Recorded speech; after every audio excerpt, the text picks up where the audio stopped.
Namco.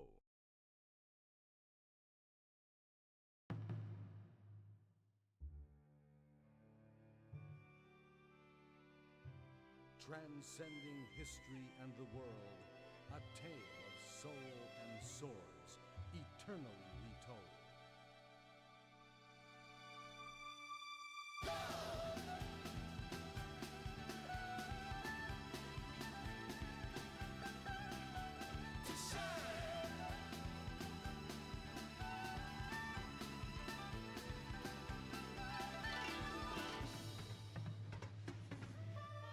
We all need to shine on to see how far we've come on a journey. How far yet to go, searching for our star. Deep in the night, I pray in my heart that there shall light to shower me with love, to shower me with power, to shine from above. I gotta get to the edge of soul to carry on. While I'm living from the furthest sky. Gotta get to the edge of soul to carry on deep in my heart.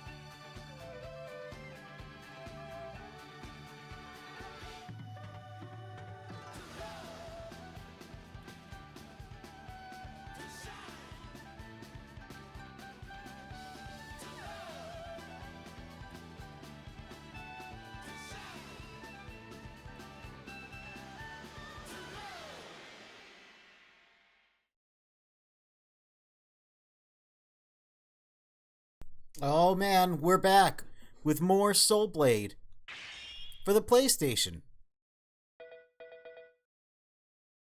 And we're back with more options. Let's check something out here. No, that's the wrong button. We're going to change the soundtrack this time to Con Super Session. This game has 3 soundtracks: Original, Arrange, which we played on last time, and Con Super Session. So yeah, we're gonna do that. We're gonna do that. And we're gonna make sure we save.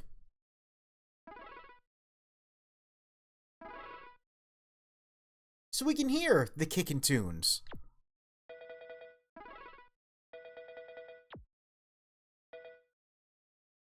Last time we did a couple runs through arcade mode, and of course, primarily we took a look at Edgemaster mode.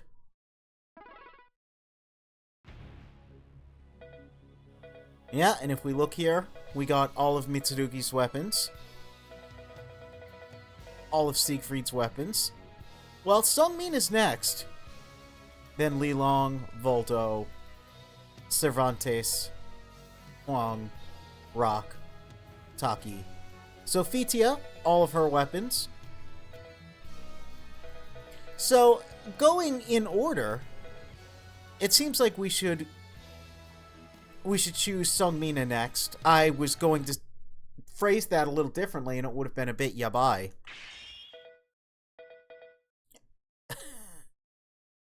Anyway, let's continue, and let's just go in order.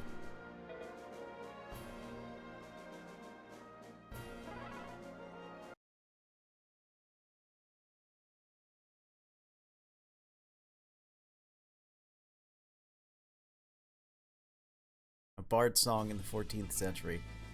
Yep.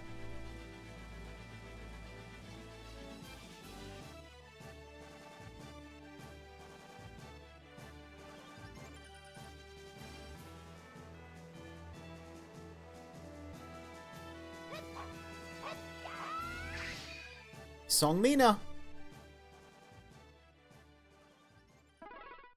We'll press any button. Now, that's not actually the costume I selected. But we'll go with it. We'll just go with it. Take a look at the book.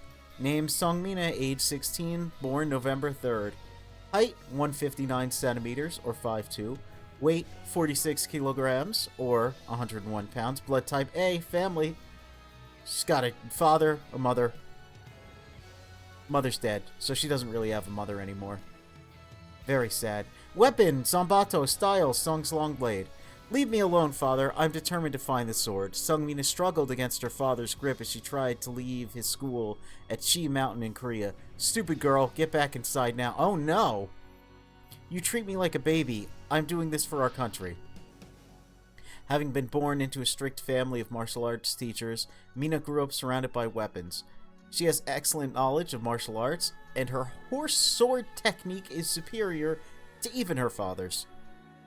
Horse sword technique, huh? I get what that means, but it's a very strange way to phrase that.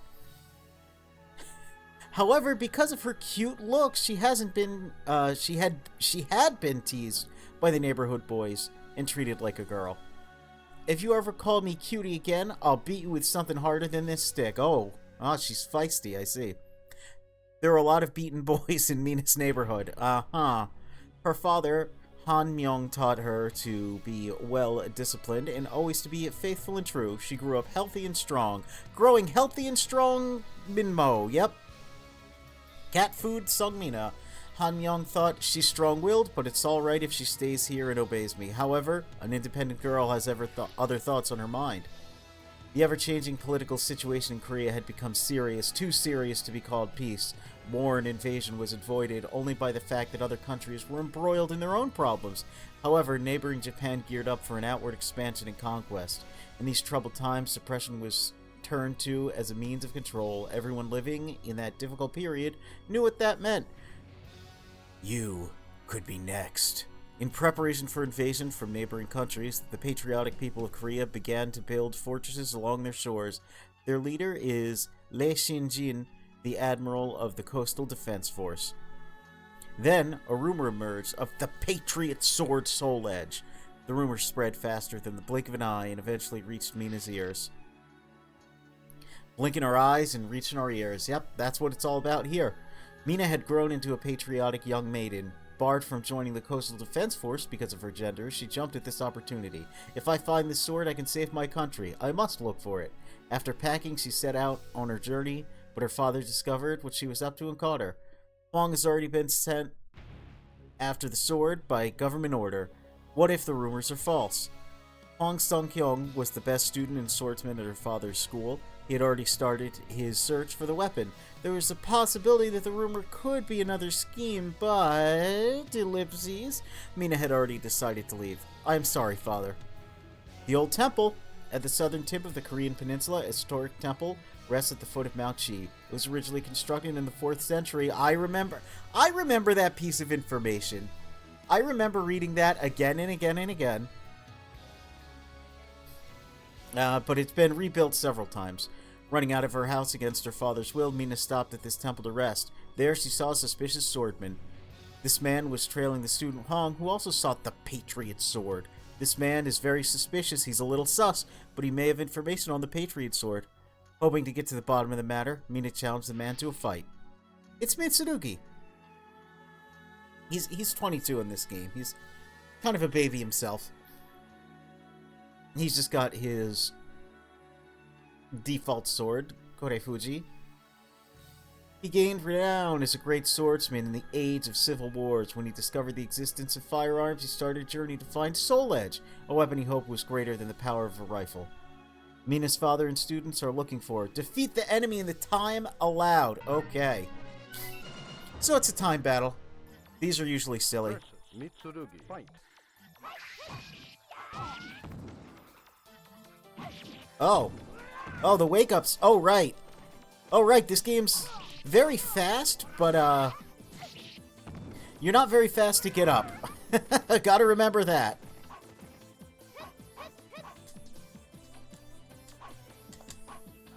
Oh, no.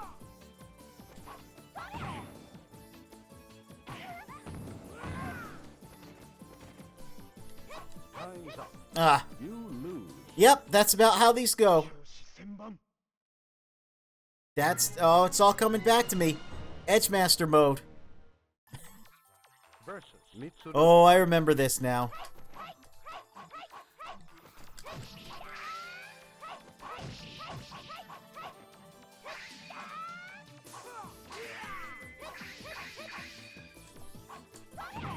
Mina's quite different in this. Gameplay-wise. She's got a couple of the same moves, but some of her basic, her normals are a little different. Her basic strings and such. But we did it. Mina overcame Mitsurugi, but before she could get information about the Patriot Sword from him, oh, my father approaches. I can't stay here. Leaving Mitsurugi there, she quickly ran away. Yeah, okay. So how does this work again? We hit a button. We say no. We save. Okay. And then just to make sure it's saved and everything, and to see how I access my other costumes, I believe if I press this button, it's simply A. Yes, okay. Now we can move. Yes, to Japan. To the Omi Isle.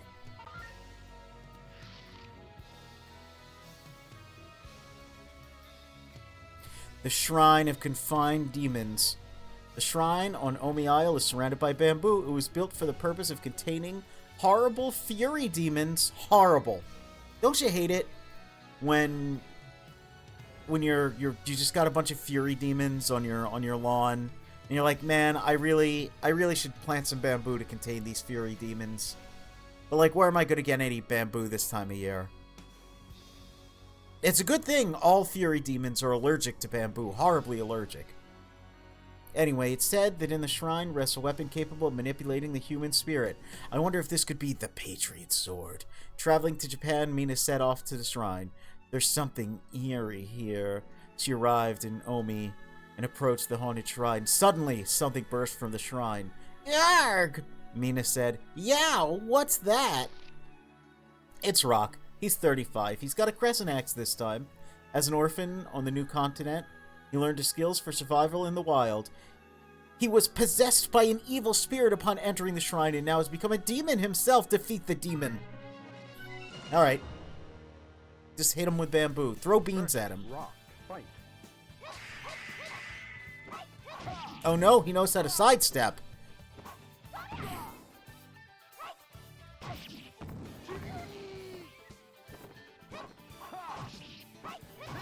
Oh, I have to win 3 times? Oh, that's not going to go well. The grueling battle ended with the victory of Rock. You lose. Okay. Alright. Another joke fight. Versus Rock. Fight. Yep, and he's just going to immediately... Let's see, okay. Ah, but he regains health very quickly.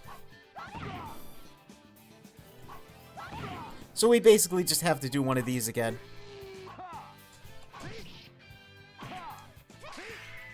Oh, and he guard impacts like a monster.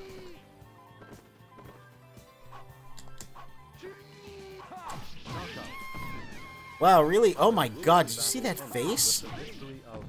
Is that gonna... Can I turn the camera? Alright, already! Fight 2! And, we've got this goofy stuff happening.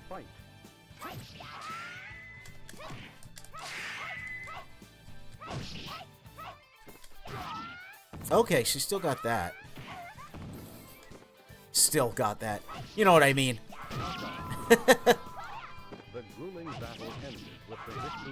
Alright, who's next?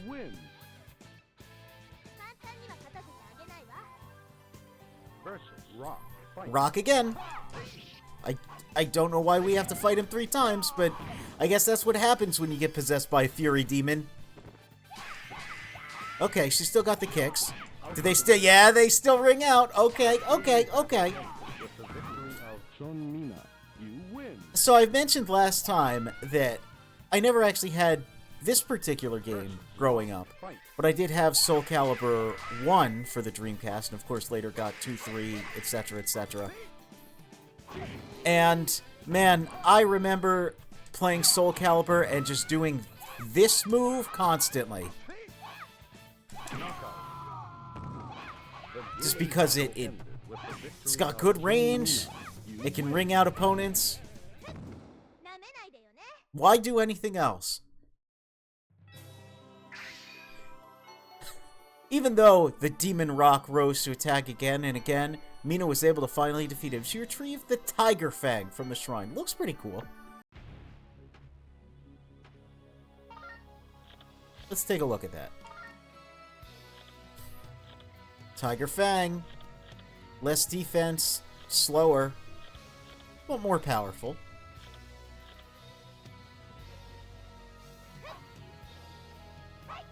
Again, looks pretty cool.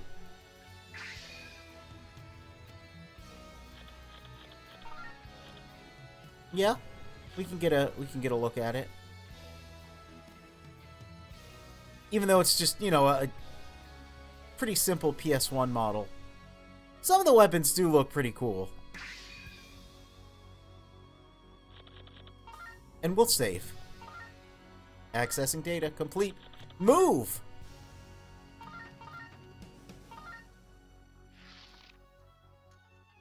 The Pirate Fortress, Noto Castle. Yeah, we remember the information. The first page is kind of always just repeated. It's really, you know, the second page where the juicy info comes out. Mina planned to sneak aboard the ship and return to China. When she reached Noto Castle, she found the pirates were at sea. Seeking lodging, she snuck into the castle. There she encountered a female ninja. "I want the weapon you stole from the shrine," the ninja said. "Go away, it's mine now." Of course, it's Taki. She's a ninja whose specialty is demon hunting. She followed Mina to the castle in order to retrieve the Tiger Fang. Defeat her also within the allotted time limit. 2 of these so far. So this weapon's slower, which, probably a bad thing. Especially against Taki! Yeah. Not great. Not a great start. That's fine, that's fine. It's Edge Master mode. This is what happens in Edge Master mode.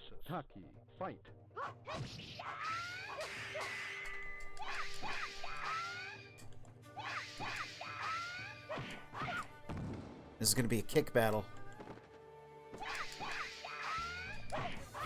This is absolutely going to be a kick battle. If I could just get her out of the ring. That would be very nice. Oh no.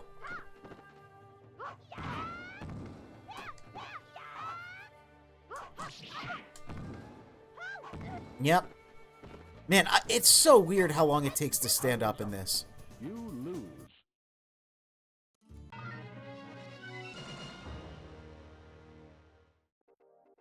Versus Taki, fight. But I mean, that kind of was just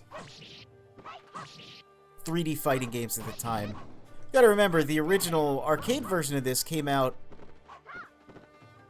in '95. Time's up. You lose.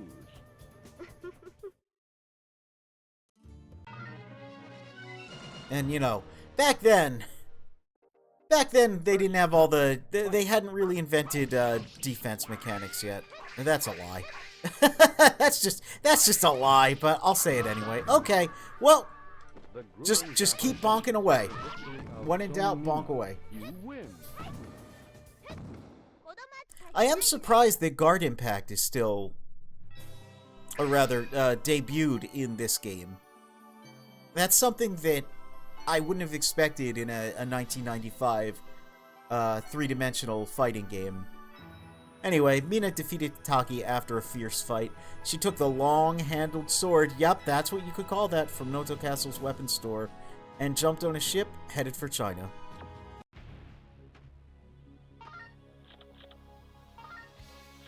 That is a long-handled sword. I would be so inclined to refer to that as a naginata. But, you know, long-handled sword. It's very light. It's not very strong. But it does have very fast attacks. And I do like that. So we'll try it.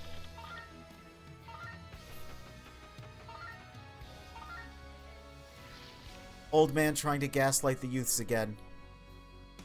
That sounds about correct. That's usually what I do.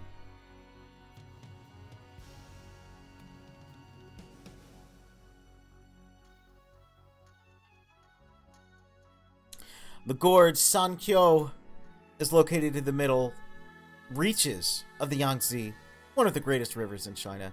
Mina boarded a raft that would take her down the Yangtze. As her raft passed under a bridge, a man dropped down, landing beside her. You know, I'm going to be honest. This font, not great, and I really read that as a man dropped clown, and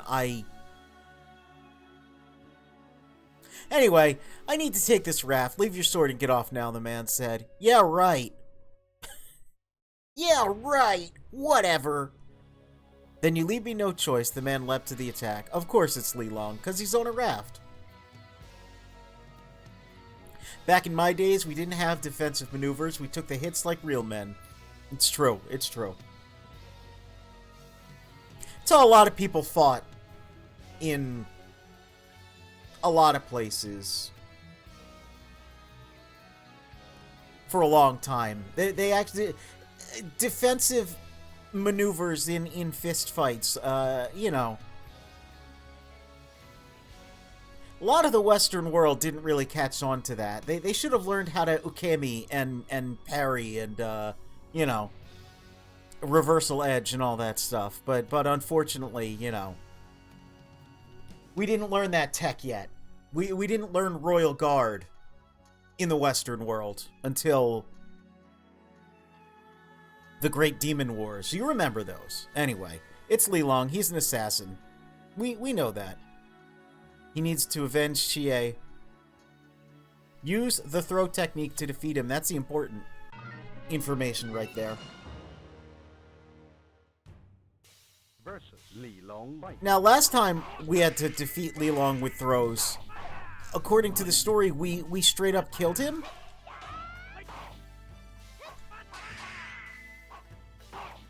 Which I think is very funny, and of course he's going to duck all of my throws.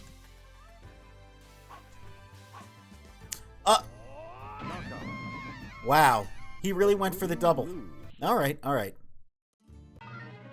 But I bring that up, the fact we murdered him last time. Versus Li Long White. Because I just thought it was really funny that the only way we could damage him was by throwing him.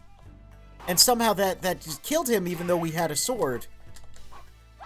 And a lot of other, you know, what I remember from these wacky, goofy bonus modes in this franchise is often that they'll have a reason for you to do something. They'll be like, oh, you know, you're poisoned, so this happens. Or you don't want to kill them, so use only kicks. Or something, and it's just funny to be like, you have to use throws to defeat him. Anyway, he died. I mean, he is doing illegal wrestling maneuvers here in the ancient times.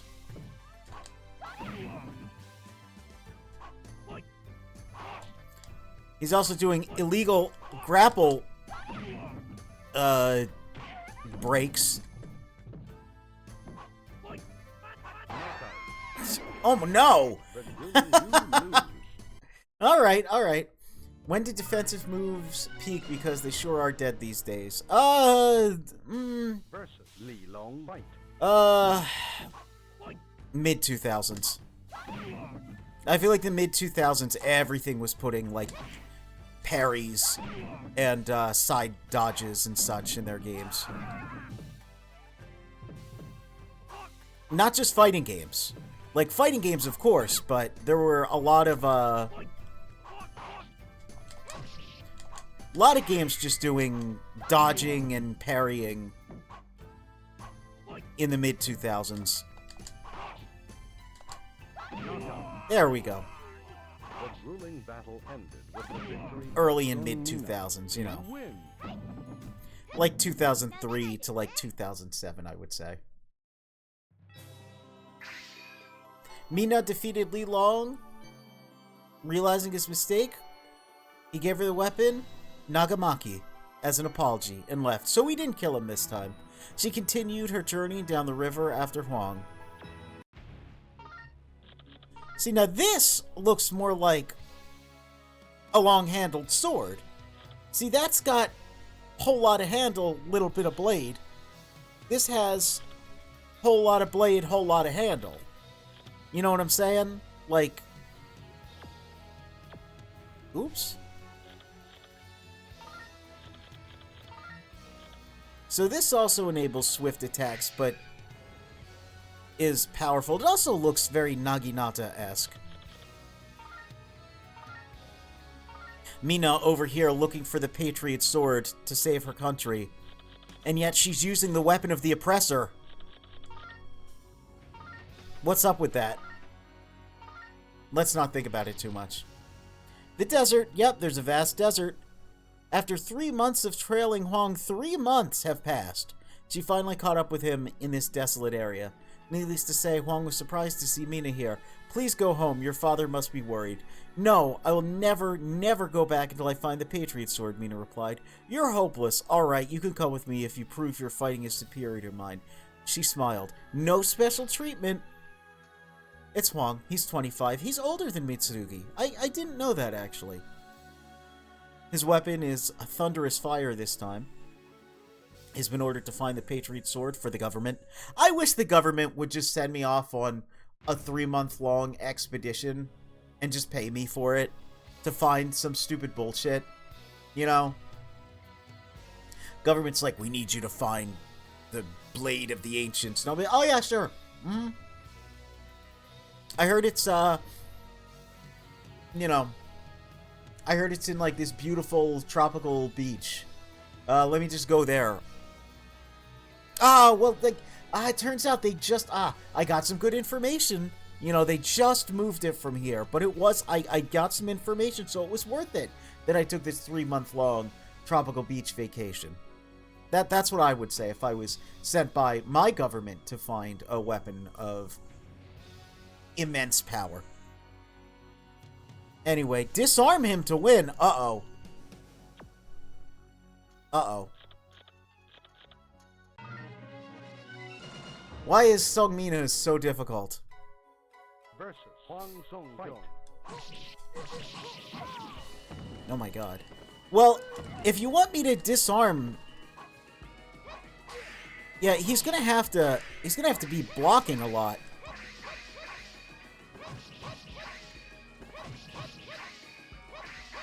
Okay.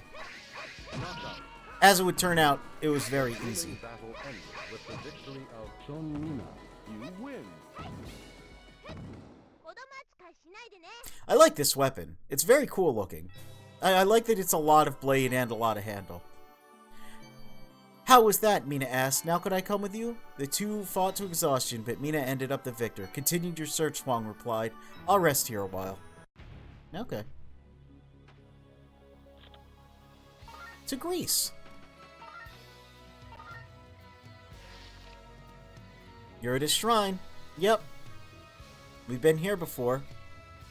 At the temple, Mina heard a divine voice. You are a strong-willed woman. Defeat her, and you will receive the sword. As the voice faded, a female warrior appeared in a flash of light. And of course it's Sophitia. She's got the fire blade this time. We remember that. Yep, we just have to defeat her.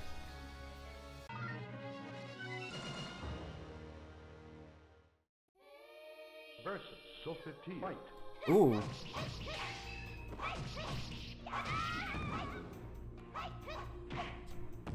The chanting at the beginning of this track was very cool.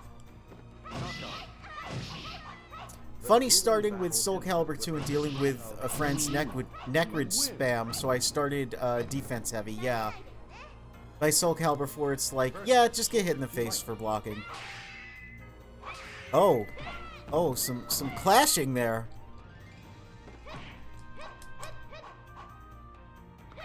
Ah, there's that move. There's that move we all want to get destroyed by in real life. No, just me? Yeah, I thought it was very strange later on when they... I guess felt maybe like guard impacting was too easy or too strong, so they did a bunch of things to make it less free. The grueling battle ended with the victory of Sophie. You lose. And started giving, you know, more offensive options and such. And I don't know. I always like... I'll say it every time, but I like the simplicity of the first 3 Soul Calibur games the most.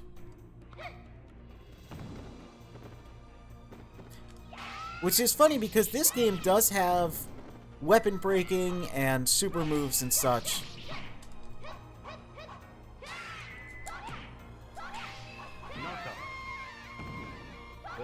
So, in some ways, she'll never forget us. In some ways, having, you know, meter and super moves and such is more of a return to form, but...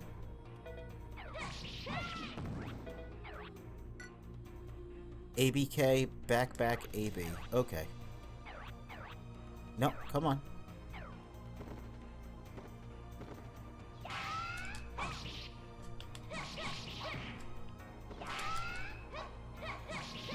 Well, I don't think I'm going to be able to pull that off. Not with her being hyper-aggressive.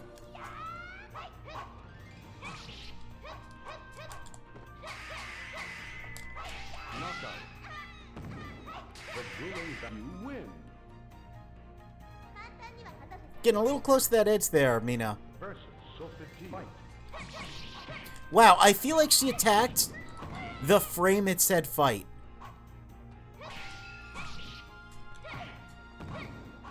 Like, she just came out of the gate swinging.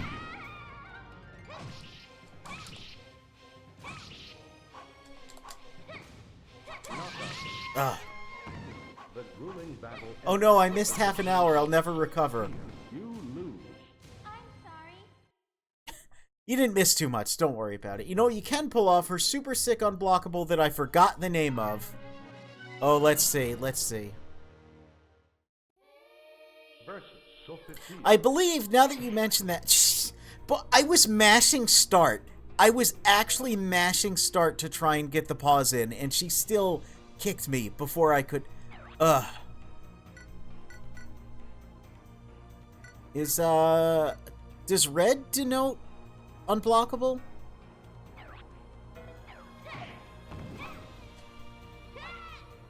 Oh, that move! Yes, okay.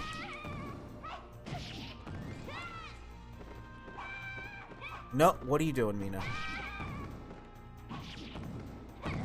Oh, boy. No. Come on. It's just... She... Oh, no. Is my controller bad, actually? It doesn't like that diagonal.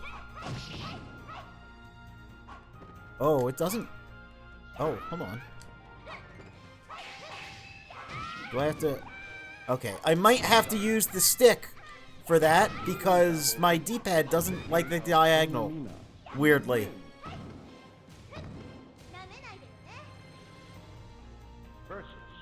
Bopped, yep. Yeah, I don't know what's going on with Sophitia's AI here. She's absolutely nuts. That does so much damage also. I do remember... Oh my god. Is this one of those games where the inputs are really, really strict?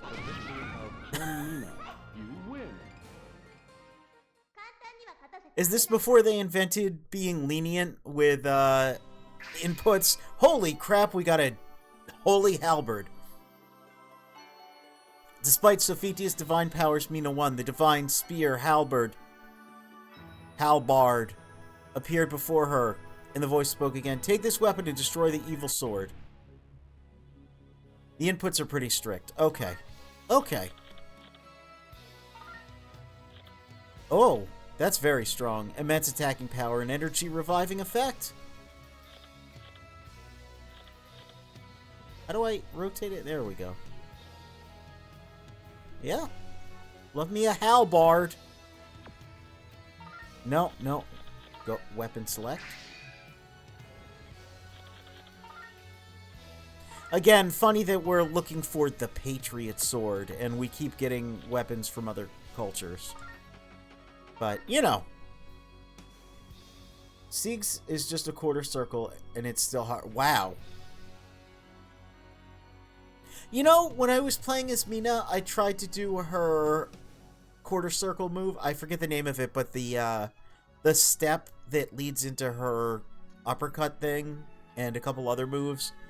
And I feel like I'd have to do it like 2 or 3 times in a row for it to register. So,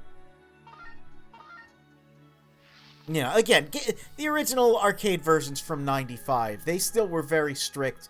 They wanted special moves back then to be a thing that was, like, special. Like, the difficulty was actually pulling it off. And after a while, we decided, maybe it shouldn't be so strict. Not only does it have to be an actually clean quarter circle, but also press the button when the direction is released. But it's still very fast after. Okay. Okay, so this is just a strict game. That's good to know. That's good to know. I don't have to feel so bad about scrubbing it out. Anyway, it's the castle of the Knight Stefan. We know about this place. Yep, the Marquis Andre's powerful cannons. Mina arrived at the Marquis, as the Marquis' forces were assaulting the castle. Fireballs streaked through the air as she stormed the gate. A soldier blocked her way, brandishing his huge sword. No one may pass, not even a little girl like you. Her eyes narrowed. Little girl? I'll show you who's a little girl. And of course it's Siegfried. That's why I read it like that. And I forgot he's 16 in this game. So I guess reading it like that is accurate.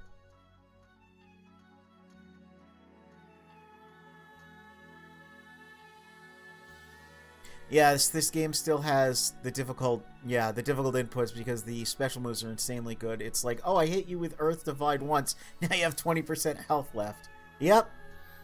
Yeah. Yeah, when I was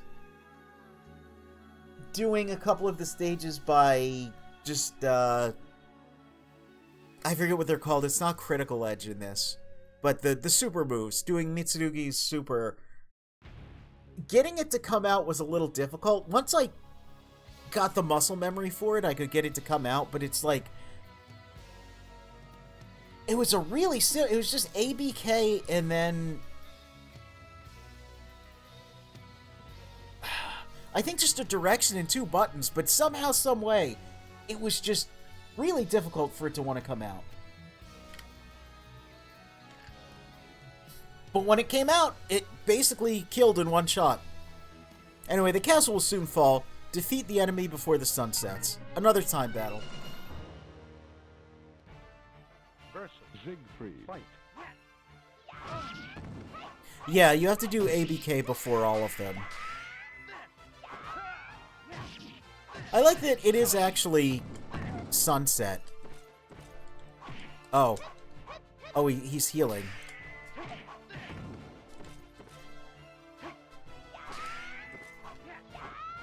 Time's up. You lose.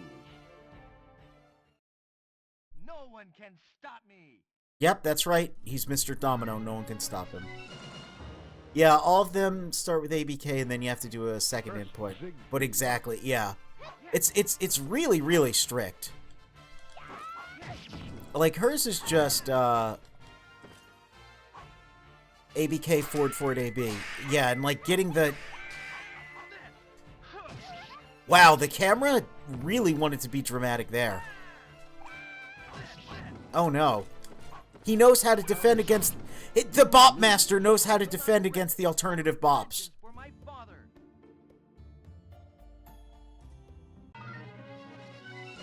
Even with his weakest sword, BBB does half your health. Love this guy. Versus Siegfried. Oh yeah, look how quickly the sky changes. That's cool.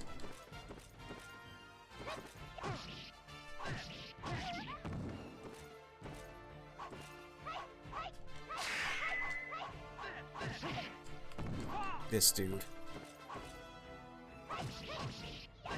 Time's up. Oh my god. Okay, okay. Yeah, I don't think it had... Because ABK... Just, like, you start doing things. You don't have, like, any sort of... soul charge out of it. So I wouldn't be surprised if there's no...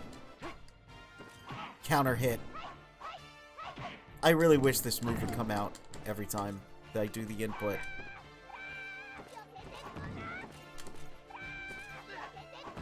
Oh, I remember that voice clip. Time's up. Well, not that particular voice clip, but I remember what she's saying there. That is funny. This is exactly... So when I was younger, I would do exactly 2 moves with Seongmina. I would do that one, and I would do that just over and over again. Yep.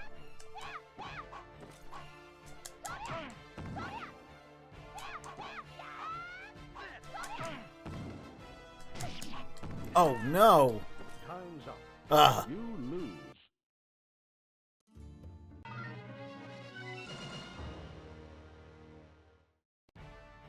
Versus Siegfried. Fight.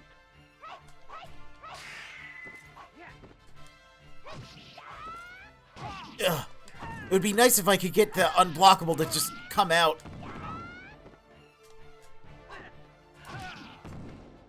Like...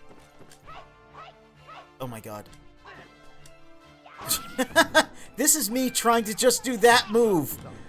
You lose. And it's not even, you know, he keeps sidestepping it, but I want to just be able to get that move out. Versus Siegfried. Fight.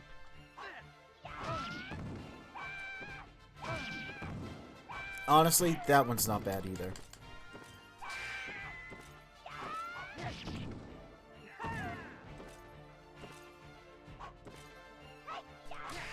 What? This dude. Time's up. It's really nice that these fights are short and you can just jump right into them, because, the only thing that stops the bonk is a much bigger bonk, it's true.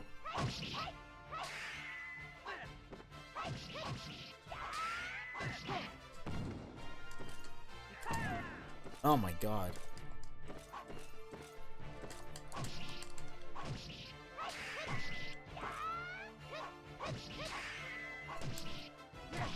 Wow.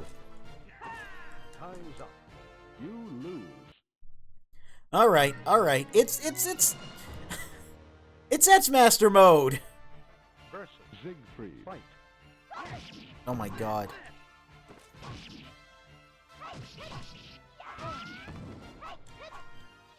Yep, we might just have to give him the bonk. Yep, just why do anything fancy? Just give him the bonk. Victory of Oniika. You win.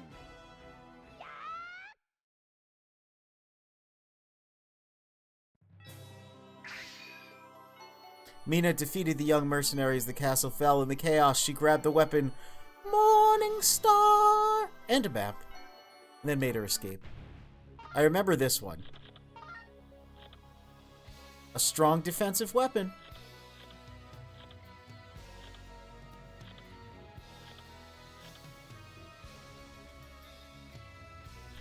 Again, I'll use it. I want to use everything at least once.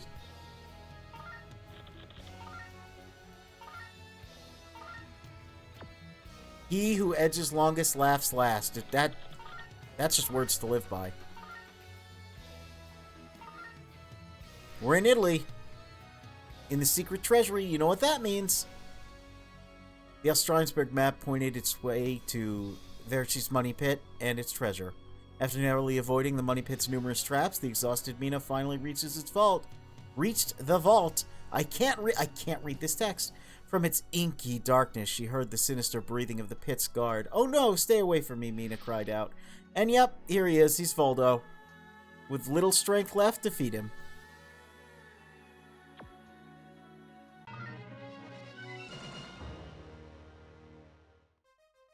Versus Voldo. Fight.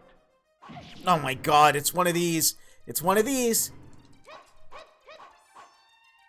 Oh my god, what is this music? The Gruul. You lose. Okay. Alright, alright. Let's see. Let's see what we're doing here. Versus Voldo. Fight.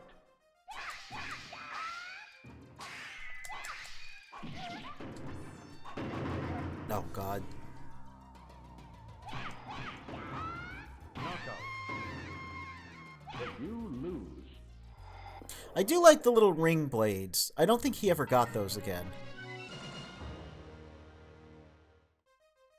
Versus Voldo. Fight. Wow! You lose. Okay, okay, okay. Yes, we've got Con Super Session going. Versus Voldo. Fight. The game did that funny thing where they give you a weapon that's really bad for the next fight. Yeah. Yeah, I'm kind of getting that, that impression. Kind of feeling like he had a little, nipple window there. I don't know if you saw that. But I'm feeling like the halberd is the way to go. Versus Voldo. Fight. Perfect. Oh my god. You lose. It doesn't help that the AI seems to really like attacking on frame 0.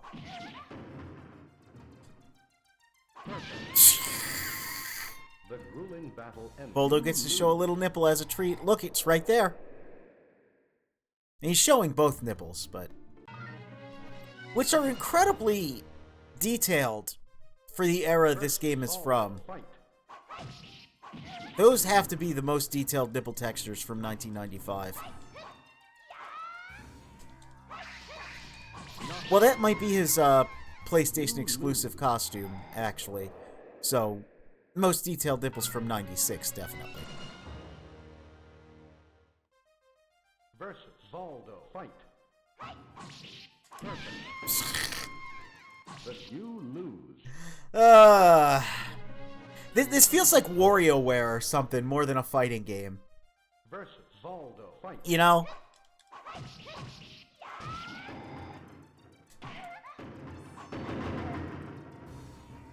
Where it's like, hit the buttons in the right order, don't mess up.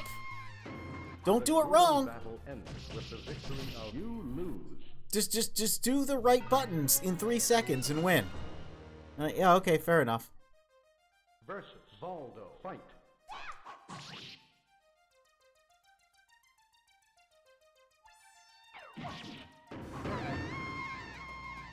But you lose.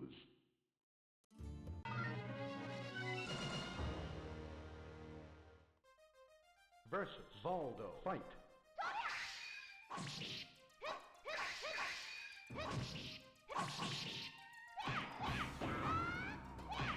Out of the ring. There we go, we did it. The battle ends with the victory of Mina. You win. Wow, that awkwardly cut in voice clip there. Mina.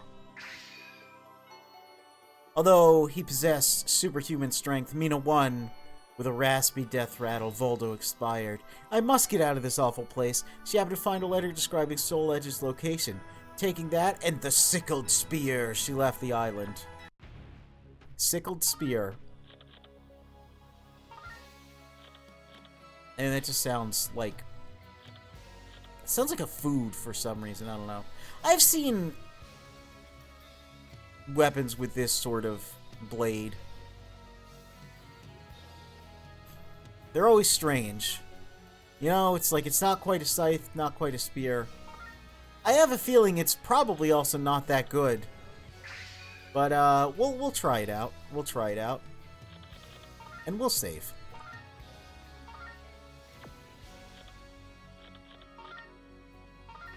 Yep, we're in Spain. You know what that means. final battle. It's the base of the pirate Cervantes. Mina's heart pounded as she made her way through the desolate port. She could not stop trembling. What's that smell? That horrible smell. As Mina climbed aboard the Adrian, she was confronted on the deck by a man. He held swords that shone eerily. Ah, I have been waiting for you. You have guts for such a little girl, he said. Don't call me a little girl. One note, one note. Did you know, Song Mina, she's a girl, but she likes to fight. And you can just describe her like other characters are described as you know, demon hunting ninja and you know, a vagrant samurai and wayward mercenary and such. She's just tomboy. She's tomboy. Just in case you forgot. She doesn't want to be called a little girl. Such fire. Your strong spirit will feed my swords well. It's Cervantes. He's 48, but he's also immortal. Just gotta beat him. Yep, fighting girl. It's true. Alright. What's the joke here? Versus Cervantes. Fight.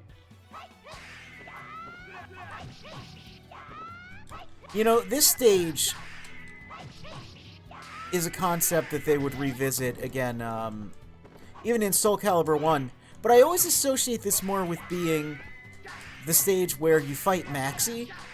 And I don't know if it's meant to be the same port. Probably not, because this is a Spanish port. But, like, the color scheme is almost identical.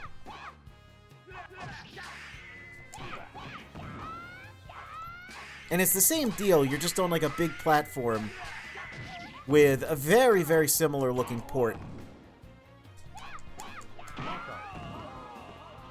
Alright. But what about Inferno? How will we fare against Inferno?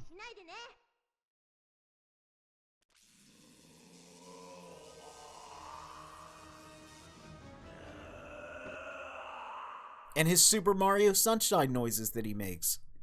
That sound? Yeah, fight. Oh, right, his... There he is. Fight Soul Edge here, not Inferno. My mistake. And, then go play Super Mario Sunshine. You won't be able to unhear it. Also, I do remember this version of the boss music, and it's incredible. And the good news is we'll be hearing it quite a bit. Alright, I'm just gonna take a stab and say Halberd is probably my, my best bet. Versus Cervantes. Fight. Makes you think of the Tira float in, Soul Calibur 3. I believe that stage, which we mentioned it last time, it makes quite a journey through the series. I believe that's more... Well, no, because the Lilong stage is not... It's you know, I'm thinking now how these stages work, and there will be stages that look very similar throughout these games, but take place in a different part of the world. Because I'm sure this port is not the same one in Soul Calibur 1. And I believe the raft stage here in this game is meant to be, I think, along the Yangtze River, I think it said. But the raft stage in Soul Calibur 3 that travels along a river, a moat, is outside Ostrheinsburg Castle, isn't it? It's very... The more I think about it, yeah, there's a lot of interesting shared DNA with stages in... Oh, this mechanic. In, you know, this series and its sequels. Where it'll be like, hey, it's this stage. And it's like, no, it's not actually that stage. But it is very similar. The grueling battle ended with the victory of Cervantes. The water in Soul Calibur 1 is vented. Oh, yes, I remember that stage as well, yeah. I remember it being Siegfried's stage. Versus Cervantes. Fight.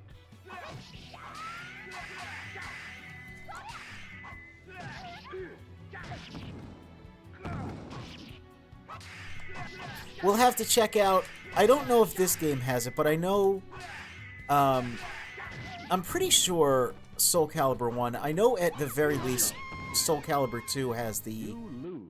stage gallery, where it gives you some lore on the locations. Versus Cervantes. Fight. That might be in the character profiles in Soul Calibur 1, however.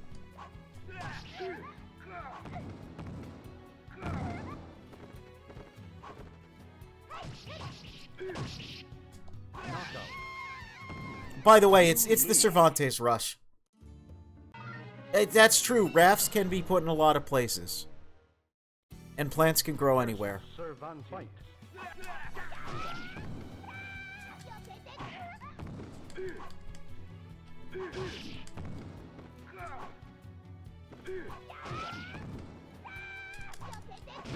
Nice. The grueling battle. You win.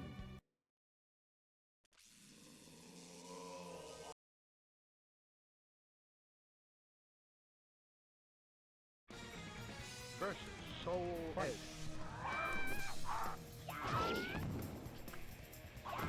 Why is that so good? Just Helmbreaker?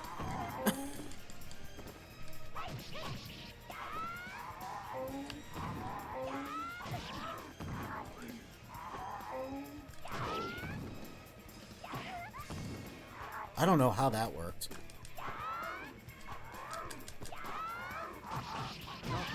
Well, The grueling. You lose. the docks in Soul Calibur 2 are both Maxi and Cervantes stage and are not given an explicit location, so...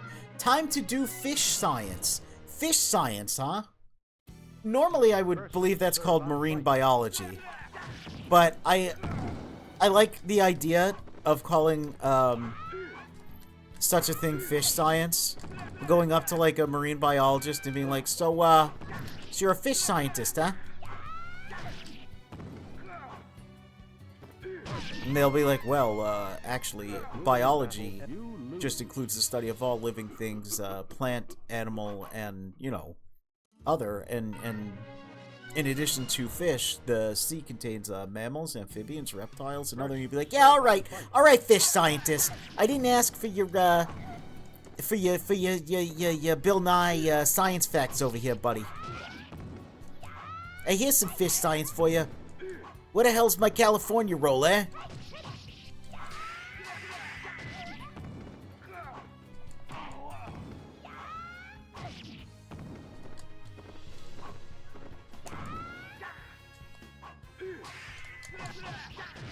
Ah, into the soup. The grueling battle ends with the victory of Cervantes. You lose. No, it's called fish science. Trust me, I'm a fish scientist.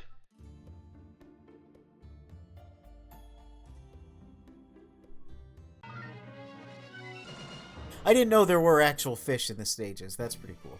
Versus Cervantes. Fight. What up with coelacanth, also? Seems like there's a lot of coelacanth mention in my streams. Well, I guess I am a squid. I am a bit of a ocean-dwelling creature myself. You lose.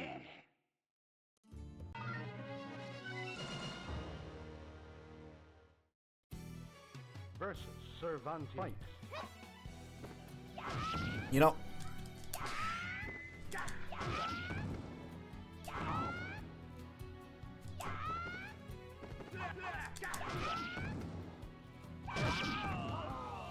shakes my head in real time. There are octopi and red coelacanth in the water. Versus Soul Interesting.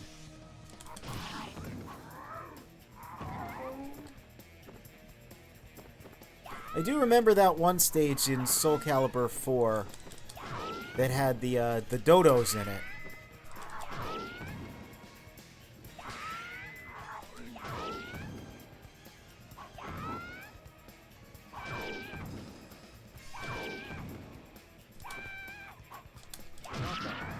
I love this game. The grueling It's battle really ended cool. with the victory of I'm not Oniika. saying that in jest. Like, this is actually a very good, very cool game that plays better than I thought and holds up extremely well. But Jesus hell, it is stupid sometimes. It is peak Namco AI. Oh, right, it's mine, Father. Mina looked down at the feet of Farner, whoa, who had now become a demon. She reached for the soul edge and excitement, enjoy sword salvation, but holding on the sword not bring joy, only emptiness she had not yet known. With great effort, she tried to carry the weight of soul on one shoulder, but it was too heavy. She fell on the ground, ungainly sprawl, laying under the blade. This could not be the sword of salvation, the sword of soul of this fighter. May a demon, I wish it not happened to me. Suddenly, rage and anger quickly. Mina rose to her feet. These drawings are pretty cute. I wish they were higher resolution. Her strength is low. As home became near, she thinks her father much more formidable fighter than anyone she has ever fought. In a low-lying sun, she's a powerful figure. Her father remains gentle in his eyes, happy she's home. We did it! Well, we didn't do it yet. There's still one more weapon we must attain.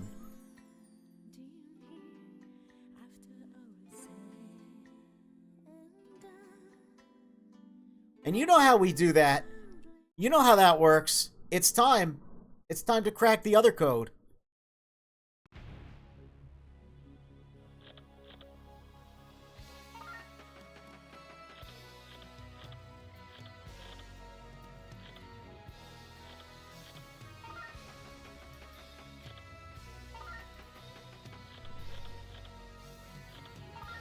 Just making sure there's a place where there's only one direction to go. Oh no, there's not. How about here?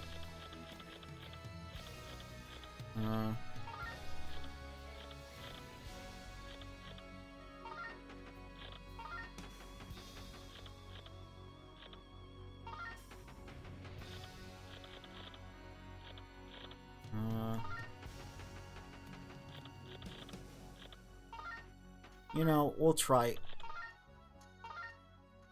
saving here.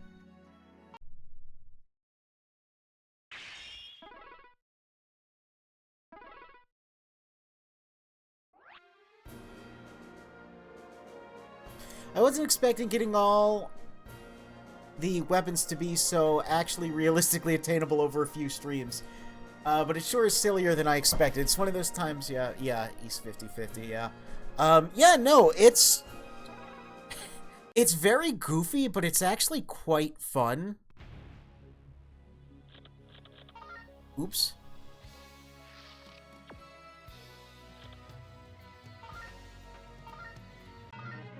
I'm honestly liking doing this. Versus Taki, fight. Oh, I thought East was intentional because we're in the East. Oh God. Let's just forget that happened. Let's just forget that happened. Don't worry about that.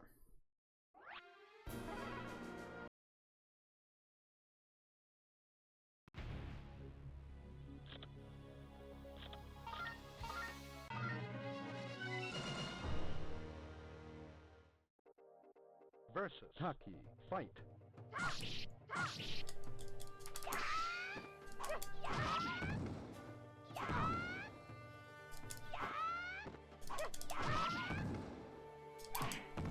Oh no! Oh no! Hit her just once more! Time's up. Ugh. You lose.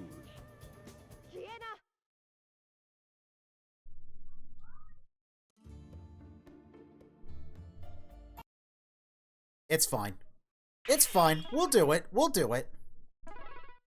Now that we know the tech, which is apparently just, you know, do your best Virgil imitation and just Helmbreaker everyone.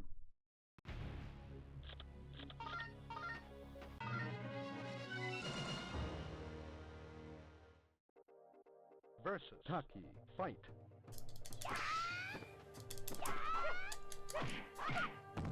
Something about fighting Taki is particularly annoying.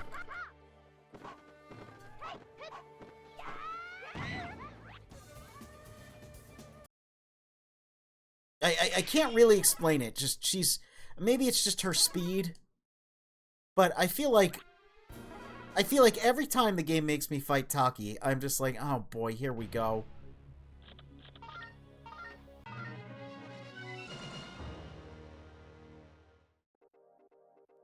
Yeah, I don't think they did have a stage on Cervantes' ship until 5. Oh, no, wait, 3 has this stage. 3 has the same stage that's in 5. Time's up. You lose. How do I lose that? Oops.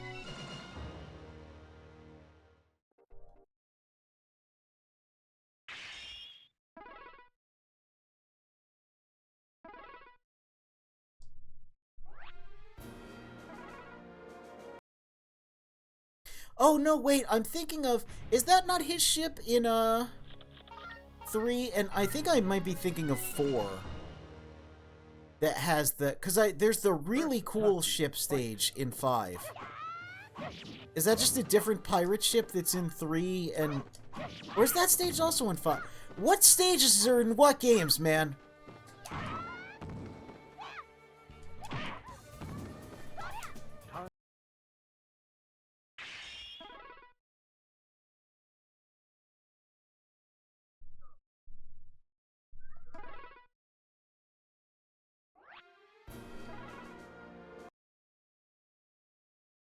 Squid is not passing this quiz. I don't know if you mean the Taki quiz or the knowing what Soul Calibur stage is what quiz, but I don't have much faith in my ability to do either right now. Oh my god.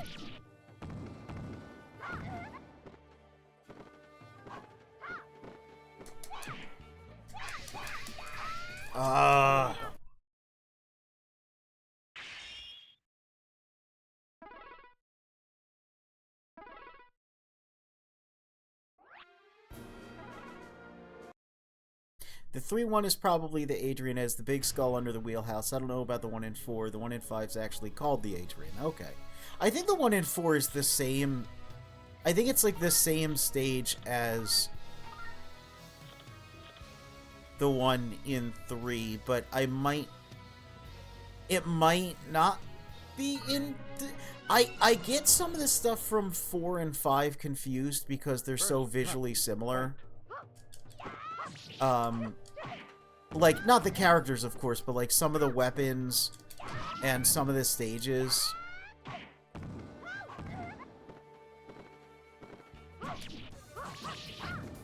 Time's up. How did I beat this the first time? The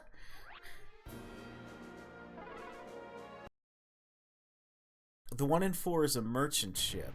Okay. I might not be remembering, then, all the stages that are in 4 and 5, and which one is which. I remember 5 had a bunch of crazy, like, dragons and ogres and stuff in a lot of the stages, which was super cool. Where it's like, oh yeah, no, this stuff does exist. Time's up.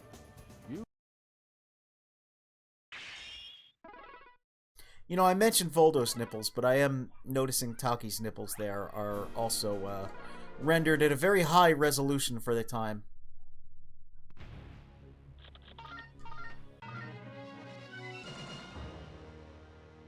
Same kind of stage layout, but it's not the Adrian. Oh, wow. Fight.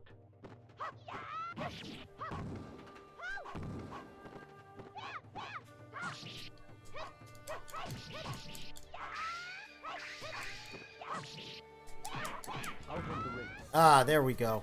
The Alright, second please battle be... with the victory of Oniika. You win. 簡単には勝たせてあげないわ。 Please be... God damn it. So it moved, right? So if it moved... So if it was here...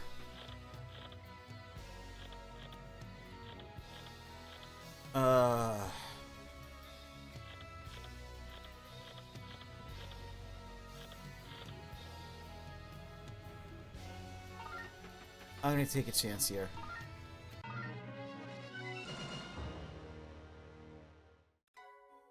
Versus Huang Song fight.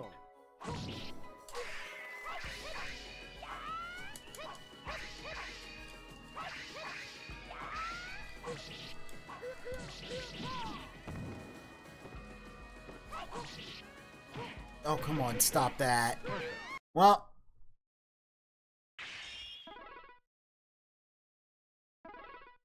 I do remember, yeah, the stages in 5 being kind of particularly nuts.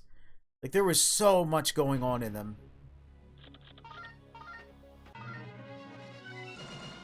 Ninja Hideout in 5 has a giant mechanical spider. That's right, yeah! Fight. Yeah, and it is. It's behind the wall that it starts.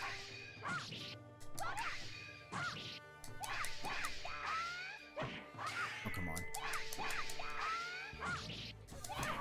There we go. The ruling you win. Ah, we got it. We got the spiked mace. It's a spiked mace. Weapon gauge recovers within a certain period of time. Awesome. That doesn't seem that useful, actually, but you know what? That's fine. We did it! Yep, we got the spiky... We got the forbidden donut on a stick.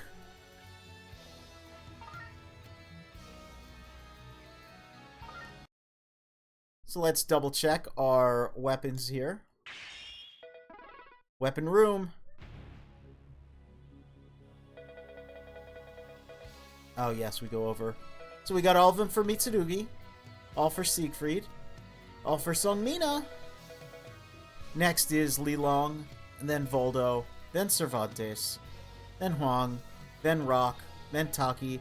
All of them for Sofitia. So I guess we'll just go. We'll keep going in order and have Li Long next. This is fun. This is actually very fun, despite some of the silliness in some of these stages. I am liking this. And again, like, it's cool because we actually get some lore, some story.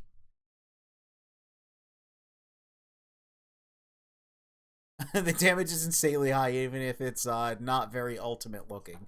Yeah. Hey, he's got his hat here.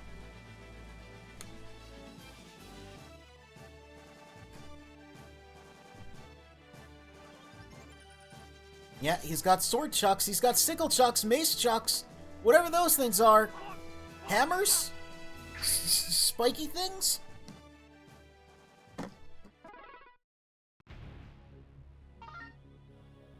Li Long, age 24. Born October 23rd. Height, 168 centimeters, or 5'5". He's a short king. Weight, 55 kilograms, or 121 pounds. Man, these... Everyone in this game is so tiny. Blood type B, family structure, parents deceased, Mimi sister, Chie lover. Weapon, falcon. Style, matchless dragon. After the death of the great Eirakute, the Ming Dynasty suffered plundering by southern Japanese pirates called the Wako.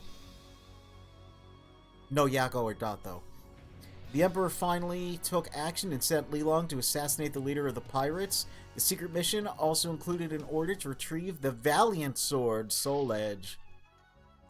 However, the assassin Li Long did not care about the Soul Edge. Taking advantage of war-torn Japan, he decided not only to target the Wako leader, but also the daimyo feudal lords. This action was, of course, outside the limits of his mission, but he had no doubts as to his success. His iron will would see him through. However, man is not made of iron. His attack on the head of a powerful family in Honshu went awry, leaving him badly wounded. Fortunately for him, he is rescued by a beautiful girl named Chie.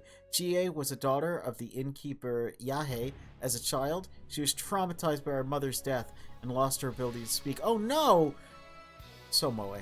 Even without words, Chie is capable of understanding people's sorrow.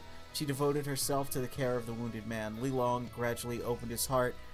It'll be alright. Defeat perfect chaos to Chie, and the two began to love each other. Li Long stayed with Chie even after his injuries healed. but destiny did not treat him kindly. While he was away, a fight broke out at the inn. In the confusion, his lover was thought to have been killed. Who did this? Why? The wounded Yahei told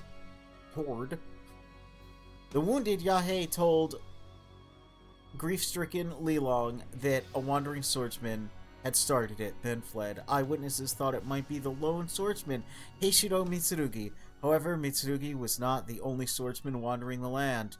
There's a lot of people with swords just kind of wandering about. That's kind of been all of Edgemaster mode so far. When I find who did this, I will show no mercy. Remorse filled Lilong until he had a revelation. I will not rest until I've hunted down every single swordsman, all of them.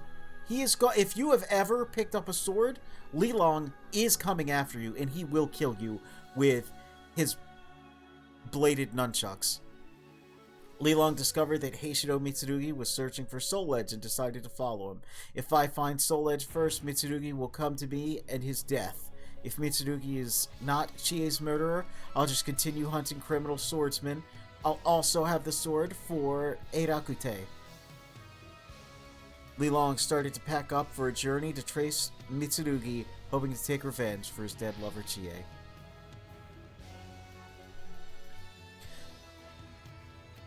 Yep, Lilong went on a quest to put as many things on the end of chain sticks as he possibly can.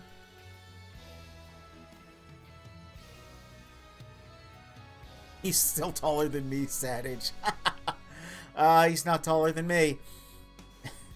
I walked by a man earlier today that was actually like an inch shorter than me, and I was like, nice. Lilong is literally racism leaving his body when he meets a cute Japanese girl. Oh my god. Yeah, yeah, everyone's kind of trying to kill Mitsurugi. It's kind of funny. Yep. Demons, they're confined. The Fury demons are in the bamboo.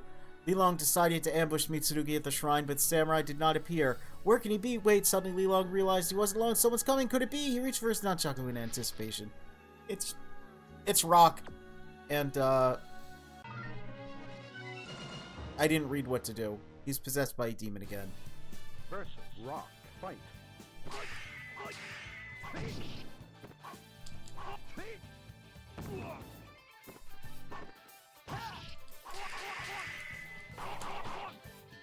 Looks like I just whack him a bit.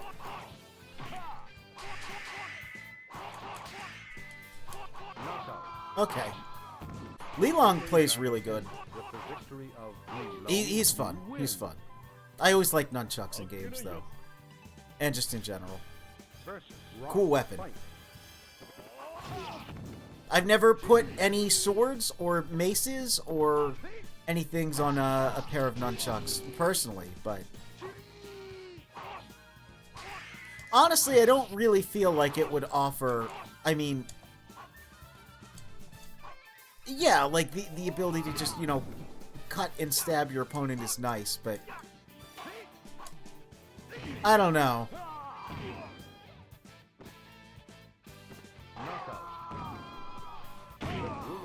It's something I'd have to give a try. And undoubtedly injure myself. Local Squid is winning right now. Oh my god, that is garish looking. Lilong defeated the Demon Rock and seized his weapon. He modified it to make a new weapon, the Poisoned Snake Wind. Oh, that's why it's garish looking, so we know it's poison. Okay. It's funny how the chains don't show up here. Like, they're just not being rendered at all.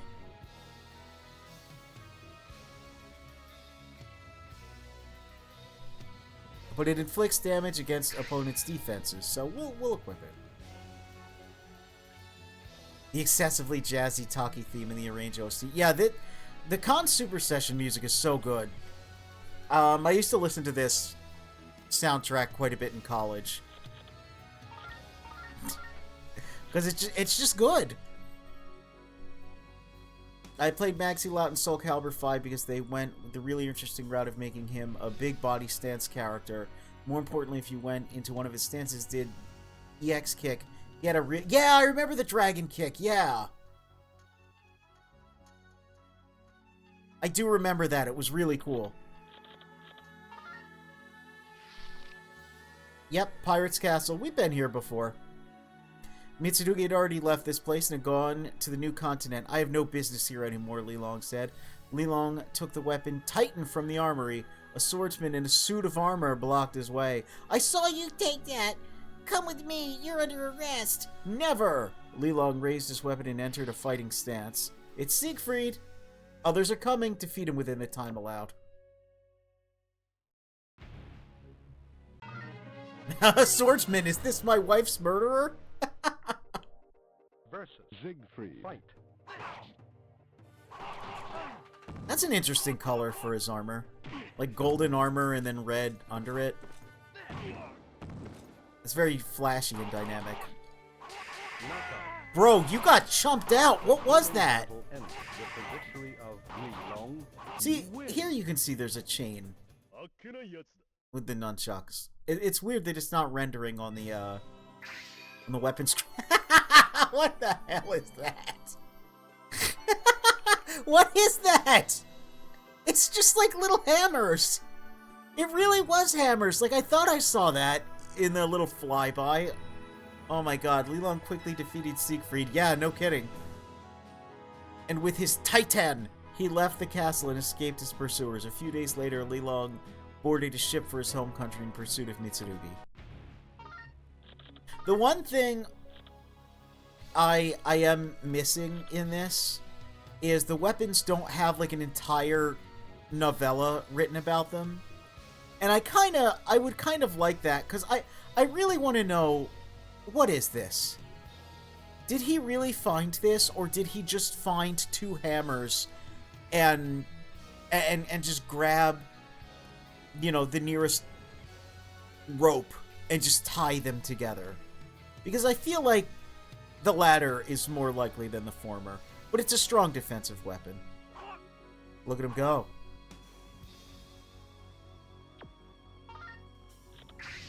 You know, a thing that's in a lot of older games that I'm noticing as I'm replaying them is, back in the day, they just kind of had a lot of stuff like this, and like this, where they were really proud of their 3D models and their 3D assets and animations, and they just let you look at them under different contexts. And like, I don't think we can really change the camera here, unfortunately, no. Also, tangent, but I'm now realizing how this menu style really is just the PlayStation menu style. This looks exactly like Final Fantasy VII and Symphony of the Night, and I kind of dig it. But yeah, there's not a lot of stuff like this nowadays. Like, there's photo modes in games sometimes, but they don't really have that absolute just confidence in their assets and that you'll want to just stare at them. And I kind of miss that a lot, because I do like to just stare at assets. And asses. Anyway, let's look at the book. He would definitely tie two hammers together as a weapon. Yeah, it seems like it.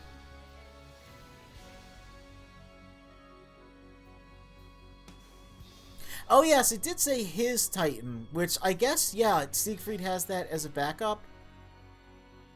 Yeah, yeah, he's a little nuts. He might do that.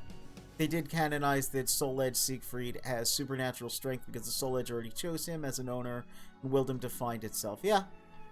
I like staring at assets too, Kappa. Oh, hey. Don't we all?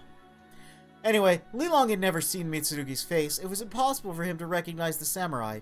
You know, I feel like if you're on a murder quest, you should probably know the guy you're going to try to murder. But then again, his backup plan is to just kill every swordsman ever. So, okay, fair. And he even says it right there. I'll attack every swordsman traveling on this river. See, that's why every time we have to cross the Yangtze River, we have to fight Li Long. He's just, you know, he's just vibing. He's on his raft, and he's like, well, I'm going to kill every swordsman ever. So, you know, Li Long in the thinly veiled race war.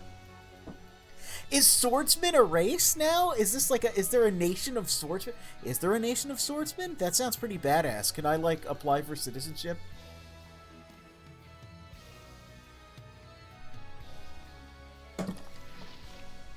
Oh no, look! Defeat every opponent. These aren't swordsmen, though. They're swordswomen. We're supposed to defeat the sword man, not the swordwoe man. Versus Oniika. Fight. Oh yeah, we got big heavy hammers.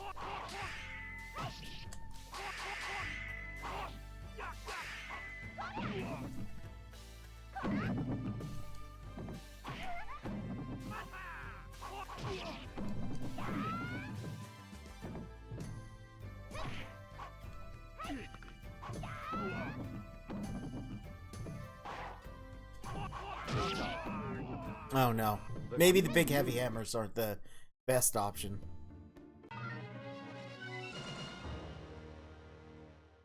Yeah, maybe he does specifically mean samurai, but the English wording isn't really making it any clearer. And the fact that yeah, he saw clearly a European knight and decided to go after him too. It's like, well,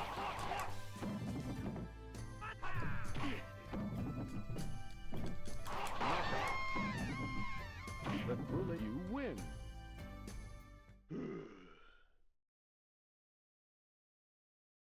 Versus Taki. Fight.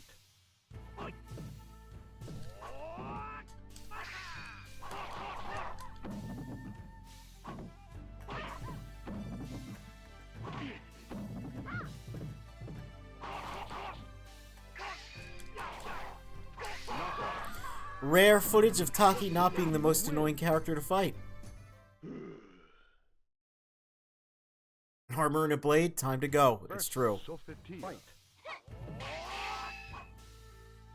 If he is starting a campaign of violence against swordsmen, do you think he has, like, you know, catchy, hateful slogans? Like, you know, like pick up a blade, be afraid.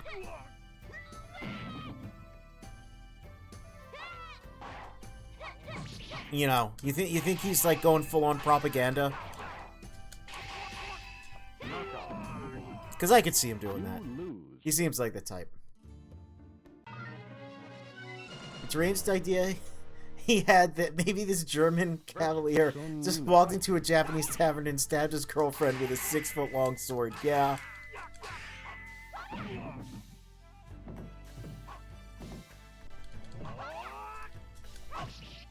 I do think it's funny that they refer to Siegfried's weapon as a Zweihander when, no, it is not. Like, even remotely. I think there were swords kind of like that existed, and the idea is that you would, like, ride on a horse and just sort of hold it out and hope for the best. But, you know, I need to brush up on my sword facts. It's been a while since I've gone into a, you know, you know when you just can't sleep? And you're sitting there, and you got like a laptop or a phone or a iPad or something like that, and you just decide to watch a 3-hour video about swords. It's been a long time since I've done that, and maybe, you know, maybe it's about time for me to continue. I mean, I do like sleeping. Haven't been getting much more than 5 hours a night lately. But, you know, like, maybe I could knock that down to 2.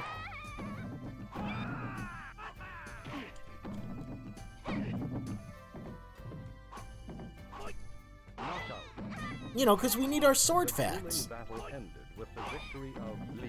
If he carries a sword, throw it in the fjord. That's pretty good. That's pretty good. Check it out.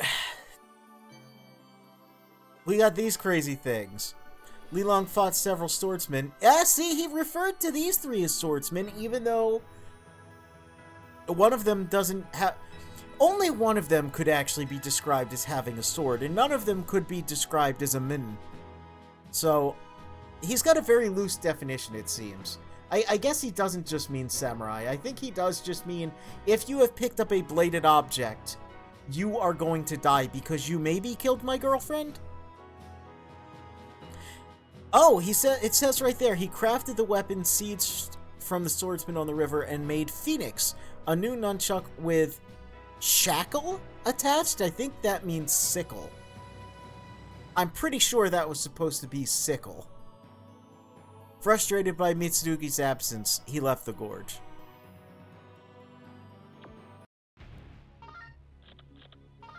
So yeah, it's kind of like a pair of kama attached by a rope, which, like, that's a thing you can do. Seems even scarier than, you know, just having like a straight blade. Like, let me swing around this thing that has a curved blade on it. Now, I have attempted, when I was younger, when I was in martial arts, actively, instead of, you know, not actively being in it anymore, but every now and then just practicing a kata and just going out in the yard with nunchucks. I had a pair of kama with strings on the end, and, you know, foam blades. They were practice weapons. You know, they didn't want to sell children bladed objects. So, I did one time take both kama and tie them together and swing them around just to see if that was possible.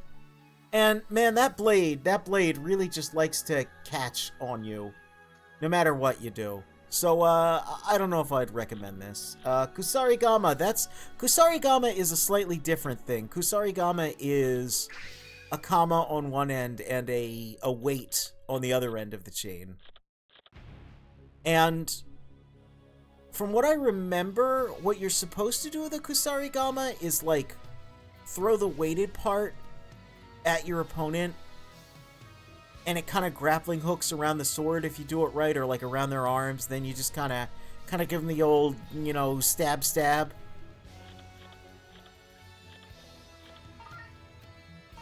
With the little sickle. You know it. I don't know how that became associated so much with ninja. That's a question I have. There's a lot of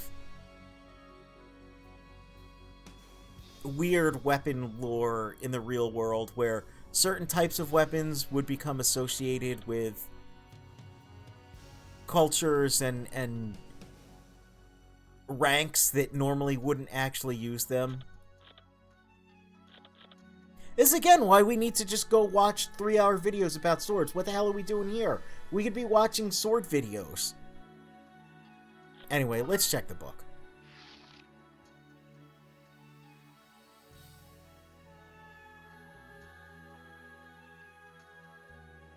Sickle disguised as a farming tool. A lot of weapons, including the nunchuck, were farming tools.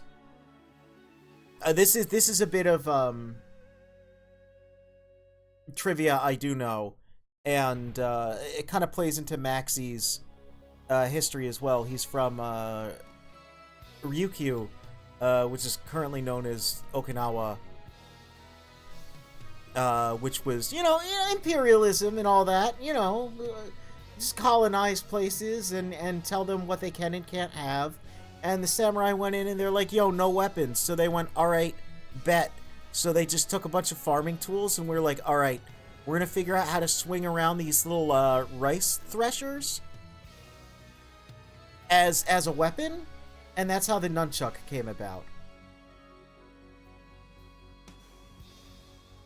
And there were a couple other,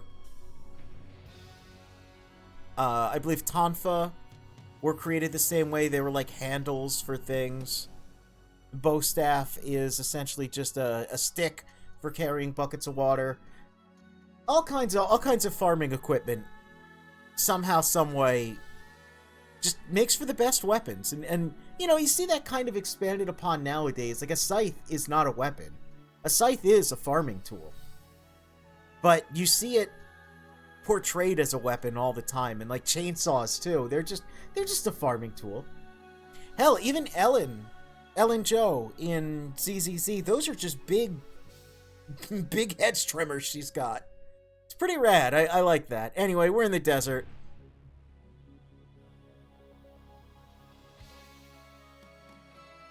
Ah, the Kusarigama, because you could detach and hide the chain and weight, so if you're disguised as a peasant, the sickle wouldn't raise suspicion, and then reattach it to make for a dangerous weapon. Okay, that's interesting. Yeah, people have tried to figure out how to use a scythe as a weapon, but the problem with a scythe is it's just too raw and it's just too cool. But the real problem is the blade is just too heavy. You can't really spin it around or do anything. And if you're going to have a stick with a big blade on it, it should kind of be, like, not at that weird 90-degree angle. It should kind of just be pointed out towards the opponent to give you more range. But you know what? Honestly, I mean, last time I checked, you could buy a scythe for, like, $40 from Walmart.com. Maybe I should pick one up and start doing scythe katas in the lawn and see what happens. You, what do you want from me? The man addressed Li Long. His height and size were the same as Mitsurugi's, but this was not him. He was no Japanese samurai. You are not who I thought you were. Li Long readied his nunchucks and stepped closer to the man. But I'm not one to turn down a challenge. It's Huang, of course. See, he's the same build as Mitsurugi because he's basically an echo fighter of Mitsurugi. Because of reasons we've discussed before, and we'll discuss more in the future. Anyway, use an air combination attack to defeat him. What?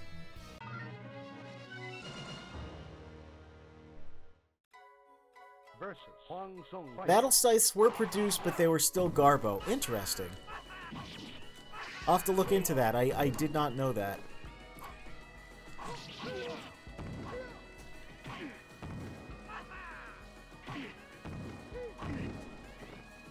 Actually, it looks like he's got a katana there, which is kind of funny. Okay, I need to find a launcher, and I need to find a juggle.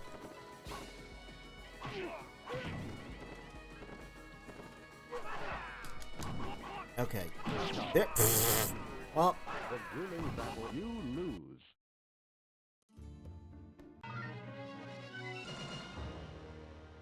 Yeah, farming expos do grass cutting contests where every time one guy with a scythe completely mods motorized lawnmower. Okay. No, I have a piece on that. I have to pause for a moment to actually say this, okay? I hate lawnmowers. I cannot stand them. They are so fucking loud and they are so stupid. Okay, I live in America where everyone loves their precious green grass, even though everyone's lawn is terrible. And grass is not meant to grow here in most places because most of the grasses that grow here, quote-unquote, naturally were exported from China long ago. Like, we got all kinds of weird international grasses that don't normally grow here. So it's a pain in the ass to have a well-maintained lawn unless you have, like, specific types of grass that most people don't have. So everyone's lawn actually looks like shit because we just don't have the right conditions for it. However, if you live in any sort of residential area, particularly one that has lawn service as just part of, like, you know, either the,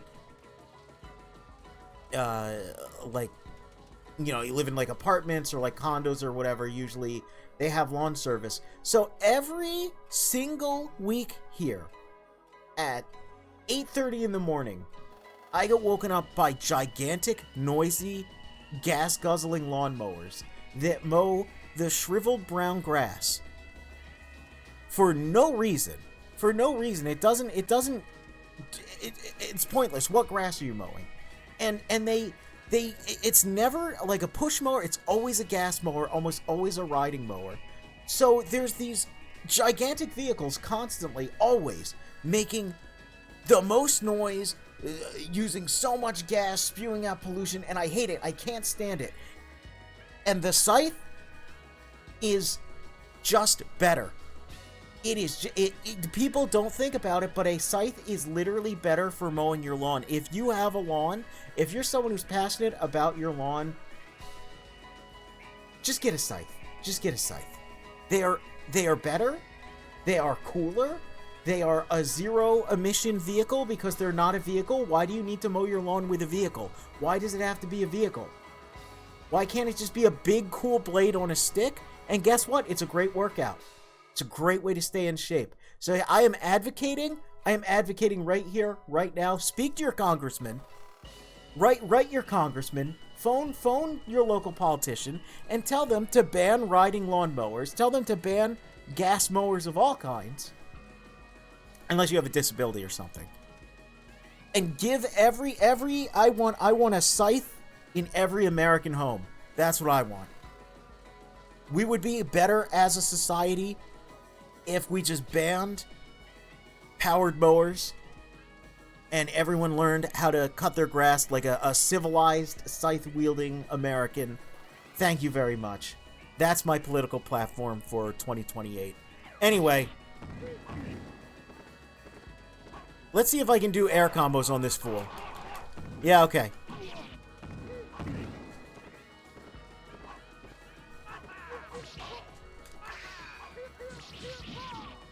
It's actually pretty easy. I just have to...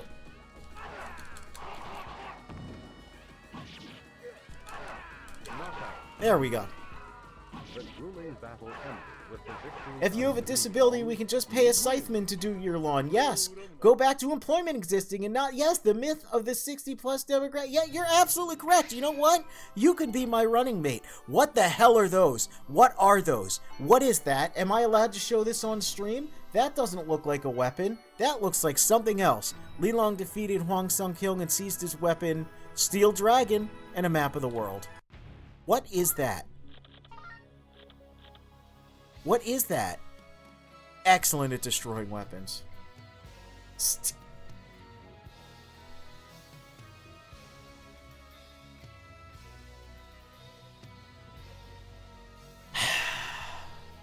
Steel Dragon? More like Bad Dragon.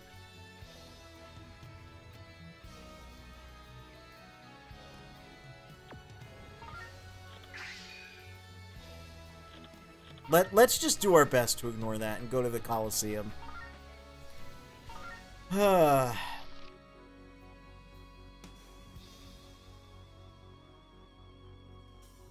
Yep, we got the survival match, and we'll get a valuable weapon.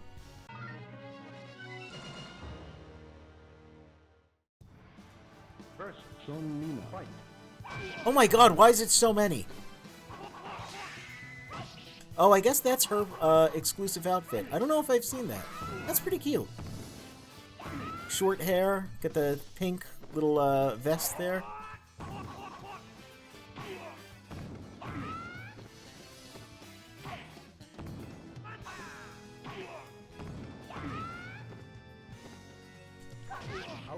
Well, I think it's just two big steel bars. That's probably what it is. You lose. Probably the least weird thing Li Long has tried to weaponize. They use that as the... Oh yeah, they did use that as the basis of Mina's Soul Calibur 4 design. That is the same hairstyle. First, Oniika. Fight.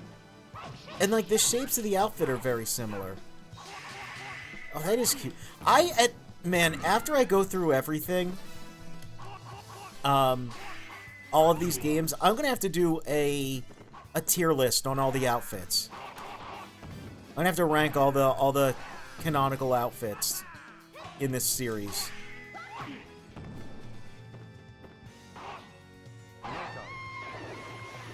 The grueling battle ended. Because there's some absolute winners. You win. And there's some questionable ones as well.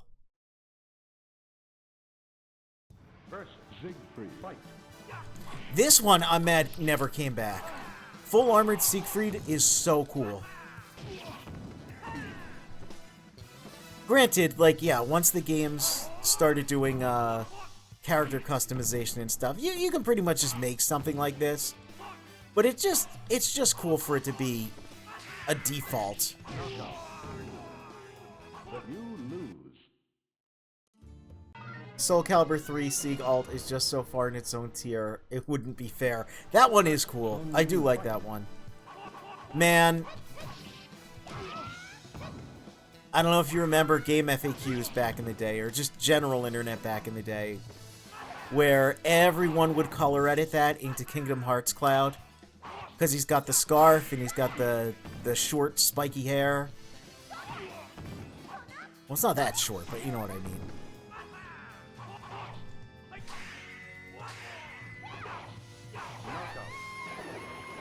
I remember I would play people in Soul Calibur 3, and they'd always bring their memory cards with their custom characters, and everyone, even. Like, I saw it on the internet, I saw it, like, in high school and in college. Talking about people bringing their memory cards in high school. Oh my god. I'm so old. Whoa! That was way too well timed. I might switch weapon, because I don't think this is helping me out too much. Till I reap vengeance for my father.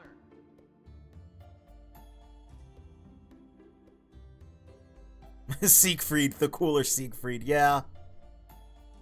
Yeah, that's fair.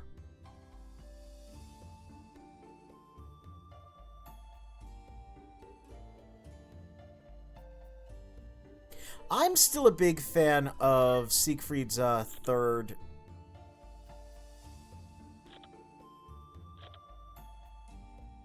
I'm gonna try this one, because I remember this one being good. Whoops. I was gonna say, I always liked Siegfried's third costume in Soul Calibur 1. The kind of like black armor. More like kind of dark look that he had. I always thought it was cool.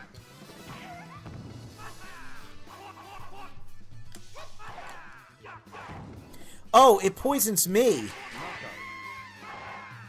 I didn't think the poison nunchucks also poisoned me. Maybe I shouldn't have coated my nunchucks in poison.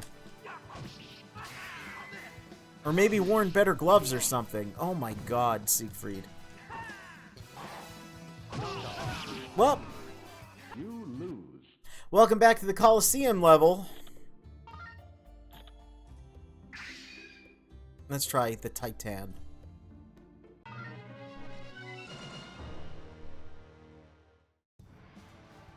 I love how having Cloud, yeah, fail as a Soul Calibur 2 guest just made them go, ah, we'll make our own.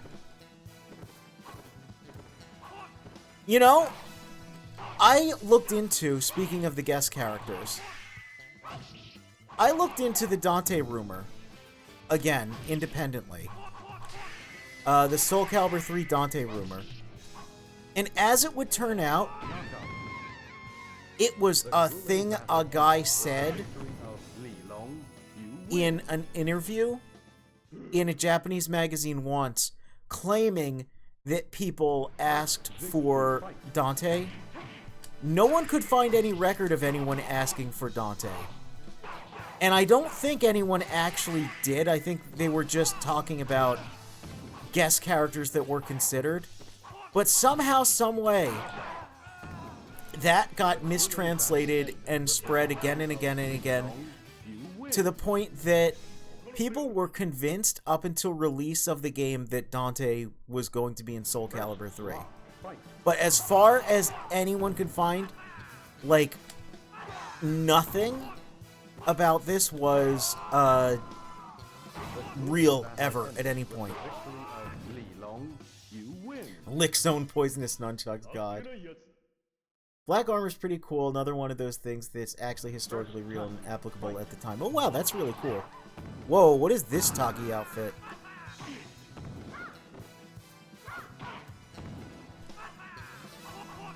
You know, I'm really liking the hammer chucks.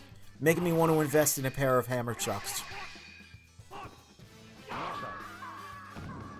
The grueling battle ended with the victory. Yeah, not surprising considering one guy is still actively happening these days. Oh, yeah. It'll literally be one guy who works on the game says, like, a thing in an interview that's an offhand comment, and people will just run with it.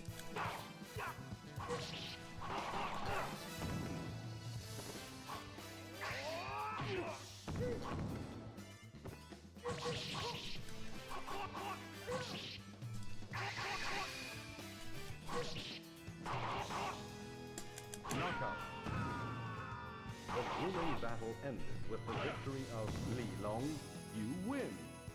Oh wow, Black Knights were a thing because knights who broke off from their country to work as mercenaries would lacquer their armor to prevent it from degrading. Fight. That's really cool. I did not know that. I did not know that. That makes the idea... Because, you know, like, everything has, like, a Black Knight. You know, you're like, oh, it's a Black Knight. The fact that it has, like, historical significance like that is super rad. Yeah, because you wouldn't have anyone to help you maintain or repair the armor. So you'd want to do whatever you could. And the fact that it just happens to make you look like a cool, hard badass, you know, that's just a nice little bonus.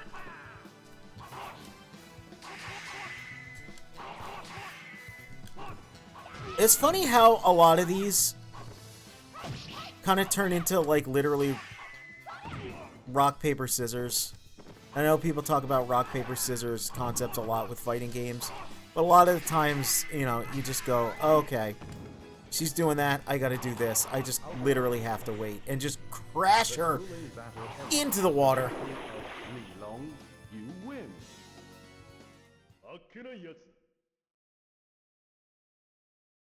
Oh, Abba's hair changing color was also just a thing someone said, and then it turns out she just dyes her hair. That's funny.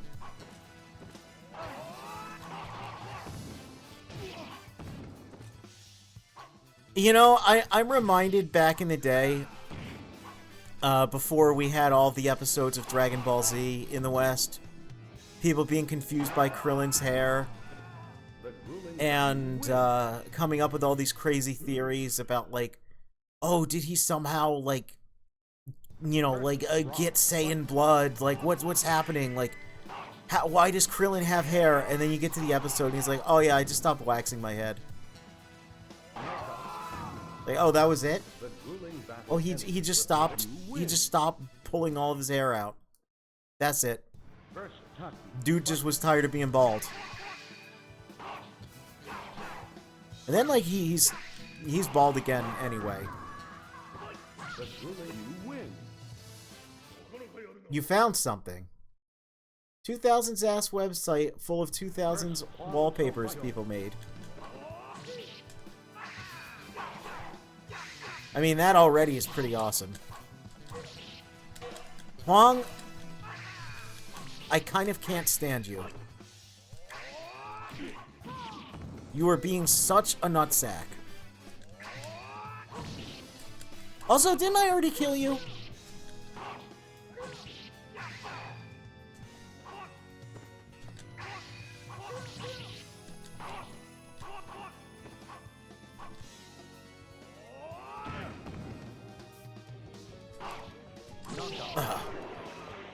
This is a treasure trove.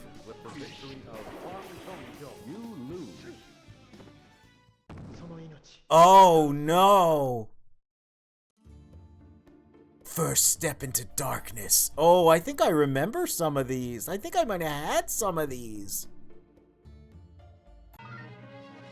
That looks familiar.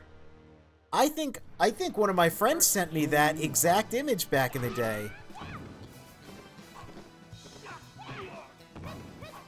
Oh my god, we're only on mission 5 also. Oh lord, if they're this difficult, that's scary.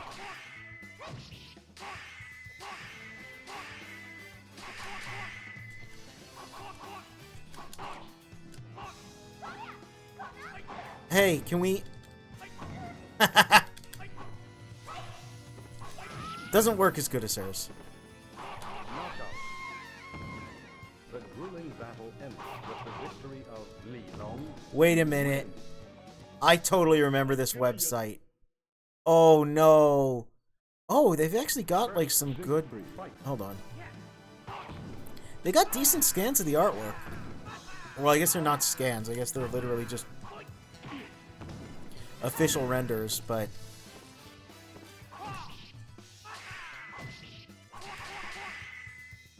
Oh. Oh, come on. Oh, what? Hello? The grueling battle ended. There are people still making these for modern resolutions. I have the masculine urge to finally switch to Linux and a Windows 98 shell and use these. They would make it my whole identity. Oh my god, yeah. Yeah, that's fair.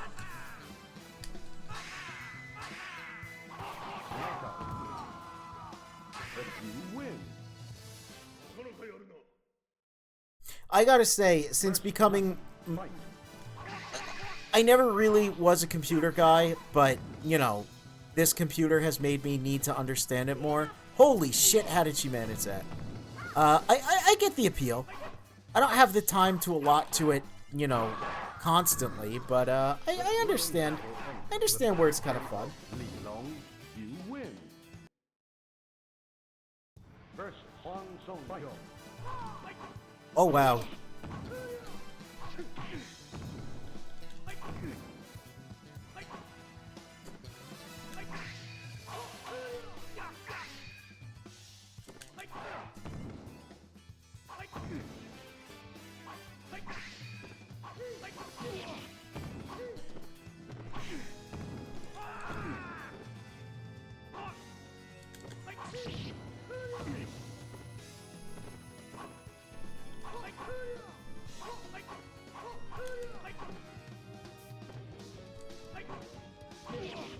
These jumps are so ridiculous. You win. Versus Mitsurugi. Fight. Oh, look, it's Mitsurugi. That's right.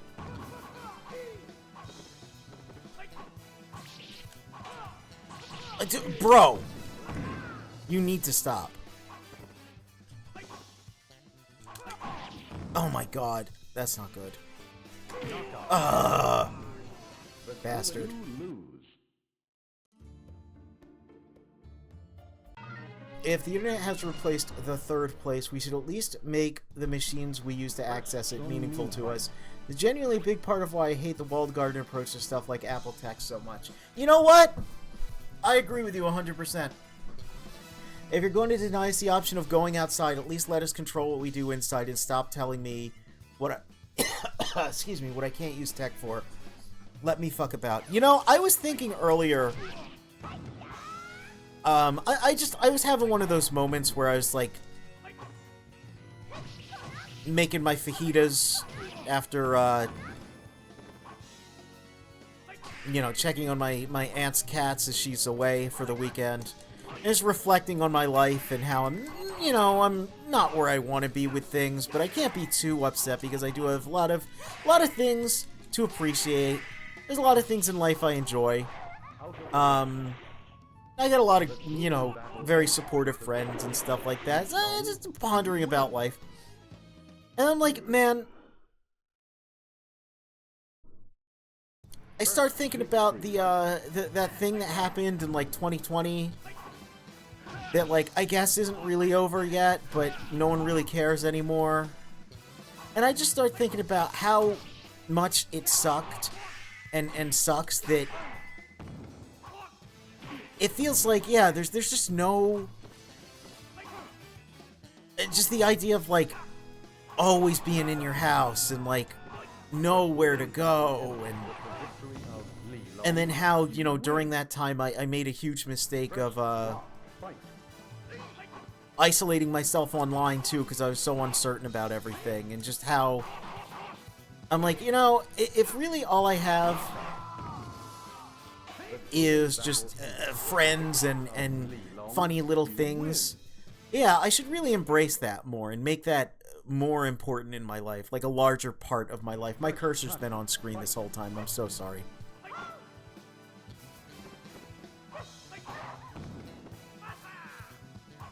And I agree, it does kind of suck. It's like they want you to use all this tech.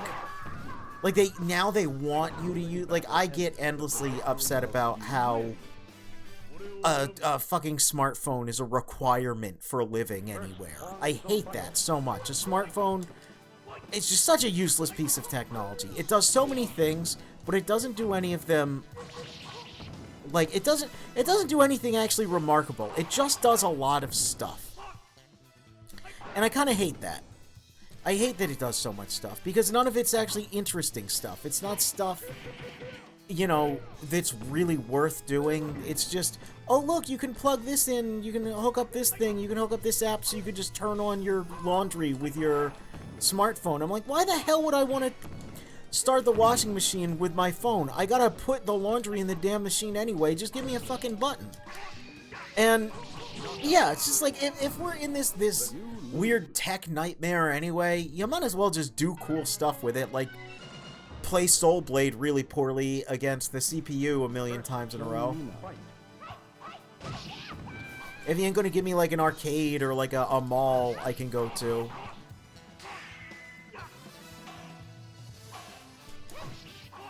Might as well yap and stream and have a funny little guy in the corner. Funny little squid, you know? Have some aggressively 2000s wallpapers. I say go for it. Follow your dreams, man. Follow them right into the water pit. Hey, wait, I'm now realizing this Coliseum stage is the Coliseum stage that's Rock stage in Soul Calibur. That's cool. It looks a lot better in that game. But you win. Versus Rock Fight. I mean, I've been having a really fun time, even though they're all very hastily done and they're very low tech. I've really been liking making assets for my stream. You win.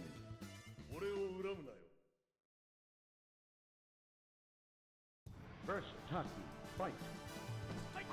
And like, even stuff like that is just, I don't know, it's neat.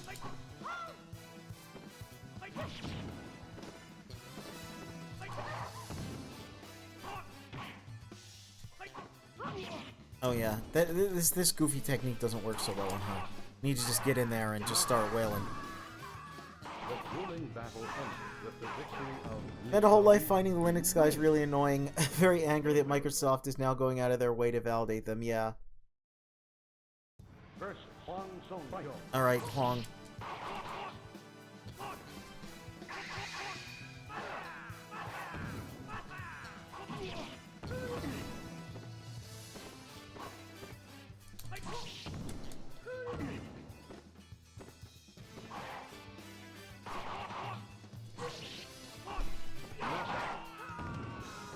The grueling you win. I joke a lot about it, but I really would like, at some point in life, to just Versus Mitsuru live in like a cabin in the woods with like a nice, you know, internet connection and a nice beefy PC. But just not be surrounded by, you know, anything that's not like a creature or a plant. Because, man, The grueling battle ended. there's just so much. And I like to socialize, you know? But I find that I do like doing my socializing online because it's a nice controlled environment and I can peace out whenever I want. What's the armored Tsuchinoko in front of me? So glad you asked. This is our very own Aeon Kalkos from Soul Calibur. He does not appear in this game, so I decided to give him some representation by just putting him on stream here.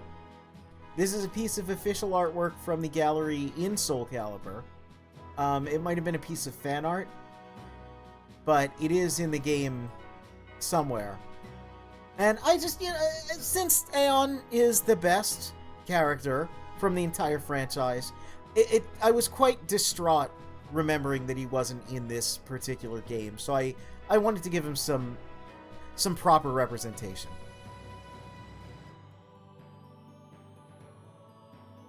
Yes, I keep getting the co-pilot, the AI co-pilot ads on things when I restart my computer, and when I look, I believe even if I go just over here in the Windows thing. Oh no, it's not going to say it right now, but it keeps trying to give me that, and it's like, I don't want an AI co-pilot, man. I want to sit here, and I want to draw, and I want to play some old video games, and I want to stream drawing and playing some old video games, and just talk to people. I don't need it. Stop trying to replace human interaction and outside with an unending technical nightmare of not even cool stuff. It's not even like we're falling in love with the, you know, AI-generated beautiful anime girls or anything. It's just a bunch of fucking schlock that I don't feel like dealing with. Anyway, what's this one? Nice. Look at that. Look at the colors and the patterns going on in this Amy wallpaper. This is an era, all right. Incredible.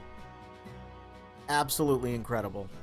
Anyway, that night, Li Long set off for Soul Edge. While taking the prize weapon White Tiger with him, the desire for revenge still burned in his heart. When I get Soul Edge in my own hands, his anger was his only solace. What's White Tiger give us? Extremely high attack power. And yeah, it's just like 2 Morning Stars strapped together.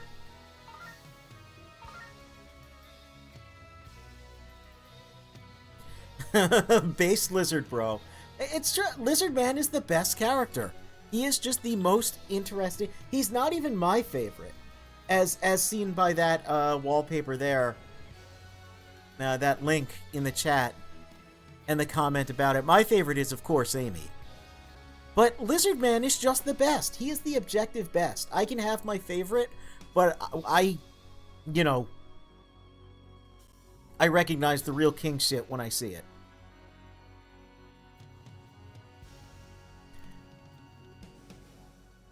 Spike wanting to be able to pull the ripcord to emergency exit out of socializing. Understandable. Oh, what does this background look like to me with my color blindness? I can tell that it's orange and green.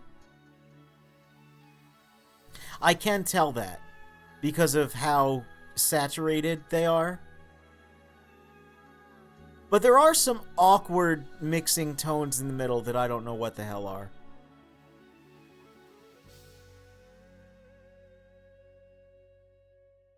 I will say it's a gradient that isn't particularly pleasant to my eyes.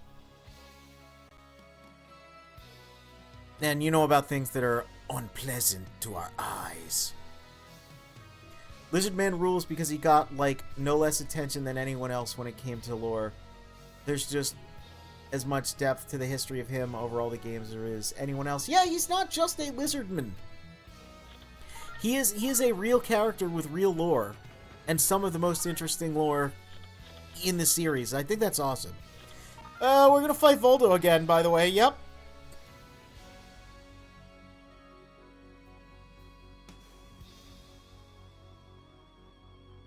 Okay, no real new info here. Just defeat Voldo.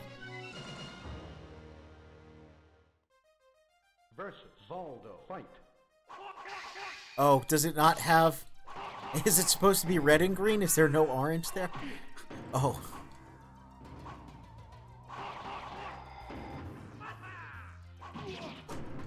Or there's oranges in the middle or something?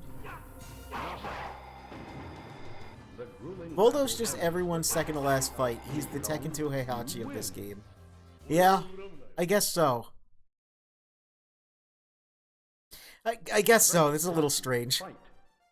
Okay, now we got Taki again for some reason.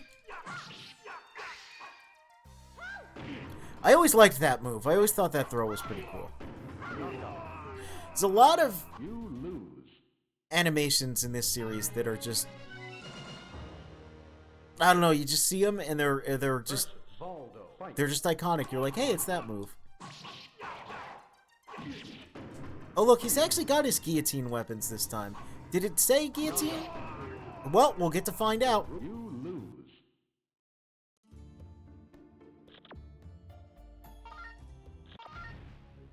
Yeah, guillotine. So it really was a glitch that one time. When it said he had guillotine, but he had the default katars. Baldo, fight.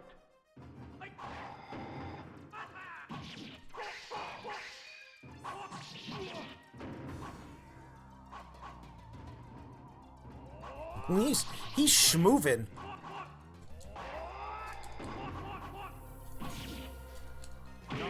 Ugh.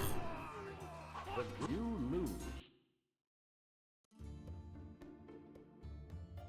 Yeah, even on the render on the side, he's kind of like top center there. Versus And I believe that was the arcade flyer?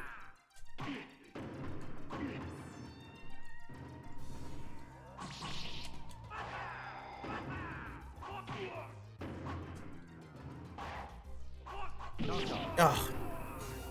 The grueling battle ended with the victory of you lose.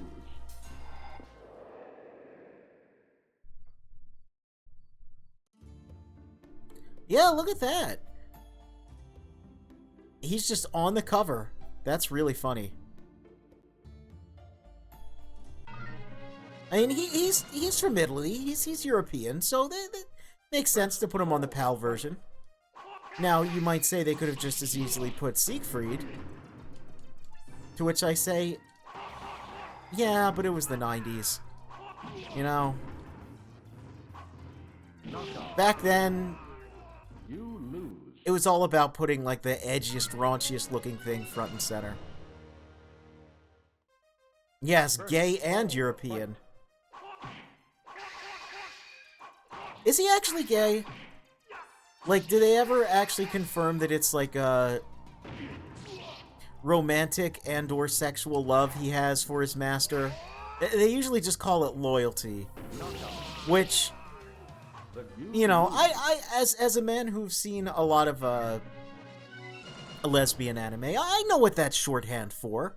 Versus Baldo, fight. I know what it actually means. But I'm just curious how if they ever go, you know, do they ever give more than a few breadcrumbs there? You lose.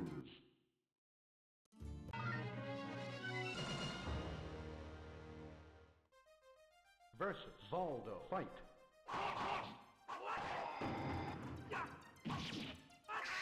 And they certainly write it in a way where it's like, well, what else could that possibly mean?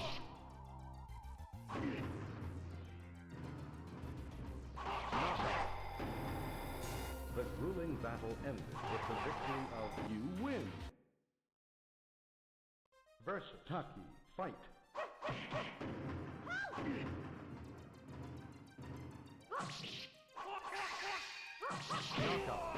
Ugh. You lose.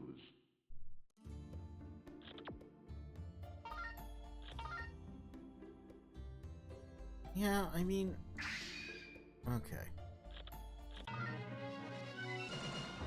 They use obsession and servitude a lot. Alright, yeah. Baldo, fight. Oh, and he dresses like that as a sign of affection. Okay, then. Okay, yeah. That's more what I... Yeah. If you get, like, more than one... You know, if you just say, like, loyalty once or twice, it's like, eh, okay, whatever. But when you start to get into, yeah, obsession and servitude, and he dresses like this as a sign of affection, it's like, okay. Versus Yeah. Baldo, fight. No, that's fine. Yeah, no, I don't, I'm not gonna repeat that sentence, but I'm not a person, I can read subtext, you know? I don't think subtext is for cowards. I think a lot of times it's... I would like to be done with this stage now, sir. I think, yeah, sometimes it gets over-exaggerated what the intention is, but, you know, sometimes when you keep saying certain words, it's like, well, buddy, that could only mean one thing. I don't need the, you know, I'm not a type of person that needs a character to state, I am gay, for me to understand that they're gay. But I'm not as versed in Voldo lore. So I like to, you know, I like to have my facts straight.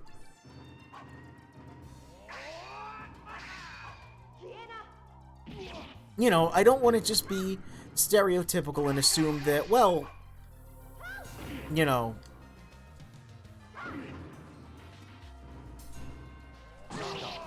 I don't want to just assume based on his age, appearance, and proximity to his master that, well, you know, I mean, anyone who dresses like that, you know, has to be gay, because I've known several gay people that don't dress like that. And I've known a couple that do, so, you know, it's just good to have facts. It's just good to have facts. Can you tell I'm trying to fill dead air talking about Voldo as I fight Voldo, hoping to defeat him? I've perfected him. What about his proximity to Europe?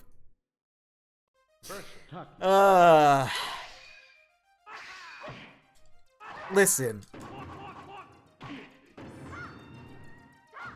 Just because a man is European doesn't mean he's necessarily gay.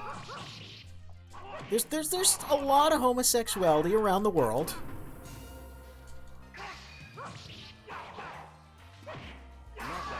We did it, by the way. Younger Voldo, let's see. Yeah, I remember this image. I do remember this depiction of him with hair, which was always a little strange to me. He looks like such a polite lad, although I'm now noticing he may be in a skirt. This is a lot to consider.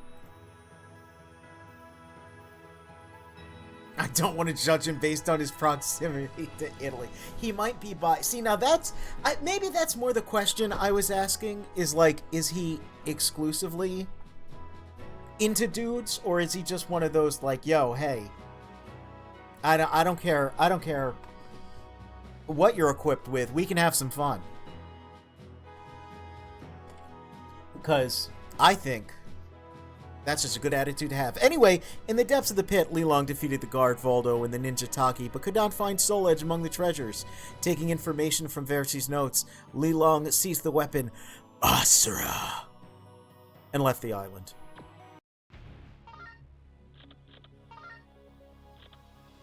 Excellent in both attack and defense. And it's pretty quick.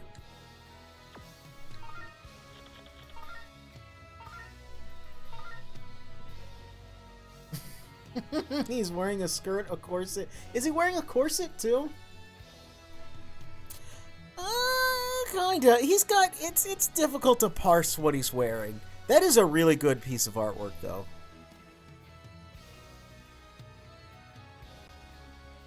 I do remember seeing that and being a little upset we never got it as a costume for Voldo.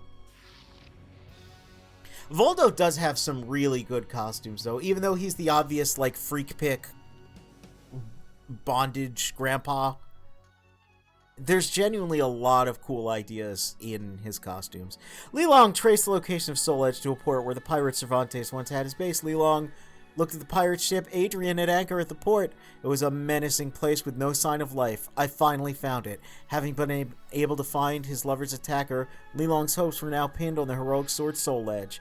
Li Long climbed aboard the Adrian. There stood a man holding two brightly glowing swords. Come to me. Your soul will be as sweet as that of your lovers. Oh, no. Well. Yeah, Voldo being the freak pick is why he gets some of the coolest costumes. Yeah, absolutely.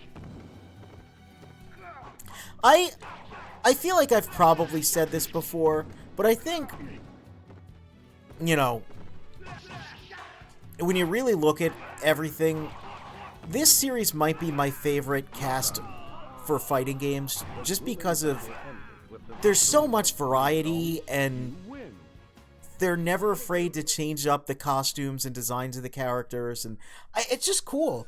And again, yeah, like Lizard Man. In any other game, right, Lizard Man would just be a joke character, but no, he's got some of the most in-depth, interesting lore out of anyone in the franchise. And just as much lore as everyone else. Like, it's... You know, if you just want to read a bunch about Lizard Man. If you want to read like a short novella about a man who has become a lizard, it's there for you.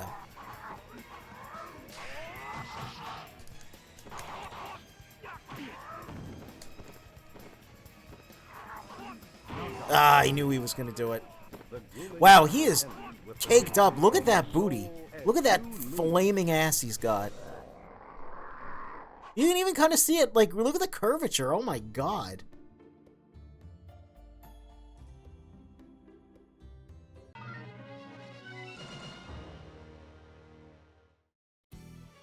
Versus Sir Van Fight.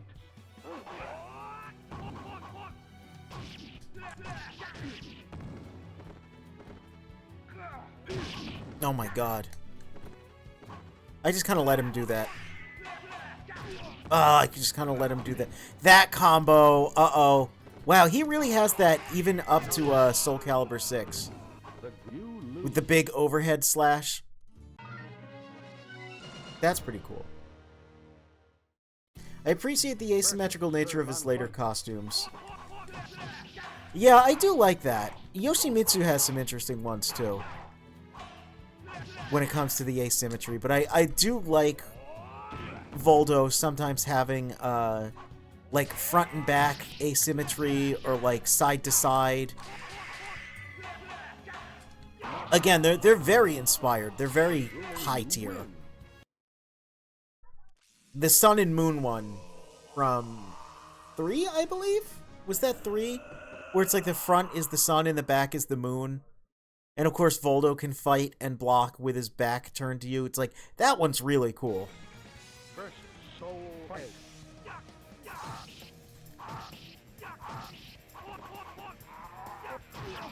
Oh my god! You lose. Oh yeah, look. We both mentioned the Soul Calibur 3 Sun and Moon costume, yeah. Nice. Versus Sir Van Fight. Same brain rot.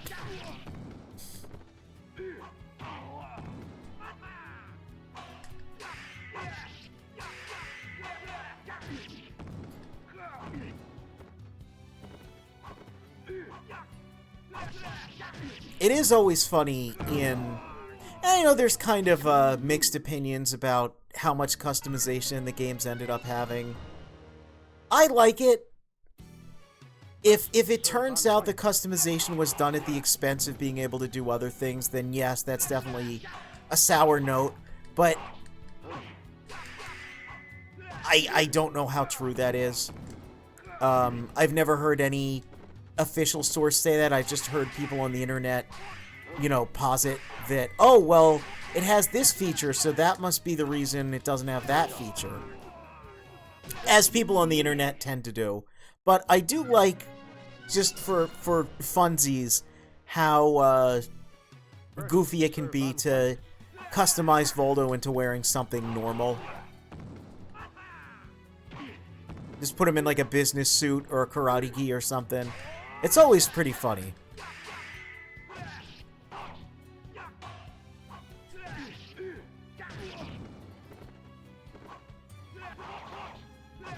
I will agree with that. Yeah, I don't like that it kind of overshadowed stuff and did just become the, like, make Jimmy Neutron fight against Shrek. It's always that. I feel like I would have no problems with it if people on the internet were funny or creative, but it always just devolves into like ironic shitposting.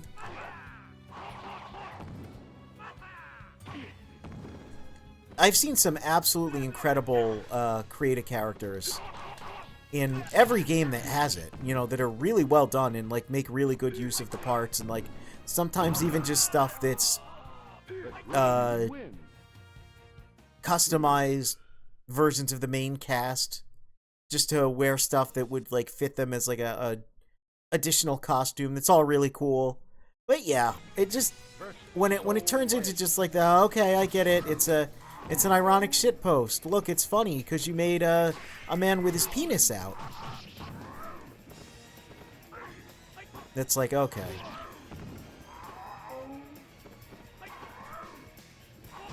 Ugh. You lose.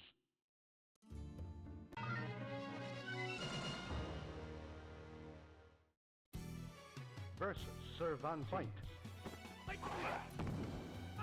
Yeah, same. I feel like I tried to make yeah, I would try to make either costumes for characters that I would play as often. Every now and then I would do you know, like recreations of stuff.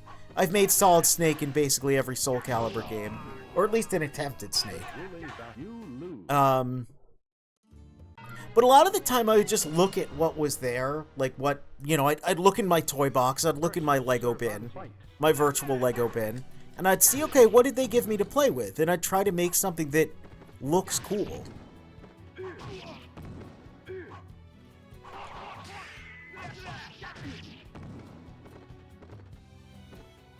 Because, like, yeah, recreations and stuff are interesting.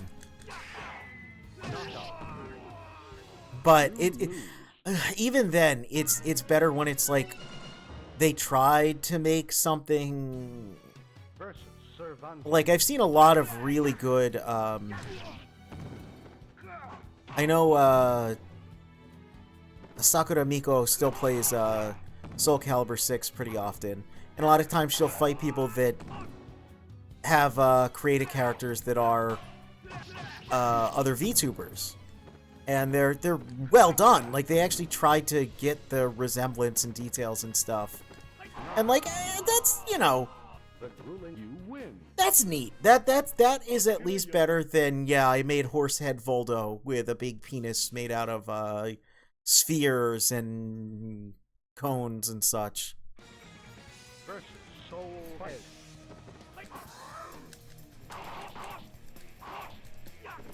I really liked when they would put more modern stuff in like the Tekken gear. Not for like just creating Tekken characters, but just seeing like, okay, how can I put this, you know, how can I mix this with what's already in the game and create something that looks really cool. You lose. Soul Calibur 6 has kind of had a renaissance, so that's interesting. Yeah, if it goes on sale, Servan Fight. let me know, because I do have it on PS4, but I would not be, you know, I wouldn't be against getting it again. I'm not paying the, like, $7,000 it would cost to buy everything full price, though. Not again. Yeah, it was kind of messed up at launch. They tried. They really tried.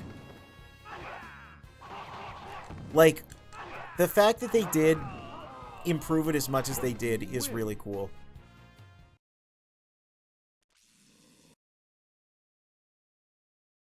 Well, not at yeah, maybe not at launch. They didn't try, but like afterwards, you know, when they tried to fix it, they tried.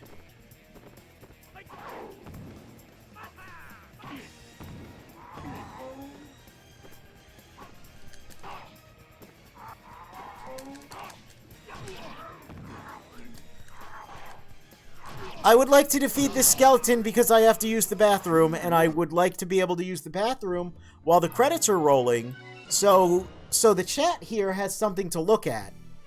Versus Servan Fight.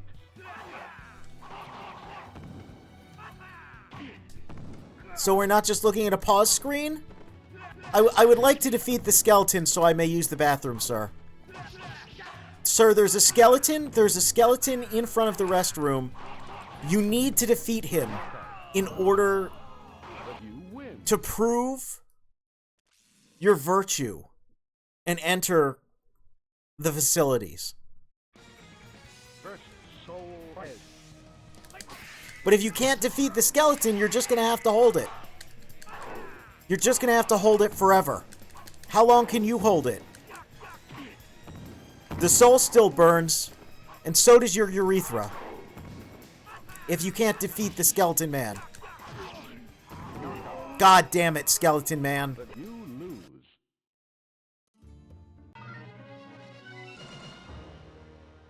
did their best to make people not want to use it. Yeah. Serve and fight. If you pause now... Oh yeah, if I pause now, everyone could just look at this and get motion sickness.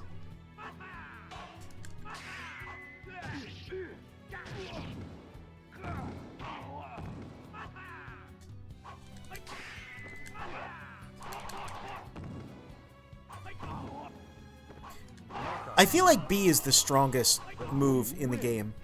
Just for everyone. And it's like, oh, well, what about A? Like, your horizontals, you know, if they try and sidestep. And I'm like, yeah, but, like, CPU never tries to sidestep.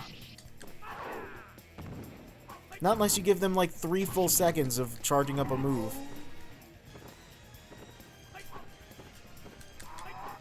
Ugh.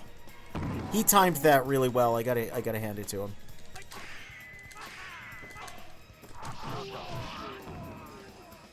You lose.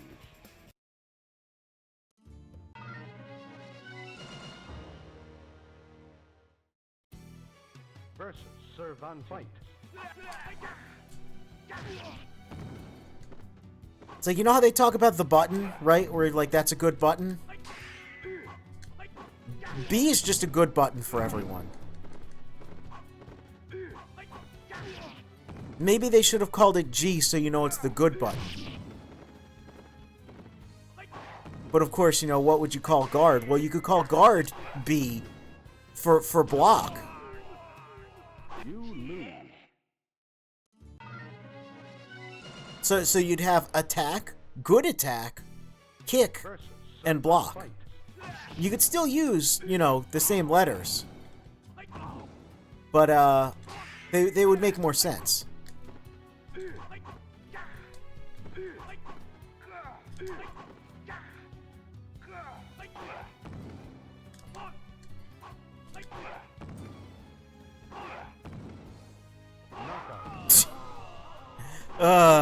win.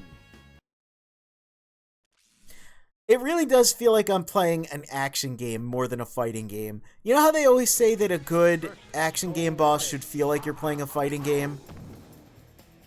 Well, bad fighting game CPU should play like you're playing an action game against an enemy you just want to get rid of.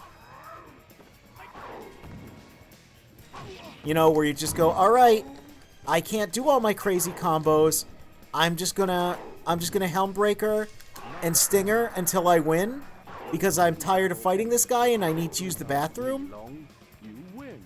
You know? That's how it works. Oh no! He's not feeling good.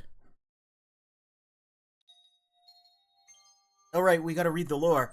Li Long fell to the ground, color of blood on his hands. From the rage of battle, he knew the blood he knew whose blood. I hope it's not Chris's blood. Prominent, Soul Edge slowly reached for Soul Edge. He's trying to reach for Soul Edge. He misses Chie. Chie slowly opened her eyes. She survived from the fatal wound. Good fortune. A month has passed since Li Long's gone. His journey could have ended in death. Chie lived, but Li Long died. But oh my goodness, that's a little yabai. Can we show that? Can we show that? Is that okay? Anyway, she had a kid. Li Long's dead. Chie's alive. We've got Li Long Jr. And we've got credits. I'll be right back. And that kid was Maxie? No, he wasn't. No, he wasn't. Don't try to gaslight people. No. Maxie's not like 4 years old and looking like Elvis.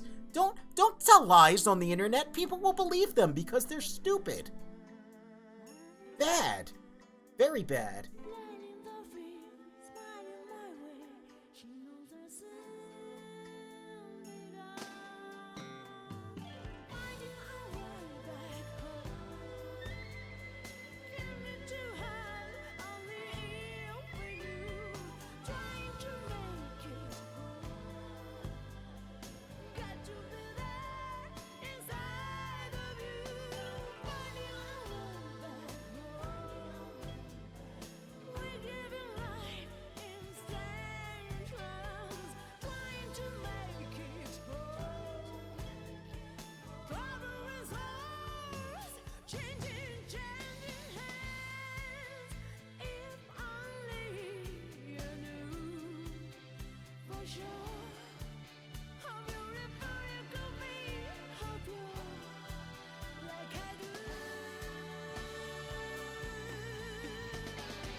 Li Long Jr.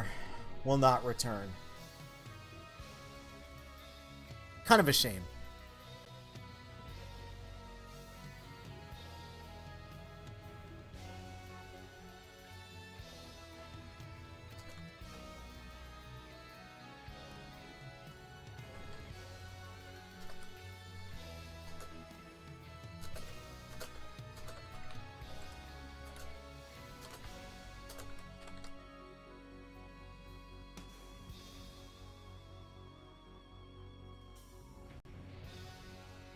Okay. You think I should play Voldo next just because you saw his ending artwork and it's really good? Alright.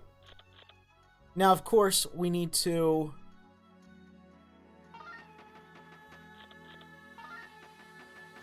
get Li Long's ultimate weapon still.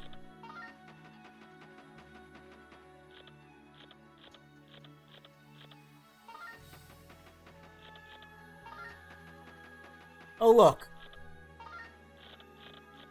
Excellent. Oh, that's nice.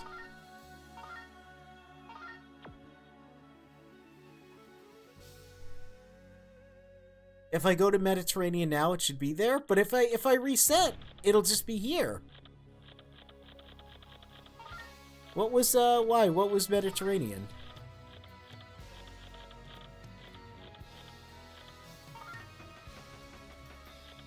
I mean, I'll mosey all the way back over just for argument's sake because I'm curious. Yeah, okay, it'll be. Oh no, it'll be here. Oh, okay. Let's just see what this would have been.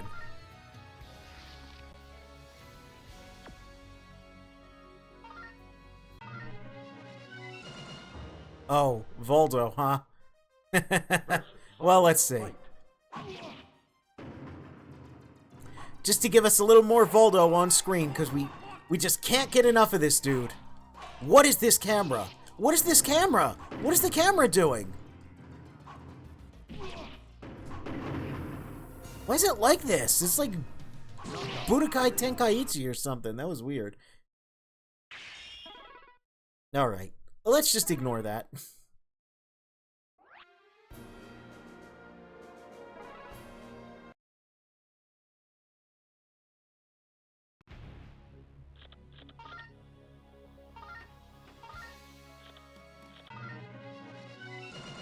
Just okay, never mind. Yeah, it didn't work out too well. All right, it's just a beat him quickly thing. Oh god. Well, not at this rate. It's not.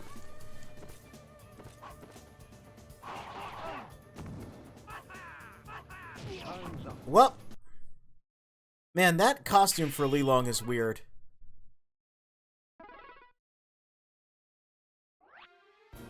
Oh yeah, what is the other? It's like hold... whatever. I can't remember all the button inputs for all the costumes. We're back in the default one. That green one, he looked like he was like gonna do some track and field or something. Wow. Wow, immediately. Alright, press the good button. He's guard impacting with his bare hand. Well, I mean, it does have some armor on it. So it's actually not bare at all. But it is fingerless. Well. You lose. Oops.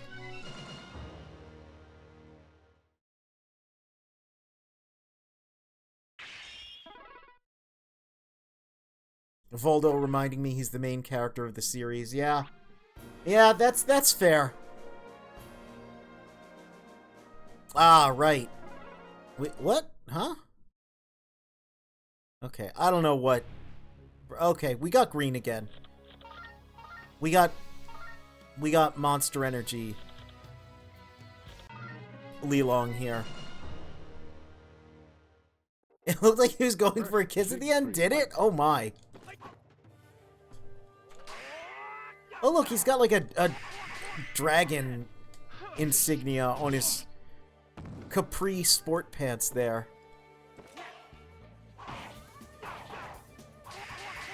Remember how I said, like, the idea of making a tier list for all the costumes in this series? Maybe that's a bad idea, because I don't know where I would put this. I don't know if it's, like, really good or really bad. The Twin Thunder. Twin Thunder. It's just 2 little harpoons. Enables extremely fast attacks. Wow, look at those stats, though.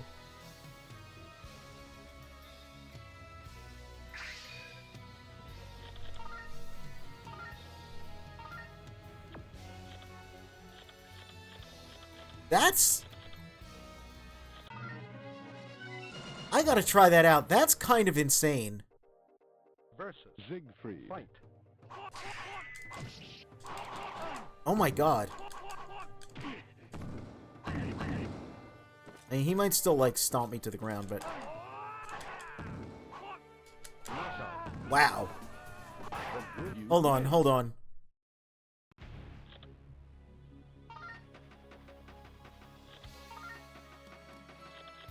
No, no, no, wrong way. No, no, no, no, no.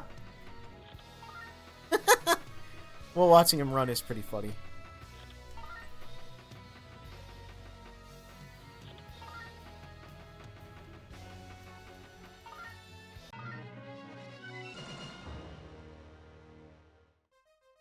Versus Valdo. Fight. Oh.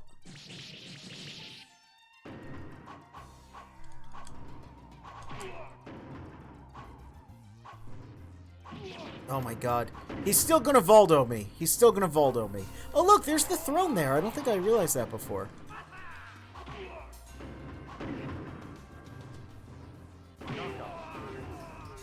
You lose. Hold on. At the very least, I need the Salty Cervantes run back. Because this weapon looks absolutely absurd. Problem is, it's still Namco CPU, so you can never really, like, get an accurate read on the stats of something. Because sometimes the computer just does stuff.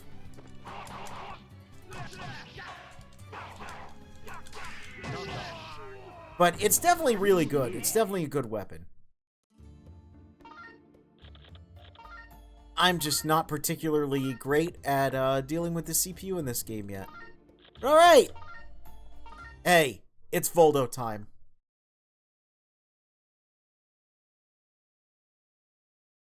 It's Voldo time.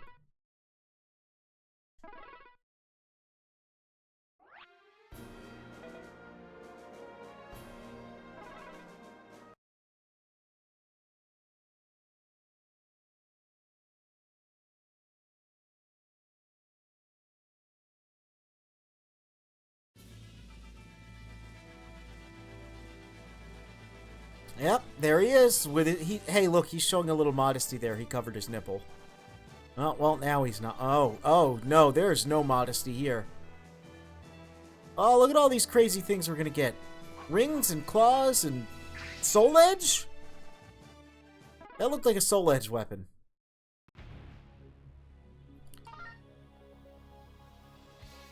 Voldo, age 43, born August 25th. Wait, that's today. Oh my god. Happy birthday, Voldo. Wow, that wasn't planned. Wow. Height, 183 centimeters, or 5'11". Weight, 79 kilograms, or 173 pounds. Blood type A, family all deceased, weapon Qatar, style own style. After the discovery of the New World, Europe entered a new era of trade, arts and wars driven by colonization and conquest. The time was right for merchants to make a fortune. One such Italian merchant dealt with the invincible Spanish Armada and grew rich from supplying weapons. He became known as the Merchant of Death. You will bring me the legendary sword, Soul Edge. This merchant, named Verci, heard whispers and rumors of an object that would satisfy every earthly desire. He started a scheme to find the mystical weapons. Verci's younger brothers opposed his plan. Strange how they were soon recruited into the army out of his way. Strange indeed. He promoted his right-hand man, Voldo, to lead the search instead. Verci used every means necessary to track down Soul Edge. Mercenary armies searched the land for him. And when that didn't work, cutthroats and pirates scoured the seven seas, but to no avail. Growing furious with his aides, Verci decided to lead the search himself and look for his fleet to sea. He took his fleet around the Cape of Good Hope and headed east. Along the way, he acquired rare exotic arms and riches at eastern ports. Then he received the news, "No! This cannot be!" In his homeland, war had broken out between the two great powers, the Italian Wars. Someone must have broken some spaghetti. The flames of war had finally reached the politically unstable Italy. Ironically, the target of these invaders was the Merchant of Death himself. To return would be suicide. Verci's home had been seized and destroyed. All of his wealth was gone. All he had left was his fleet and their treasures. His anger turned into real madness. "I will not lose my treasure. They'll never find it." Verci and his fleet sailed to an uninhabited island. His crew dug a massive pit, a vault, guarded with deadly traps, housed Verci's remaining treasures and weapons. Voldo then executed the crew, lest they give away the vault's location. For his loyalty, he was sealed alive inside the vault. By the time the vault was finished and sealed, the Italian Wars had ceased, but Verci never made it back to Italy alive. Voldo went blind and insane from his years in the pit. His reason for being was to guard Verci's secret treasury. Only Voldo's talent for murder remained keen after all those lonely years. The secret treasury. This secret money pit is where the millionaire Verci stores his fortune. Lying at the bottom of a 50-meter pit on a desert island surrounded by deadly riptides, this treasure island is indeed impregnable. The ghostly voice of the long-dead Verci rang in Voldo's ears. "Voldo, protect my treasure." "Sofitia!" She received a divine revelation. "She's here. We just gotta beat her."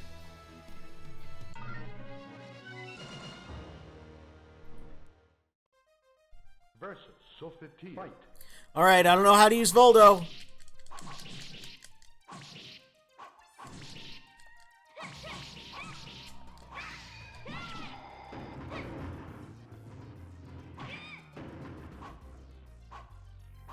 Wow, his upper body likes to just dislodge from his lower body sometimes. Knockout. The grueling battle ended with the victory of Voldo. You win.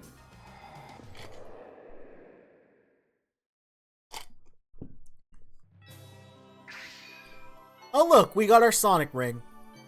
Voldo enjoyed slaying the intruder, Sofitia. The voice of his master spoke again. "Well done, Voldo. Feel free to use another weapon for my treasury." Why is he getting, like, Dr. Light capsules? Like, just, you have my permission to take this thing now that will power you up on your journey. Anyway, Voldo selected the razor-sharp full moon. Another foolhardy adventurer made his way into the money pit. Oh! Are these primarily going to be I stay in the same area and people come to me? That's interesting. Voldo kneeled at Verci's throne and uttered a promise. "Master, I will slay him." It's Huang. Strike him while in the air to win. That's interesting. Versus Huang Song. Fight.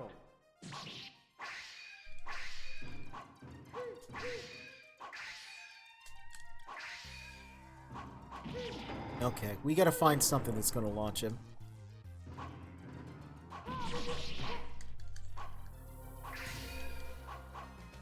We gotta hit him at all. That would be nice.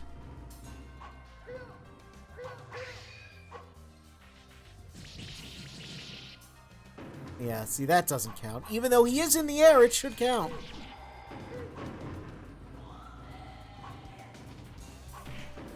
Oh. I don't know why that worked.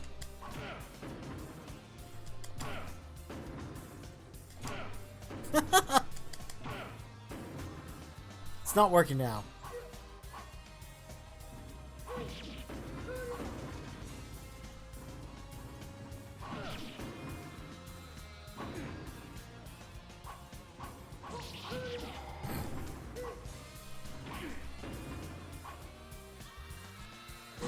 Well, You lose. oh yeah, I didn't equip my rings. Versus Huang Song fight. So that's definitely a launcher. But will he let me actually land it? That's the question.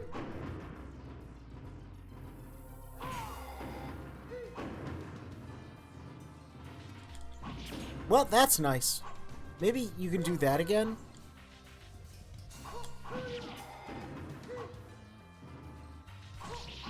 Oh my god. There's like horrible voices in this stage. Yeah, see, I know that that's...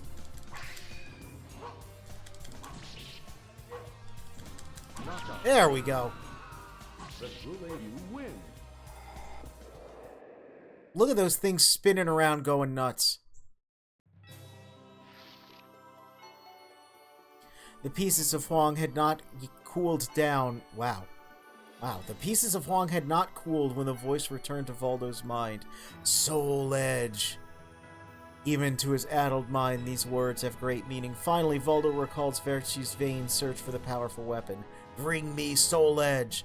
Master, I will not fail you. I will find your Soul Edge. Yep, Voldo's gotta help his Italian master edge it. Got it. Recalling Verci's information on legendary weapons, he leaves the pit for the first time, in decades, to search for the swords. Okay.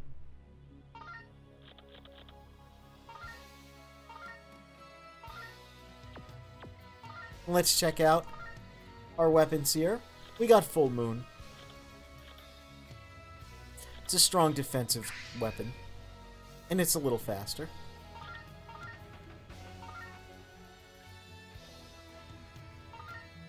And we're in Germany. Yep. Castle of Stefan, Marquis Andre. It's got weapons from all over the world. Voldo carved his way through the enemy's troops as he headed for the front gate. The castle shuddered from impacting fireballs. A young swordsman with a huge sword blocked Voldo's way to the tower. Monster, you may not take a step further. Voldo snarled and muttered, "Kill." It's Siegfried. Just gotta beat him in the time limit. Imagine being Italian, hearing you got rep in a fighting game, and then seeing Voldo. I'd be pretty proud. And again, he is one of the more interesting. He is one of the most iconic fighting game characters, I would say. Like, you're not gonna forget him if you see him even once.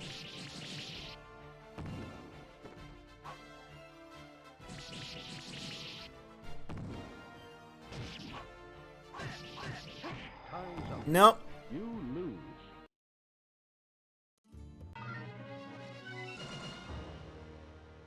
He is the Italian of all time. Versus Siegfried fight.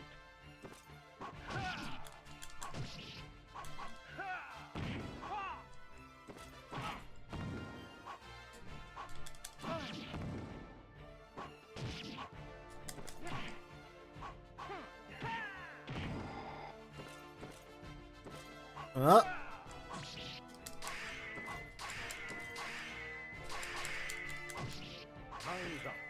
You lose. Yep. He's gonna try and lay me out. Of course he is. Of course he is.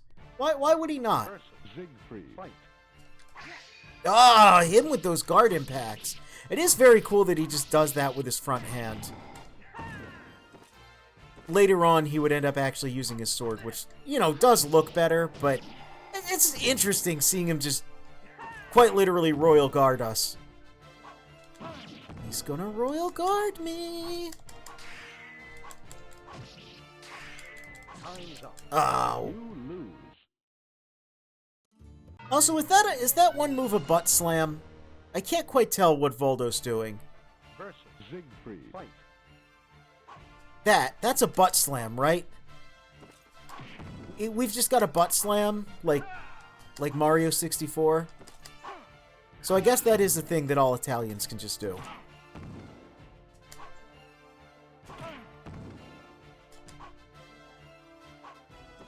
Yep, come on, get ready for this face-sitting action. Time's up. Alright, maybe You lose. that's not the way to go. I think it's a kick. Oh, well, it's whatever you want it to be, I guess. I don't want it to be a butt slam. I kind of want it to be a butt slam.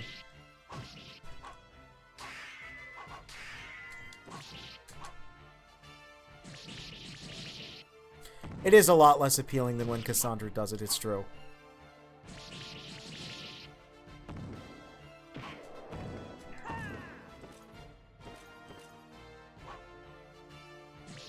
Time's up. Ah, really? You lose. That's a little... Suddenly, I don't wish that was me.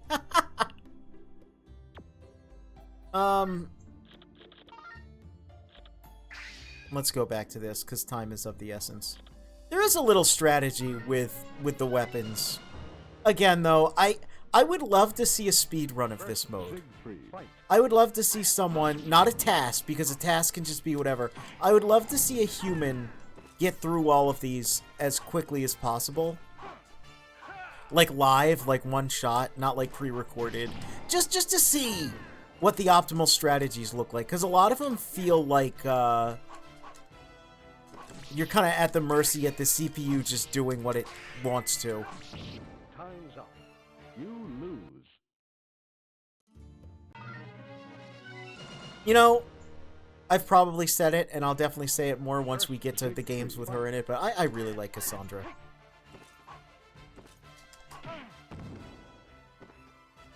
She's great. Time's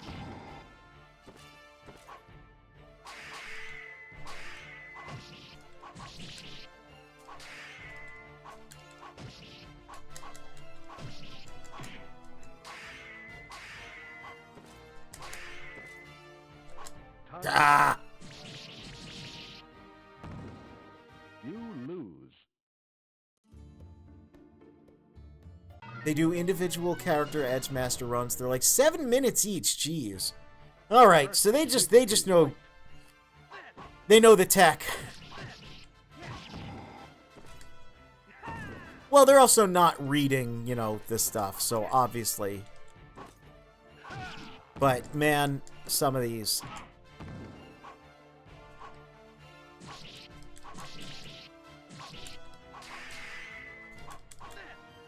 Knockout. More than see the speed run, I'd like to hear what someone who does the speed run has to say. Because I've seen some speed runs of games that are like 15 minutes long, and the people who, like, you know, play these things will be like, oh yeah, I hate this. It's the worst. Don't ever speed run this game. Yes, I was able to beat it in 15 minutes, but it took me like 72 uninterrupted hours to get that 15 minutes. Out of the ring. I did it. The grueling battle ended with the victory of Baldo. You win. Speedruns are really funny.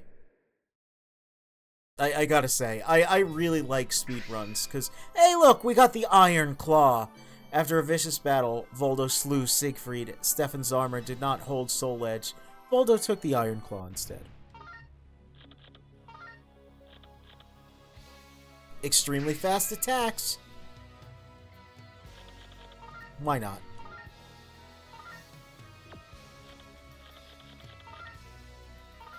Episode 4, Spain. Really?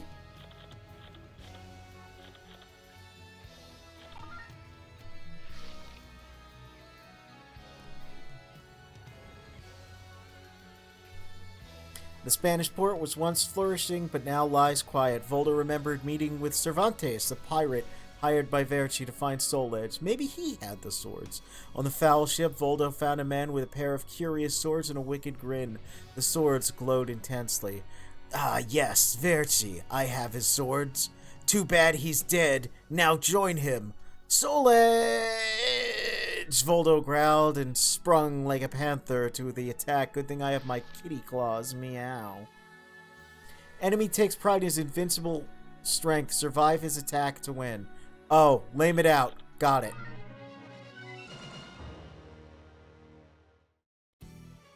versus serve on See? fight. Isn't he blind? Good point.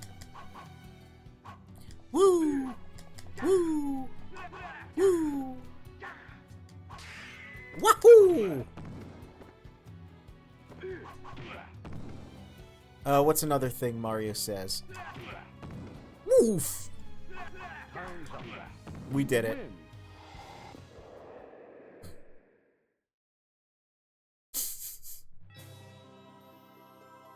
Voldo fought Cervantes to a stalemate with his incredible butt bounce powers. If I can't kill you, the pirate said, I will banish you to the ends of the earth. With a roar and a flash of light, Voldo suddenly disappeared. Okay. Oh, the ends of the earth. North America. Yeah, that's true.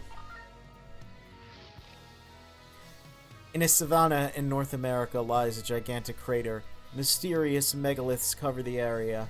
The locals fear this holy area. Nobody ever comes here normally. Voldo awoke to find himself in this new, strange place. Where was Cervantes? Voldo wandered around and eventually met a small boy. The boy led him back to his home with a big man. Bangu! Stay away from him! The man shouted and lunged at Voldo. Wow. British guy sees an Italian once and immediately hates him. How accurate's that? He's got an amazing stamina. Oh, no, now he just has amazing stamina. Last time he had an amazing stamina. Well, we have to beat him with a ring out, but I am going to get a little water. First, going to just wet my whistle. Bang Boo, there he is. Look at that little Bang Boo. When's the Netflix animated adaptation of Soul Calibur? Oh boy. Oh boy. Versus rock fight. Alright. Oh, this music kicks ass. I remember this one too. It sounds like something out of G Gundam. Or like Dragon Ball or something. But you lose. Well, this might take a while. This might take a while. Rock fight.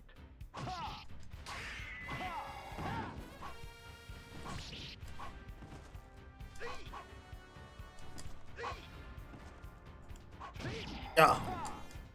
Oh, look, he's got a big caveman club also. Oh no. Oh no, here it goes. Here it goes.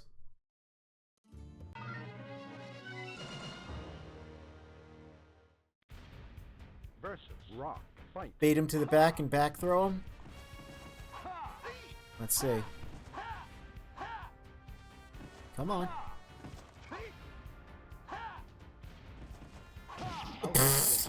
Yeah, just bait, just bait him.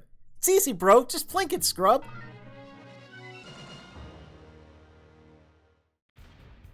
Versus rock fight.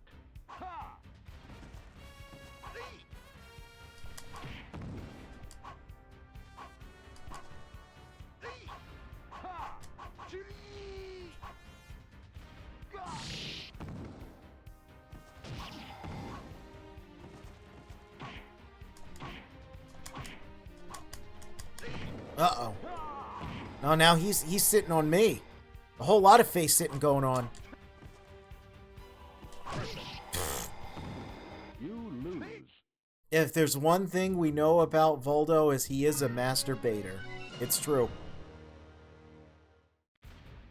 Versus rock fight.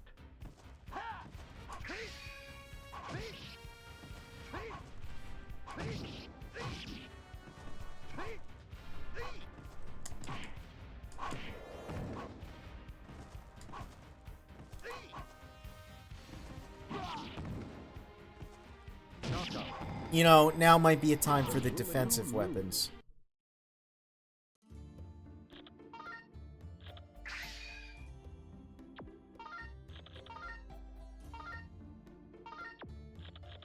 Oh, I have a message. Is it something terrible?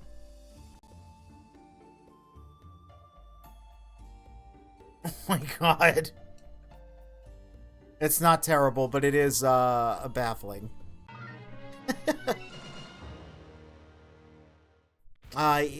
versus rock, fight. I can't keep reading these messages. They're gonna get me banned on Twitch.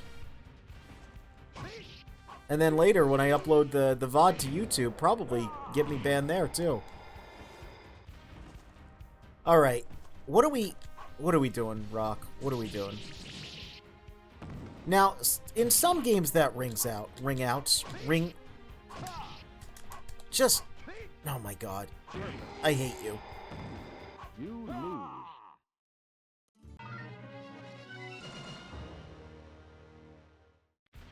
You know, this game feels really nice and responsive until, like, the couple times when it doesn't feel nice and responsive. And just, sometimes I feel like, you know, and I know fighting games aren't about hitting buttons fast, but there's a few times where I feel like it doesn't matter how fast I hit the button, it just doesn't want to happen. You know?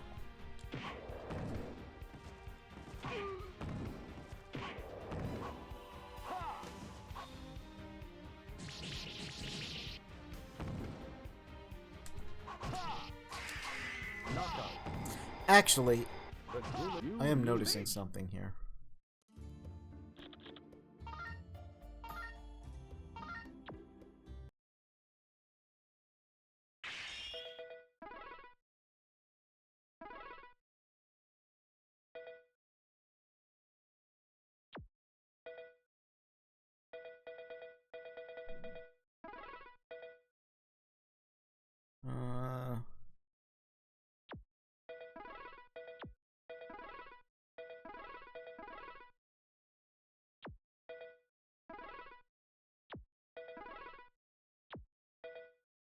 Okay. Maybe I'm stupid.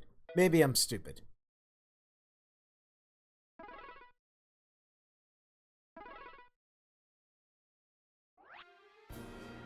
He might be stupid.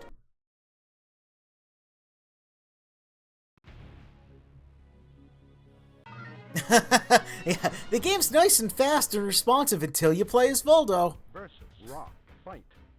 Oh, I'm in the red one now. I look like I'm a meat man. I don't like that.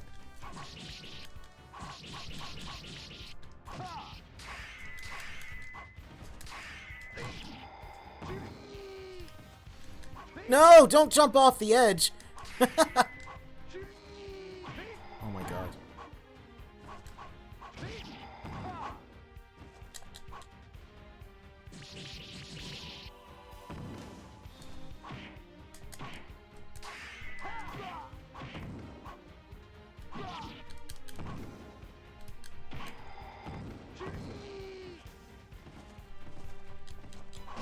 You know, I think that throw might not ring out in this game, which is a problem.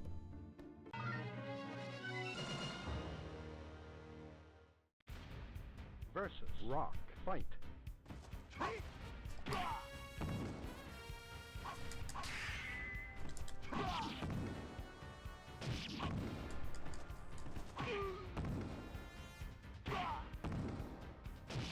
Oh, that might ring out. Except I can't figure out how I did it.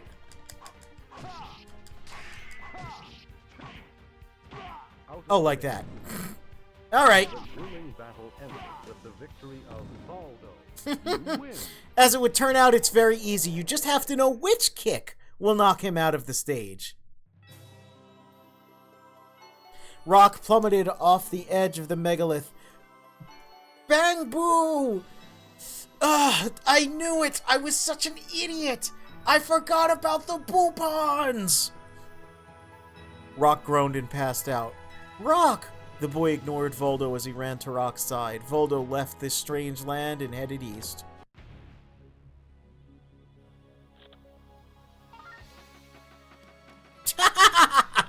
I'm sorry. Hold on.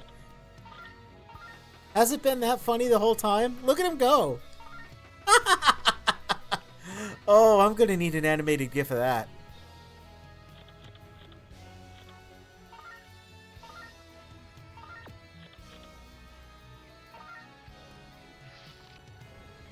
Noto Castle. Voldo arrived by trading ship and sneaked into the castle under the cover of night. As he left the armory, he was discovered by the guard. Wait! A samurai leapt out to block him. What kind of monster are you? I'll find out with my sword. Of course it's Mitsurugi. Beat him within the time limit. Best viewers on that bullshit. Hey. Get out of here. I am going to be the Twitch channel with the most banned users. Just simply because every single time I stream, there's a bot that shows up. Versus Mitsurugi. Fight. Voldo goes to America and thinks it's a strange place. He's not wrong.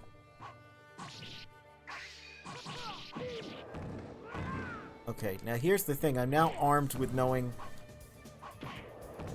Actually, I don't know what the input is. Oh no, that's the input. Whoa, that looks super weird. Beep boop. Yep. I need a gif of exactly that one too. He's running from North America to Japan. Me. Me once I have money. Gonna go on a vacation to Japan and I don't know. I don't even know what I would do. Just walk around in like nature parks and look at shrines and stuff probably.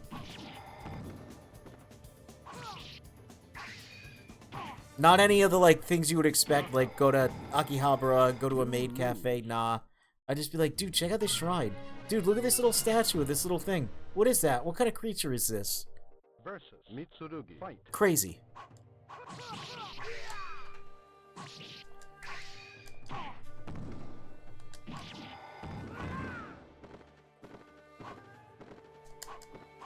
No! That's always a cool move. What? Why did that not hit him? Time's up. Oh, Voldo. That kind of looked like he cut my head off. When I was a teenager, I wanted to go to Japan because I was a weeb. Now I want to go because it seems more affordable to live. Yeah! Oh, yeah. Versus Mitsurugi. Fight.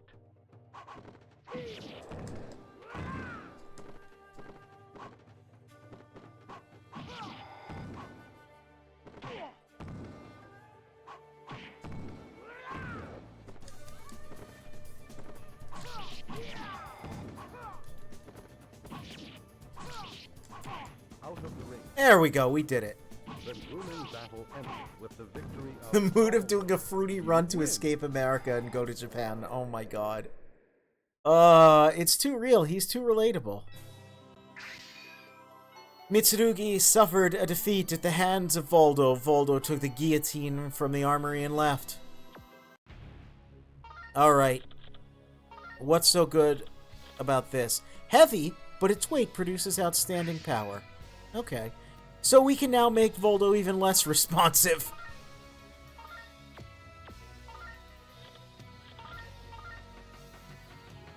Voldo went over to China.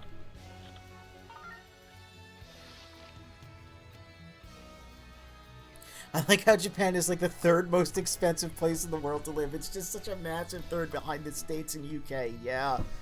Yeah. Oh, God. Ugh. You know, I really don't want to say too much of anything. I don't want to express my opinions too much about anything that's, you know, more socially important than, say, like, I like a video game or I don't like a movie or etc., etc. But, man, there's not a lot of reason to live in America. Not currently. Ugh.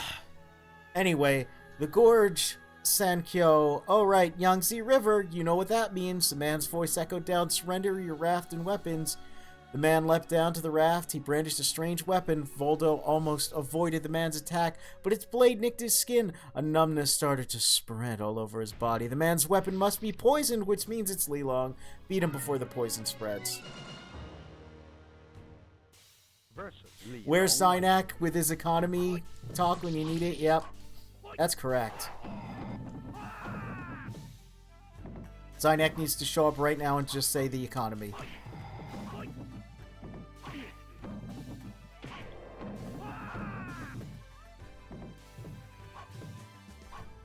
Oh my god. I don't even know how he managed to grab me there. That was impressive. Maybe because the CPU just button reads. It's fine. people have killed in Minecraft for less. Yeah, it's true. People have killed for less in Minecraft. In Roblox.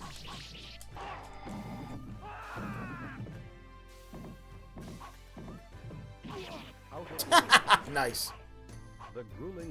I always like that move because it's just a really... I think he has that in every game, but just for some reason he's got this very bizarre fighting style, and then he's just got that straight up, like, Bajichuan, like, elbow? Like, the step-in elbow move that, Akira from Virtua Fighter has. It's so weird that he just that one move. Everything else, he just flops around and does butt stomps. Anyway, Voldo was weakened by Li Long's poison, but still overcame the assassin's attack. Defeated, Li Long gave Voldo the antidote in the weapon Poison Arrow.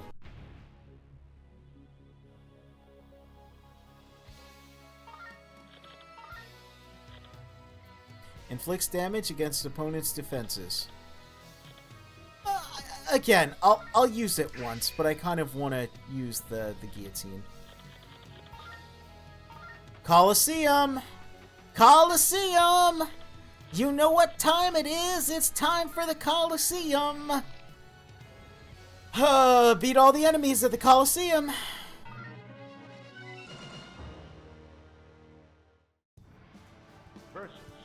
Think it means it does chip damage? Yeah, probably. Oh, hey, I remember this outfit.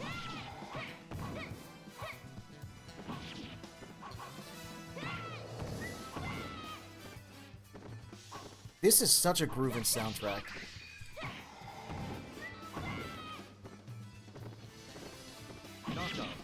There we go. It's straight up just the elbow. It's so funny. Versus Rock, fight.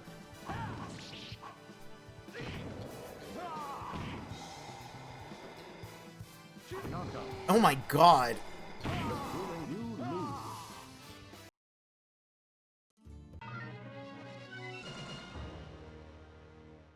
Ringed out by the whiff of Italian Golem's armpit. Hey. Hey now. Let's not say things we can't take back.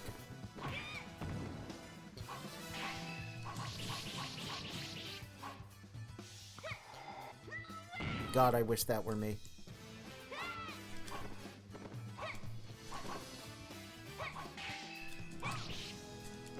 Knockout.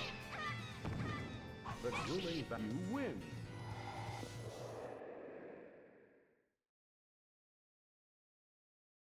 Versus Rock. All right, Rock. I really like the lumberjack look for him. It's really funny. I think it's.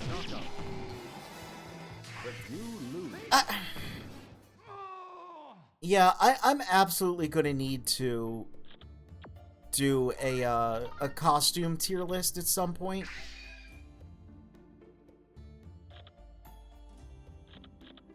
And oh, maybe do like maybe I'll do it per character, right?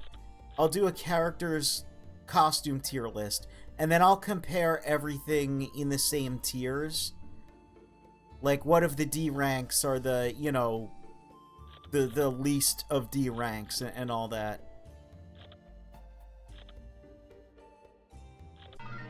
To get what is the objective best costume in this franchise, because I gotta say, I'm not a fan of what a lot of Rock's costumes ended up devolving into. Where he kind of just looked like a nondescript barbarian. The idea is he's, you know, he's a British child who was orphaned in America and, like, learned the ways of the natives.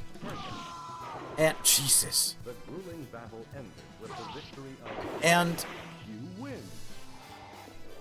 I feel like a couple of his outfits convey that well, but I think at some point they forgot that that's why he's, like, mostly naked and is covered in furs, is that he learned from, you know, he was raised by the indigenous people of the land, and I think at some point they forgot that and thought that he's just a barbarian, right? That's what he is. He's a barbarian.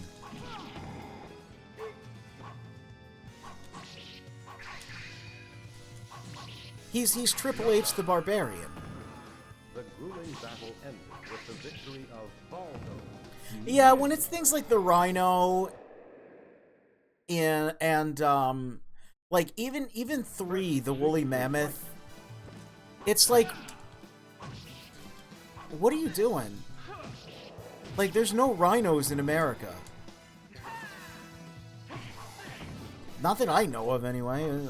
I've never heard of that. God damn it. You lose.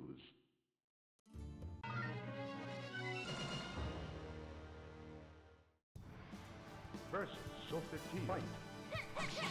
Because I think the lumberjack kind of look he has here fits. I think it's actually one of the... It's actually way more accurate to Native American attire than any of the barbarian looks that he gets later on. Why did she also, like, absolutely destroy me this round? Well, that's how I want to go out, so can't say it's all bad.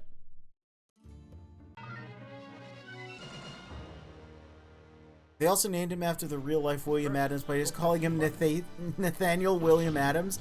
They literally just, like, added an extra name. That's funny.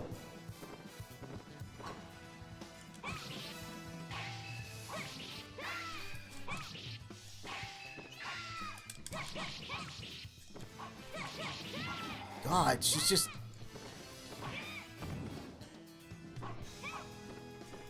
Alright. Butt stomp time. Knockout. The grueling battle ended with the victory of Baldo. You win. Feels like half the cast became parodies of themselves later on. That's probably not a popular take. It varies from character to character. Some absolutely did. And I think Rock is one of the worst examples of that. Like, a lot of them are still pretty cool later on, but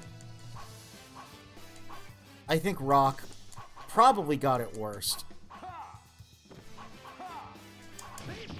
Well. Ah! The grueling battle ended with the victory of Baldo. You're 100 years too early to challenge me. Versus Mitsurugi. Fight. Yeah, I'll agree with that. I think it is mostly Soul Calibur 4. Because 6 kind of brought everyone back to where they started, for better or worse. Very intentionally.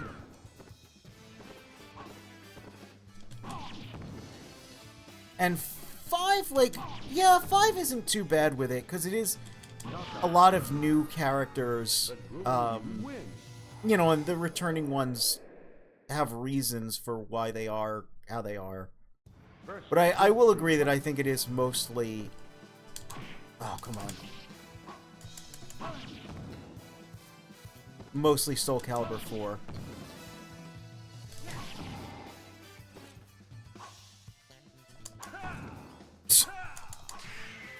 Oh no! Ah, I wanted to give him the bing bing wahoo. That's okay. I'm getting the rhythm. I'm getting the rhythm. Versus Sophitie. Fight. I remember people complaining, which is really funny to think about. But I do remember a non-insignificant amount of people complaining about Sophitia's outfit in Soul Calibur 4. Just being not very interesting. And whereas I don't think it's too bad in a vacuum, it is definitely one of her weaker looks. And I do prefer when she's got some armor. The grueling battle ended with the victory of Baldo. I really like Sophitia's Soul Calibur 4 outfit. That's fair. Yeah, I don't think it's like... I don't think it's bad. I think it's just... Versus Rock, fight. I think my... Like I said, in a vacuum, I think it's fine. If you just showed me that design and I didn't have, like, years of knowledge of her other outfits, I certainly wouldn't have the problems with it, yeah, that a lot of people did where they're just like, oh, it's too, like, sexy or whatever. I don't... Damn it, Rock. I don't mind it as an outfit. I just think that I personally prefer when she's got, like, some armor and stuff to her. And, like, the blue, like, matched in with the outfit, you know? It's not... It's literally not... It's not that it's a bad or terrible outfit or anything like that. Which is kind of why, like, you know, I think it is a good example to bring up because it's like, yeah. It really depends on what... Now, I will say, my favorite Sophitia outfit that I can remember, off the top of my head, is her Player 2 outfit from 3. I think that one's really cool. But that's, again, my bias of just... I just think it looks cool. I think she looks awesome. Versus Rock, fight. Okay, yeah, when people say it's too anime, yeah, I think that's a bad defense. Because, yeah, they'll like how anime everything is in, like, this game and Soul Calibur 1. But all of a sudden, yeah, people, yeah, anytime someone says soulless or anime or any of these words that don't actually describe things, yeah. Versus Mitsurugi, fight. Yeah. I think people's reasons for disliking it are kind of stupid. I will agree with that. It's again, it's not my favorite. I do think it's kind of like one of her weaker looks, but I don't think it's... I think more than it being... Because I don't think it's bad. I just think there are outfits that I vastly prefer for her. The grueling, you win. Versus Siegfried, fight. I think, if you want to talk about Soul Calibur 4 outfits that I hate, I cannot stand Siegfried's. I just think it looks so gaudy. Just like covered in the ice. Like, it should be cool, but it's just kind of not. There we go, got him. The grueling battle ended with the victory of Baldo. Yeah, people are really not good at describing why they don't like Soul Calibur 5 other than quoting 2013 IGN articles. Someone actually play through it and earnestly talk about it beyond that. Yeah, Calibur yeah. Look at how huge this is. Why is it taking up the whole thing? We got the buffalo horn. Yeah, I will say it every single time. I love the cast shakeup in fighting games. I love when you look at characters and you're like, oh, they're like this, you know, they're an extension of this character or that character. I think that's cool. I think Patroclus and Pyrrha are great. And, I think, Sheba is great.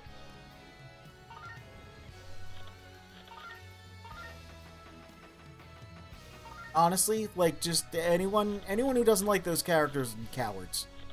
Cowards. I hope that's to scale. Yeah, it's just twice as big as everything else.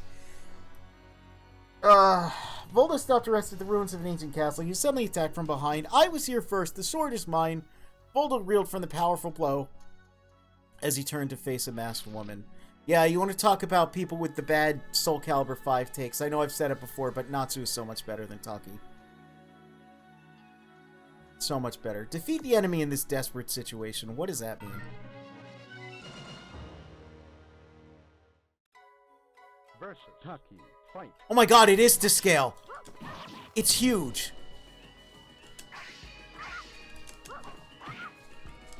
Knockout. I didn't think it would be that big. You lose.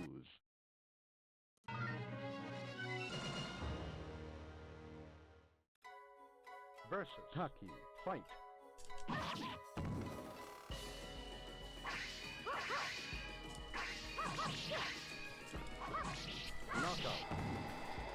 I've always been... Oh, I think it's neat when a character becomes post-time skip that isn't a carbon copy but twists the formula, but I've always been more of a lore guy than an FGC man, so I can't combo nothing. Maybe I'm just not moveless loyal. No, I agree with you. I really hate when a fighting game will come out and they'll change a character's moves and people just... Oh boy, the tweets start just flying off. About, like, I can't do this, like, one-hit kill, touch-of-death combo anymore. It's now like, this game's terrible. And it's like, please, let that... Jesus. Speak about one-hit kill.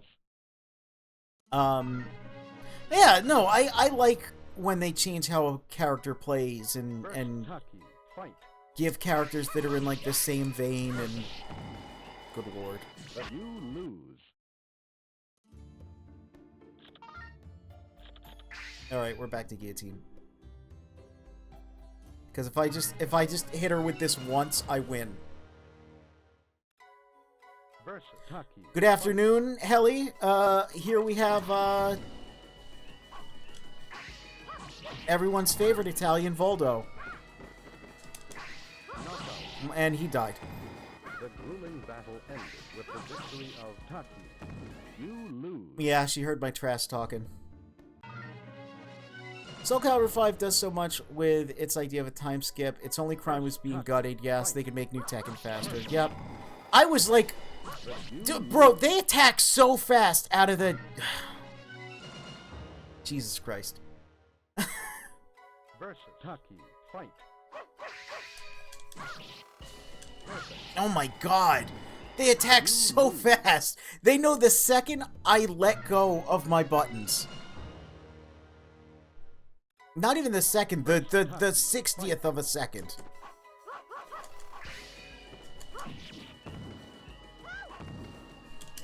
Oh my god. Playing through this, again, I was never... No, I liked Taki in Soul Calibur 1. Just because I was like, wow, sexy ninja. I'm literally 12. But man... This is making me... I've never been, after that, like a huge fan of Taki. But I'm gonna be real, this is making me hate Taki. She is the most... They make you fight her in the most annoying conditions. God, I love that little fruit. Yeah. Yeah, we've been doing some absolutely fruity things.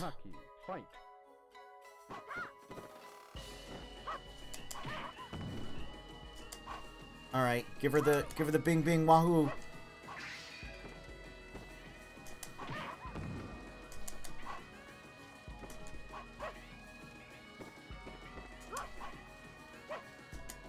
Why is this? Ah! It was working! It was working until I tried something different. Why? Shiba and Leisa being half-siblings unknown to one another because Xianghua ended up being a dreadful person rules. It rules that there's actually loads of precedent for that because Xianghua always acted like a brat. Yeah, and that's just the reality of someone not growing out of that. Yes, yeah.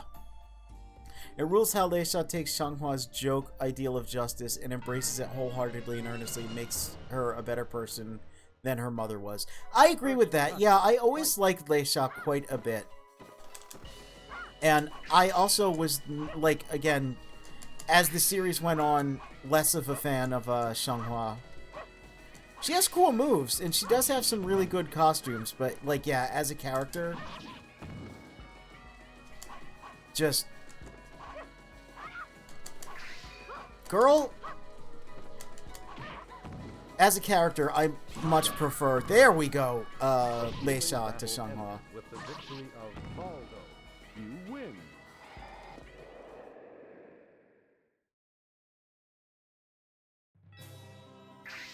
We got a thing! Against incredible odds, yeah. Voldo still managed to defeat Tagi. The runes didn't hold Soul Edge, but Voldo found the weapon Pata Pata Pata Pon. Voldo heads for Spain, where Cervantes awaits. What's this thing's joke? Extremely strong defensive weapon.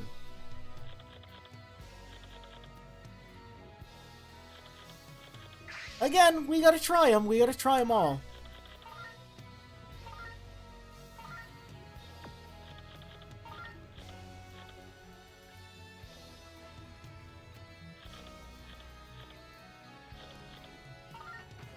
Gotta get to Spain from here. He's just going all over. I like Songhua a lot. I just think it's really brave to take a character like that to a logical negative conclusion and just kind of freeze them in a no consequence. Oh yeah, and not just freeze them in a ito blah sort of state. Like, oh no, you fucked up your life. Yeah, absolutely. Show up somewhere, beat the shit out of someone, realize they weren't hiding the magic toothpick gauntlet, move on to the next place. Voldo's living the dream. That's it. That is what is going on.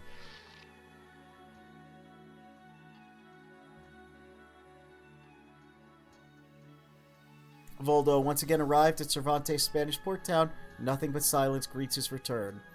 The immortal pirate! Look who's back, Virtie's lapdog. Your devotion to the death merchant will only bring you death. Alright. Yeah, Li Long's story, oh my god. Where he just decides to commit atrocities against anyone who's ever picked up a sword ever because his girlfriend was killed by a swordsman, allegedly. So then he's like, I am going to kill every swordsman because I don't know which swordsman killed my beloved Chie. And then he dies, and then as it would turn out, Chie didn't actually get killed. She recovered. Probably a thing you would want to learn before you go out on a quest for revenge is the person I'm trying to avenge actually dead?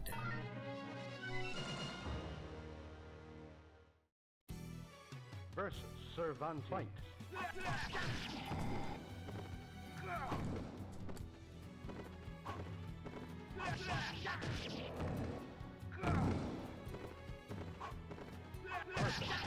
God damn it. You lose. That's a swordsman. Versus Servan Fight.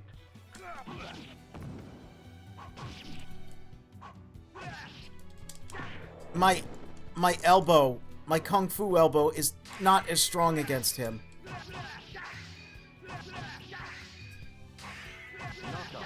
What am I going to do if I can't rely on my elbow? I guess it's time for the Bing Bing Wahoo. Versus Servan Fight.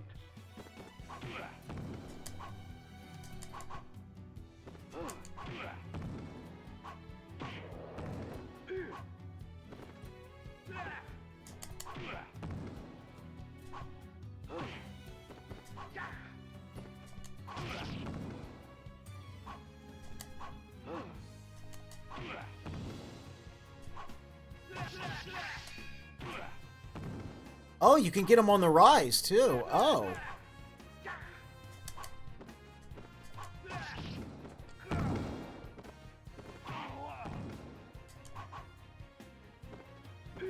Oh, no.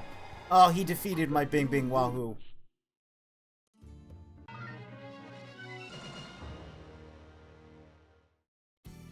Oh, do it with the lightest weapon? Oh, that's not a bad idea. Just do it hyperspeed? Okay, we'll try that. Unless I beat him. What the hell?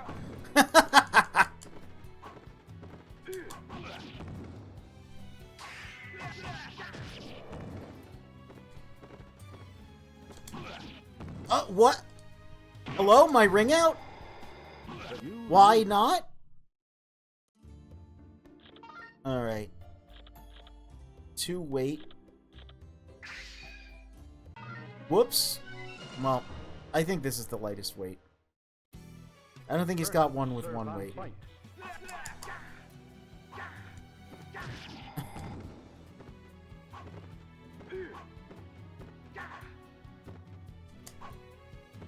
I wish this was like double the speed. I wish it was like stupid fast.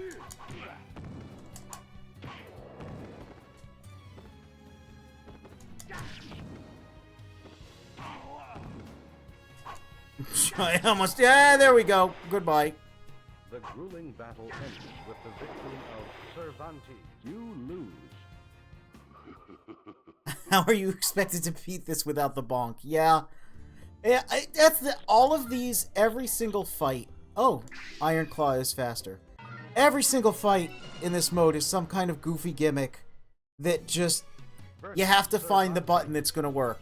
It's like an anti-fighting game. It's kind of hilarious.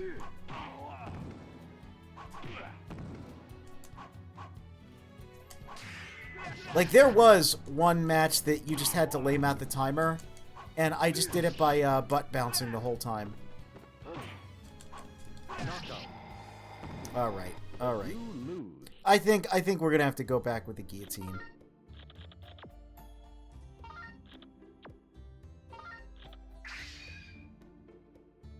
For some reason, I'm having a hell of a time hitting the right button also. Yeah, the buffalo horn really was that big.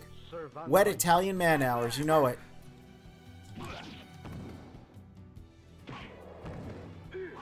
Alright, watch what he's doing. Well, watch that. It's really funny, like, you can do these super unsafe jump-ins, and they'll get hit by them 99% of the time. Even though it's really easy, like a human would never get hit by these. But then they'll have absolutely absurd ability to, like, break out of your guard and, like, duck under attacks. Like...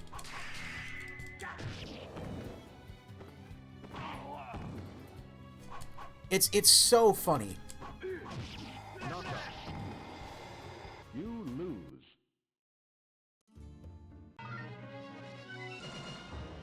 Boldo's Critical Edge is definitely the answer. I definitely don't just want to see it. Alright, what's the impossible input? ABK... Up, down, AB? Up, down? Okay, hold on. Yeah, exit, please. Okay, ABK, then up, down.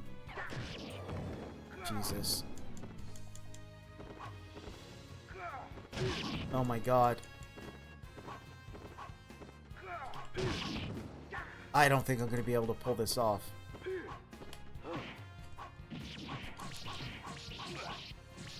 I did it.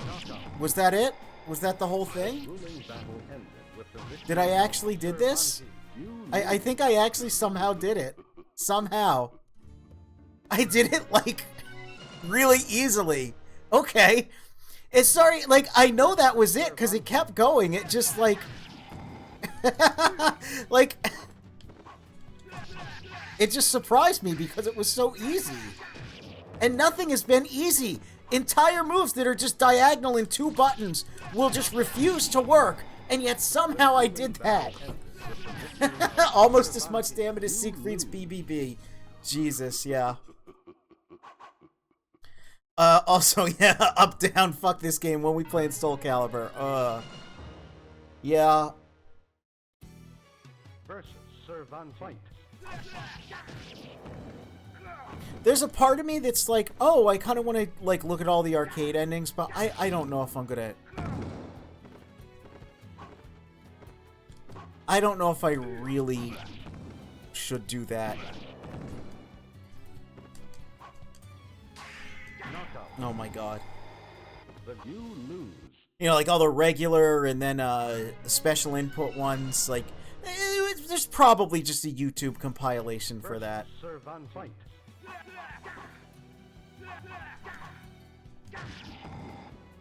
You know, I do want to explore single-player content, but, although maybe after all this bullcrap,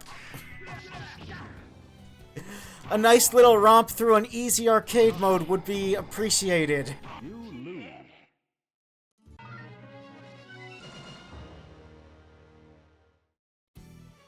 versus Cervantes. We'll see, though. We'll see. Right now, I'm getting a little agitated at the fact that he's reading, like, all of my moves.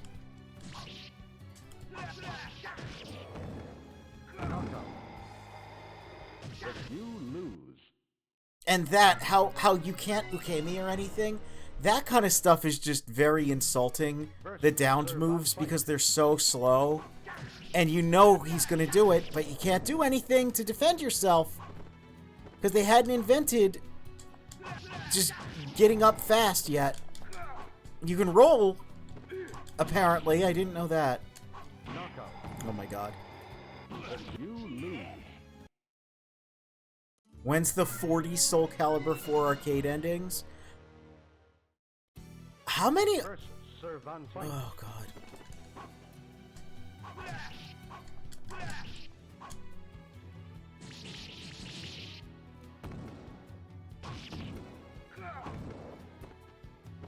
Oh god.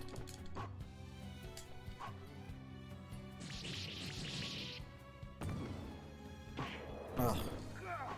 Is this gonna work against him? Does he have this AI where I can just do this against him? The grueling battle Alright. with the victory of Valdo. You win. Is there a quick rise on ABK?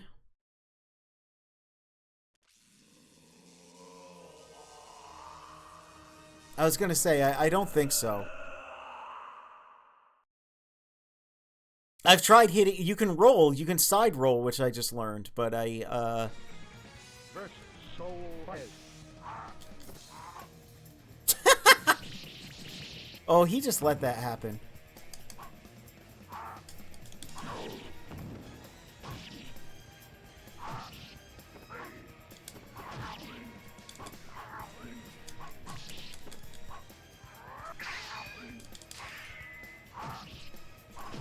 Oh, God. Oh, God damn it. You lose. All right. Fight.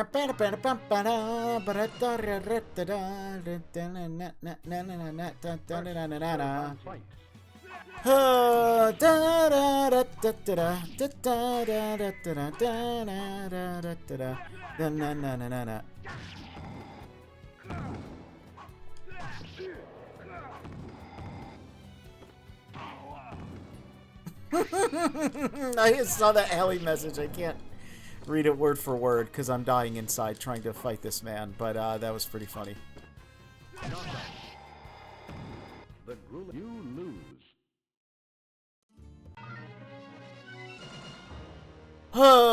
Cervantes, Castaway in Darkness, Episode 10, Fight. Edgemaster Mode.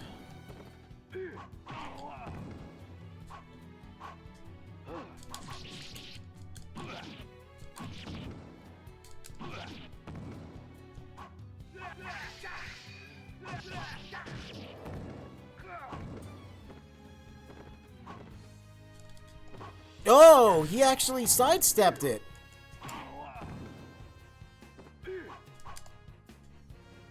Ugh. You lose. Oh man. The way the CPU fights like makes me angry. Versus Cervantes. It's just so awkward.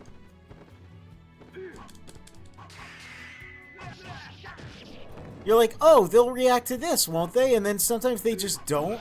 And you're like, what is happening?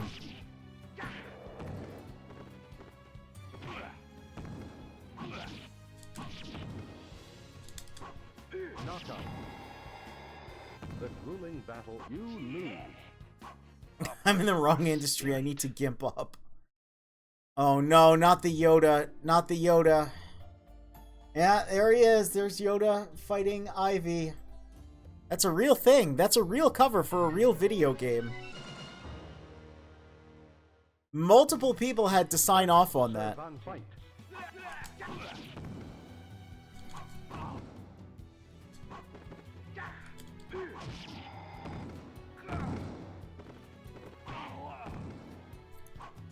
Now, I'll have to check, because I have my PlayStation 3, and I have Soul Calibur 4. I don't know if I have any save file for Soul Calibur 4 anymore.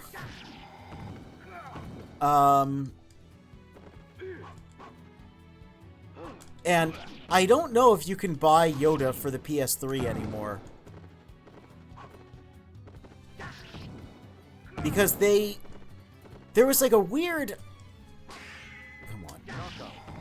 There was such a weird thing with Darth Vader and Yoda and the console exclusivity. I remember the story sort of just like broke one day when someone was playing and went, "Why the hell do I have Yoda now? What happened?" And people went, "Oh my god, both characters are in both versions of the game?" And then, like, it was something like 2 years after the game's release, they just let you buy them to unlock them. But you could unlock them normally in the game somehow, but I don't think anyone ever figured out how. I don't see Soul Calibur 4 lasting long enough to worry about any of that. Oh my god.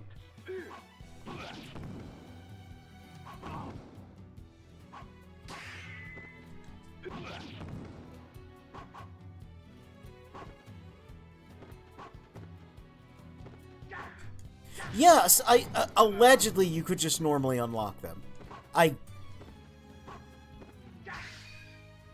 Either it was alleged, or, well, it is alleged.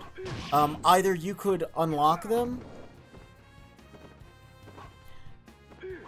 or, there might have been, like, a lot of, like, glitches or exploits that just resulted in them. I can't talk and fight this idiot. Resulted in them being unlocked. But I remember a couple people being like, "Yeah, I don't know what happened, I just have them now." Versus serve on fight. Yeah, because I was under the impression that they were just, it was like Link, Heihachi, and Spawn, right? Like, you can't get them in other versions of the game. That's what I thought it was like. But, yeah, apparently after a while, people started just finding them unlocked and not really understanding what they did. And then that's when the DLC came out. Was after that. It was a really, really odd time, because I remember it being like an article that was posted when the first person just kind of got Yoda and was like, "What the hell?" Like, it was not like an advertised feature or anything. It just sort of occurred.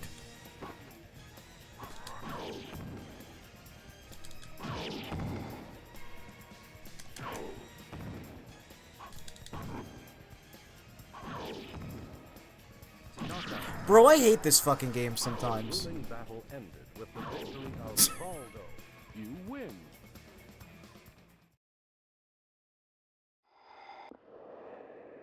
The game is cool. It's just this AI is butt. It is so not fun to play. Oh, anyway, hey, it's ending. There he is. Look, remember when he did that? Remember when Voldo stroked it until it blasted all over the place? So much time spent. Now his journey is complete. Sword in is he's got it. Joy is a cloudy memory. Master Verci cheek against the blade of the Soul Edge with his nipple out. Upon his return, Voldo placed Soul Edge in place of honor along with the other such treasures. Felt at peace, fulfilling a wish. His deceased master made his heart swell with pride. Oh, there he is in that outfit. Buried deep underground was the Emperor's seat, lavishly decorated. Long to Master Verci, woe is he who's just a soldier.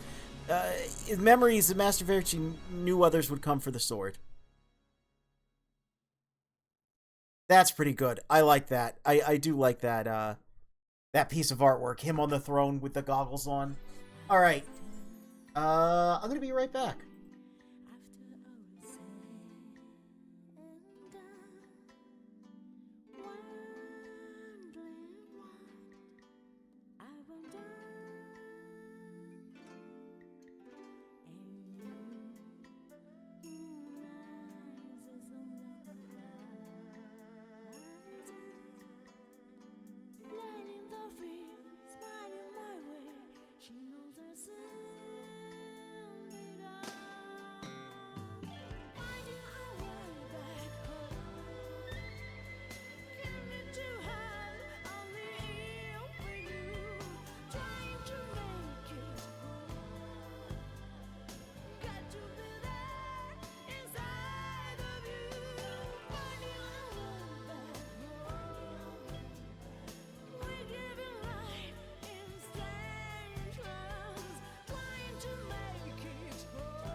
Made it back before the credits. And let's not forget, happy birthday, Voldo. Voldo's birthday is indeed August 25th, as we learned. Happy birthday, Voldo. Oh my god, this DM from Elliot. That's it. That's how Voldo walks, yeah. That's his fruity little walk that fruity little monkey is doing. Hey, look, there's the thing we gotta get now. How the hell are we gonna get that? Well, I don't know. We'll find out. Okay.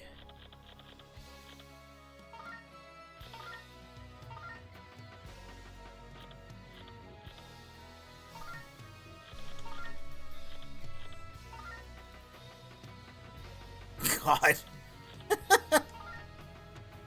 Oh, his little walk is so funny. Yeah?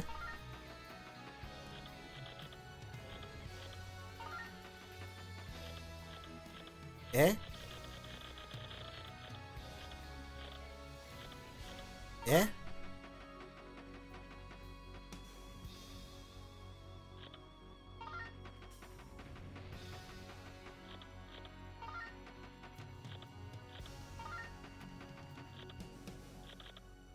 Well, so, I mean, 50-50. It's either in the Mediterranean or Spain.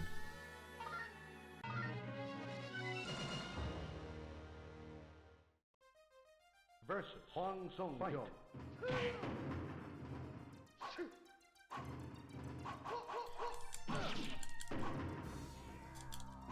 Oh, this is the one where I have to... Oh, God. This is the one where I have to hit him in the air. I hope it's not here. Oh, God.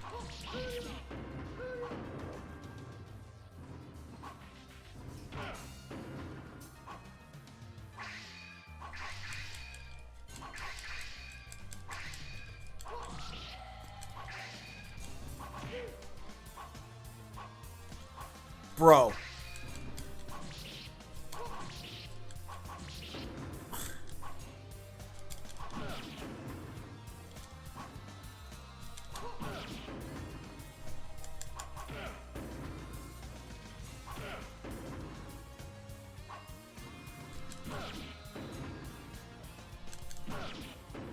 Yeah, he can't be ringed out.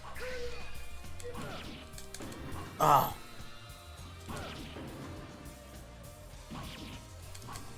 Oh, come on. No! Problem is, I'm reacting poorly. As I tend to do. Yep. The grueling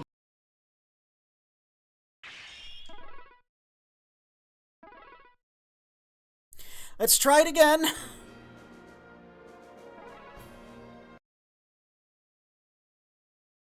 At least we all see the fruity monkey now. Good, good. It's pretty good. Well, it might be here, so let's try it. We're pink now, by the way.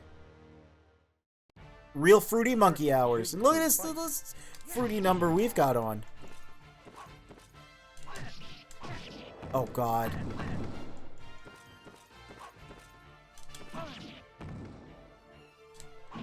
There we go. Well, let's hope the sword was here, because, you win. God damn it. Oh! Wait, so it would have to be here, right? Because you can't... Can you move anywhere else from here? So it would be in fucking Spain? Yeah, I don't think so, buddy.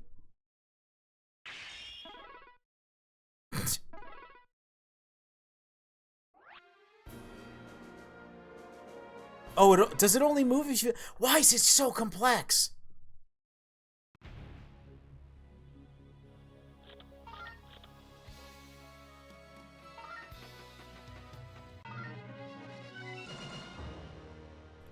Why's it gotta be like that? Versus Huang Song Yong. God.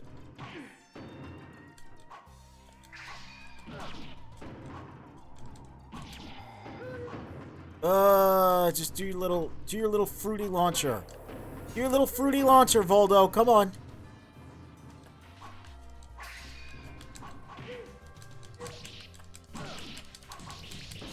Okay. I literally have to use the analog stick for some of these moves, and it feels so wrong. Just because the game is, like, so strict with what it considers a diagonal. Like, it just feels bizarre to do that. You win. I have no clue how any of this meant to decide. Ah, we got it! We got the Soul Edge. It's going nuts.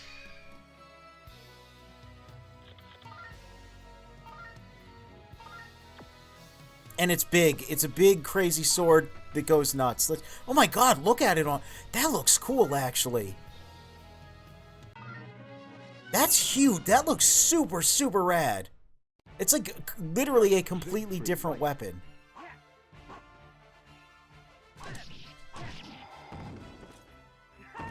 Alright, Siegfried, we get it.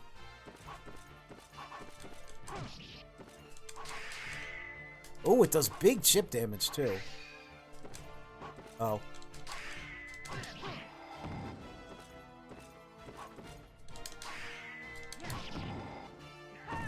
Time's up. Some of these are just so...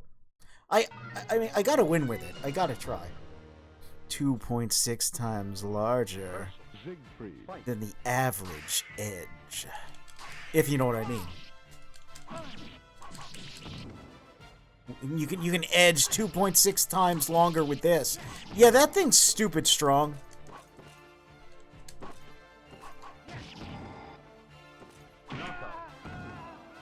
That's nuts. That's really cool. You win. Yeah, he's really big in this game, and I think the fact his stance is so stiff comparative to what it would become in later games just kind of makes him look like weird a little bit. He definitely seems more imposing and more threatening, though, which I kind of like. Anyway, got them all with Mitsurugi, got them all with Siegfried, got them all with Songmina, all of Li Long's, all of Voldo's. Cervantes would be next. So we've only got Cervantes, Huang, Rock, and Taki. Let's do one more. Let's do one more character.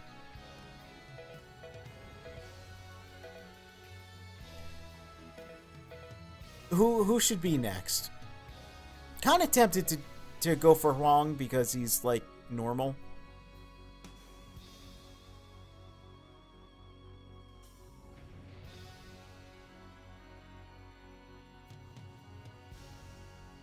I got no more skin in the game.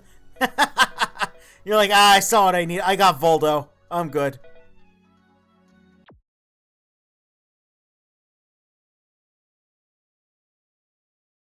Yep. All right, on to Soul Calibur. No, I do want to finish Edgemaster mode. Not going to do that all tonight, of course, but I do want to get everything in this.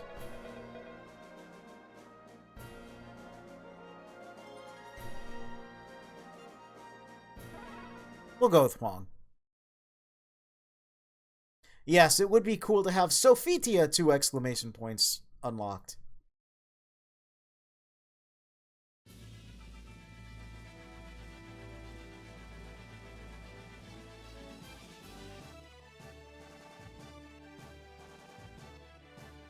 Yeah, he's got all kinds of stuff. Oh, he's got a crazy... Whoa, look at all these!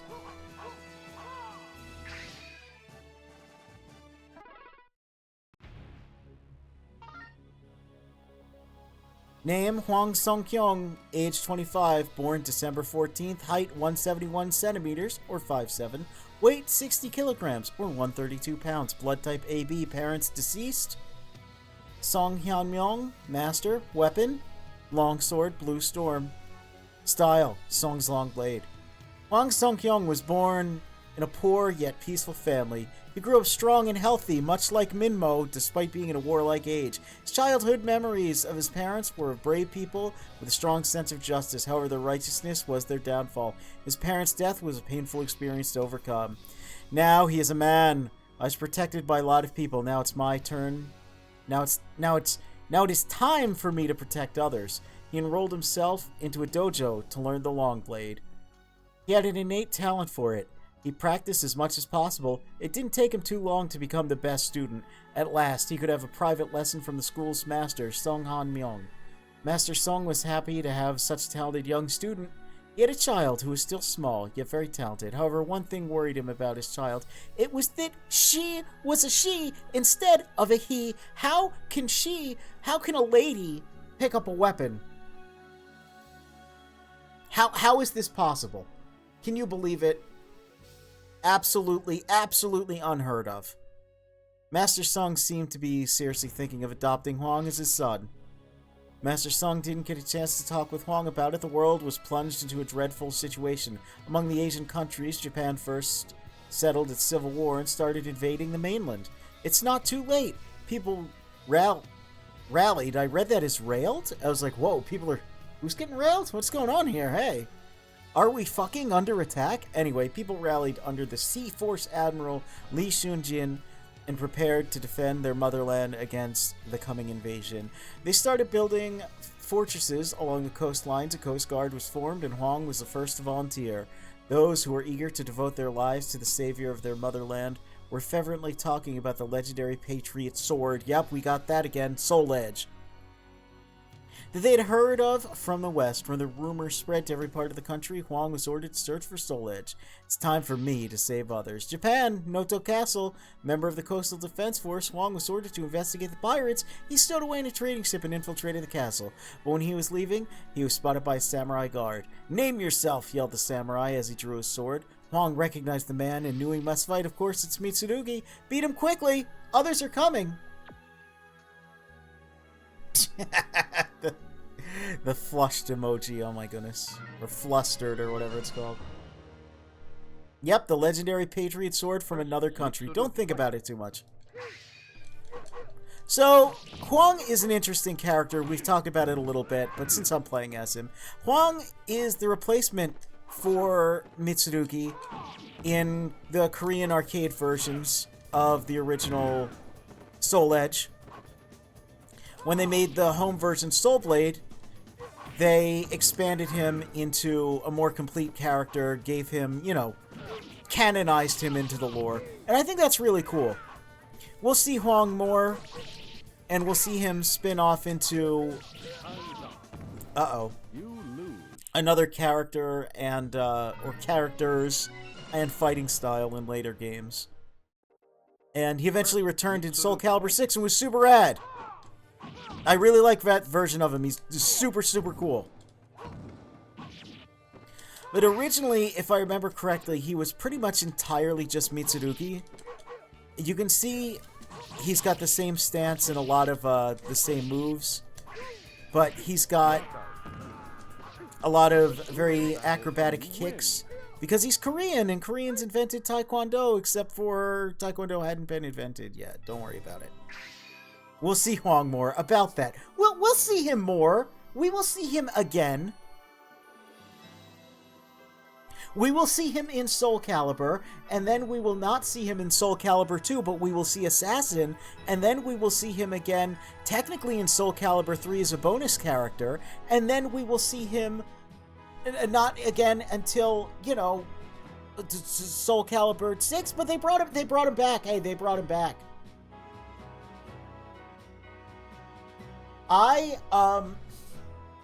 Okay. Full disclosure about Soul Calibur 3. I've been playing it a little bit. Only maybe 20 minutes a day. Usually less. I'll just do one run through of stuff because there's a million things to unlock in Soul Calibur 3, and primarily when I stream that, I want to stream the big goofy RPG mode, which is a million years long. And as far as I could find out, and as far as I could remember, you don't unlock characters that way. I think you unlock some of the bonus characters that way, but not others. So I've been going through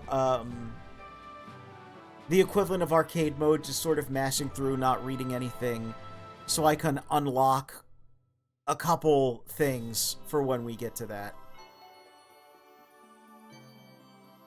Because mostly I want to do the big goofy RPG mode. Anyway, we've got the Nippon Steel folded over 1,000 times. This is definitely not the Patriot Sword. It is the Sword of the Oppressor. Huang defeated Mitsurugi with his quick sword attack and martial arts. He took Mitsurugi's Nippon blade and escaped from the castle before pursuers came. A strong defensive weapon.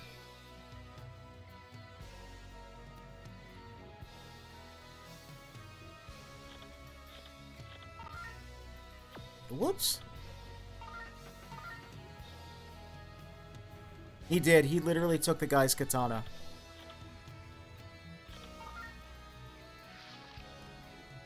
Chi Mountain, we know about that. Huang ordered to search for the Soul Edge, stopped to visit his master before he left for the west.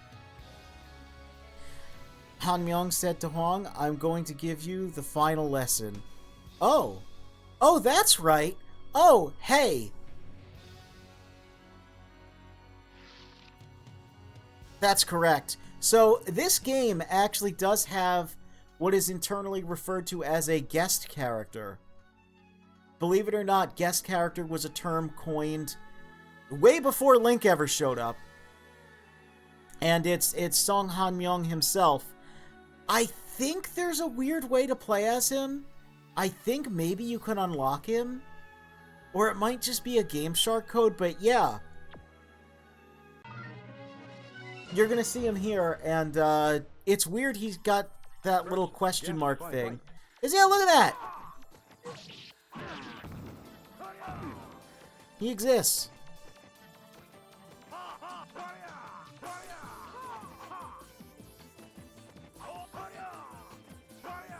Super, super weird. Only thing like this in the game. And it's weird that he's got... You win. I won out of bounds. That's awesome. It's really weird that he's got the question mark icon, because no one else has that. It's Game Shark only? Okay. I couldn't remember. I thought there's maybe like a glitch for it. It's been a while. Huang skillfully defended himself against Han Myung's constant attacks. Well done. I've taught you all I know, Huang. Take my sword and carry on the long blade technique. Huang was given the Seto sword Mountain Breaker from his master. He left for the west. He didn't know that Han Myung's daughter, Mina, would leave her home to follow him a few days later. Very fast attacks. Might as well give it a shot.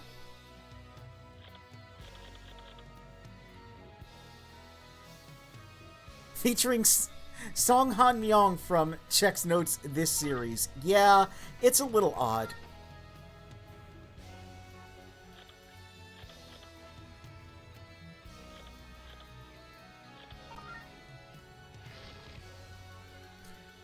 Yep, we're in the gorge. We're in the Yangtze River. It's Li Long time. He's about to murder us because we're holding a sword. Huang was drifting down the river when an arrow skimmed his cheek. Ow, what the? Huang looked behind and found a man standing on the edge of his raft. That was just to weaken you. Now I'm going to finish you off. Huang's body numbed with the arrow's poison. The man drew his weapon and attacked, and of course it's Li Long. He hates when people have swords, and he loves poisoning them. He loves poisoning. If you hold a sword, he will shoot poison all up in you. Oh, it's throws again. Is it throws again? I'm poisoned and I have to throw him? Okay.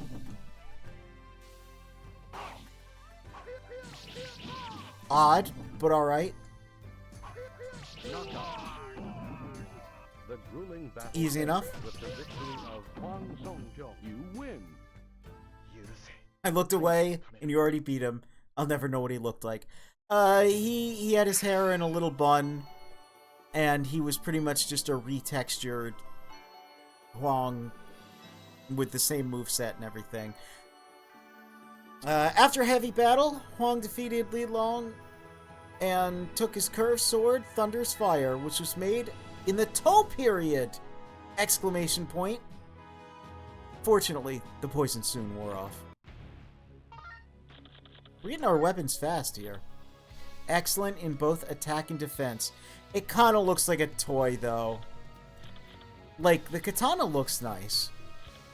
Mountain Breaker, little rough. Thunderous Fire just looks like a toy.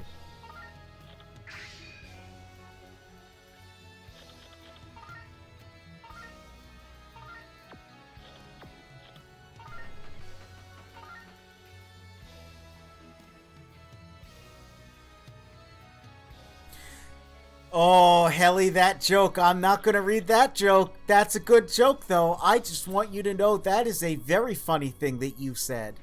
That I will not say anymore because look, we got to fight Song Mina now in the desert. She's been tracking us for 3 months. She's the heart and soul girl and also a tomboy, and that's the only information about her we need to know.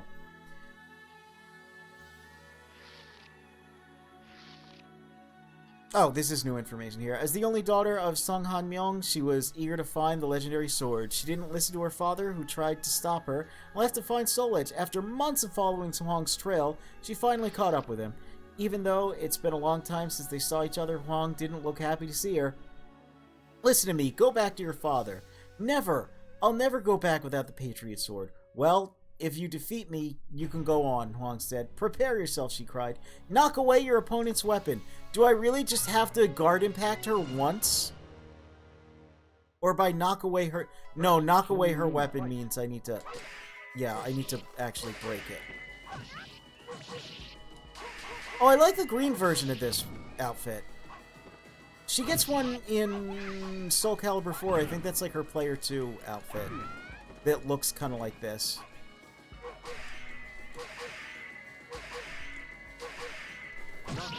Well, But you lose. of course they don't give me a weapon with, like...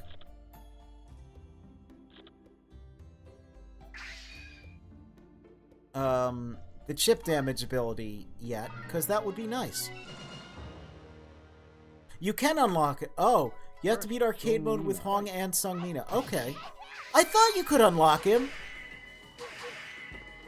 See, I checked game FAQs before I started playing this.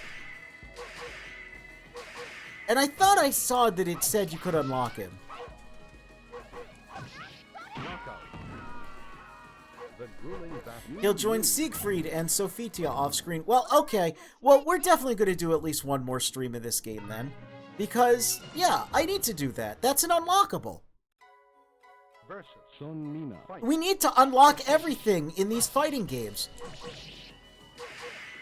Because I'm insane, and for some reason that's something that's interesting to me.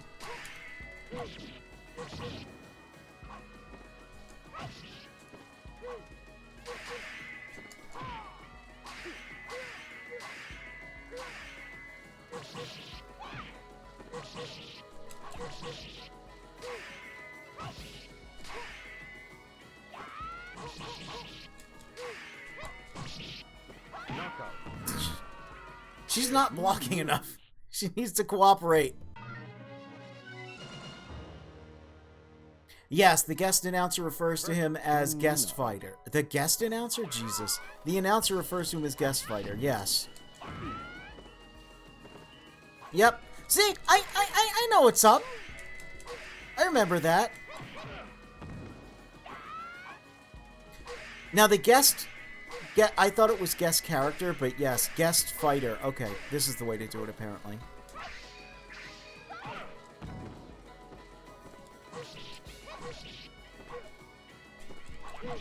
Girls, start blocking more. Stop trying to hit me and start blocking more. Damn it. lose. But I remember the guest character, guest fighter thing. Versus Sun She is dunking on my donuts. I wish Sung Mina would dunk on my donuts.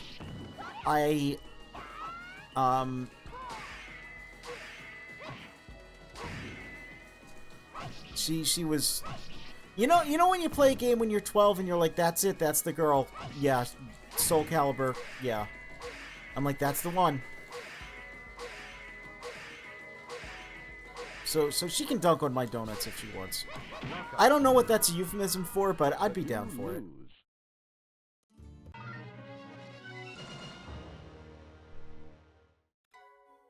Versus Oh, it might be Sun strength. Fight. Okay.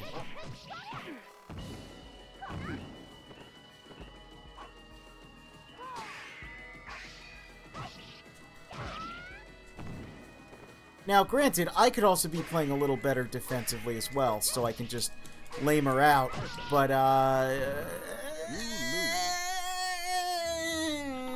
you know. Nope. Strongest one is my Nippon Steel folded over 1,000 times. Mine was Tira, so that explains a lot. Yeah, that does explain a lot.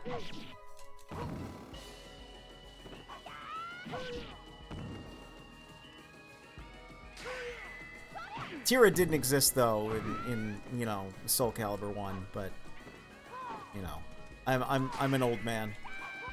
Oh, that move!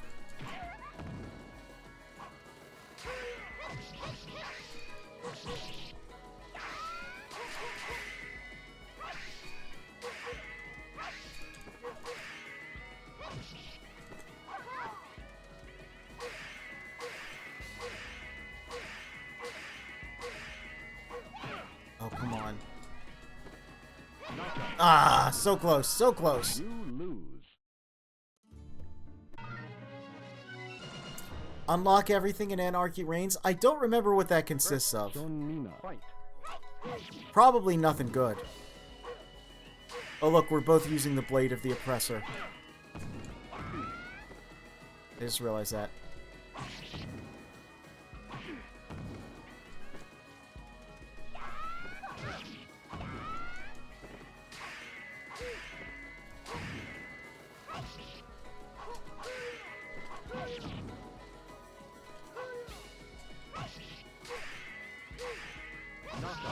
This, like, modes like this are a little frustrating, because realistically, since I can't deplete her health bar, if the CPU just decides never block, there's not a lot I could do.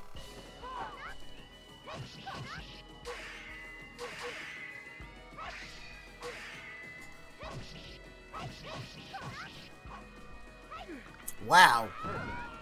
Wow, she's getting feisty. You lose. They released her render a year before Soul Calibur 3 came out, and I already knew she would be the definitive. Yeah, she would define the man I would become. That's fair. You know what? That's fair.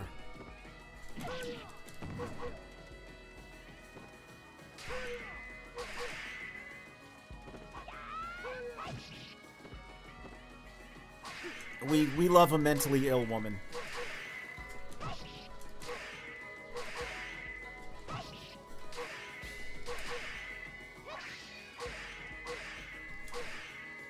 There we go. The grueling battle ended. We with did the it. victory of Huang Zhongqiu. You win. その命俺が預かろう He also speaks Japanese. That's a little weird.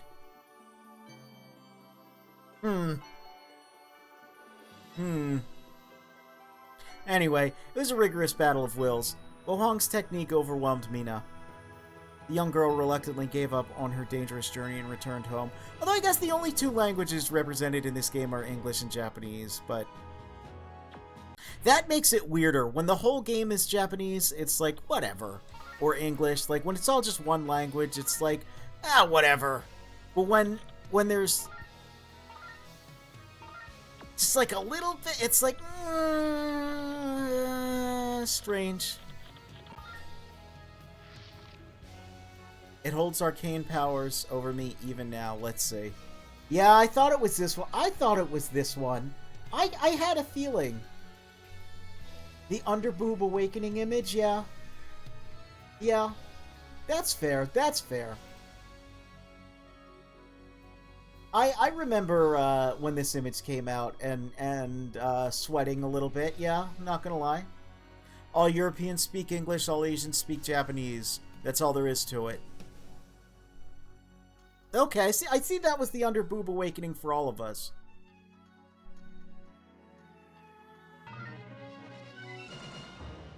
Oh, just straight up fighting Mitsurugi right away. Okay. Yeah. I didn't see if there were any special conditions or anything. He's got his big Sephiroth sword, though, so that's a little concerning. Do you know what the problem is? Every single one of Huang's battles so far has been such an obscene gimmick that I didn't learn a single move with him. Oh. But he won anyway. Well, this really Mitsu's Mairugis? Yep, it's true. Mitsurugi turning up and seeing that asshole who stole his sword back in Japan, yeah. We'll try this one, even though it looks like a toy. I kind of hate it. It looks like such a toy. Look at that thing. It's ridiculous.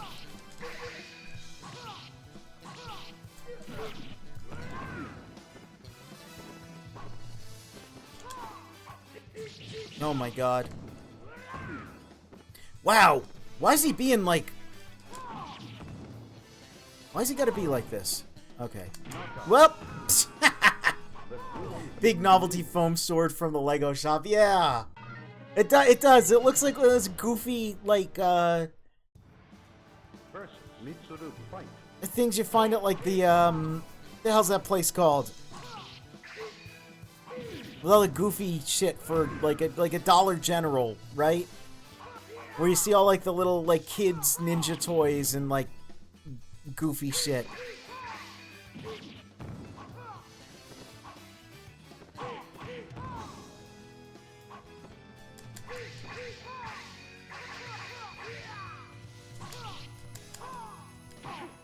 Man, why is he...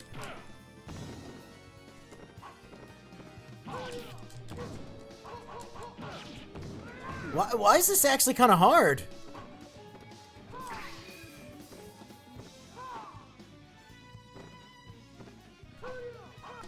Oh my god, the range. The range. He's using all of my techniques I used with that sword against me. I've fallen prey to his powerful techniques.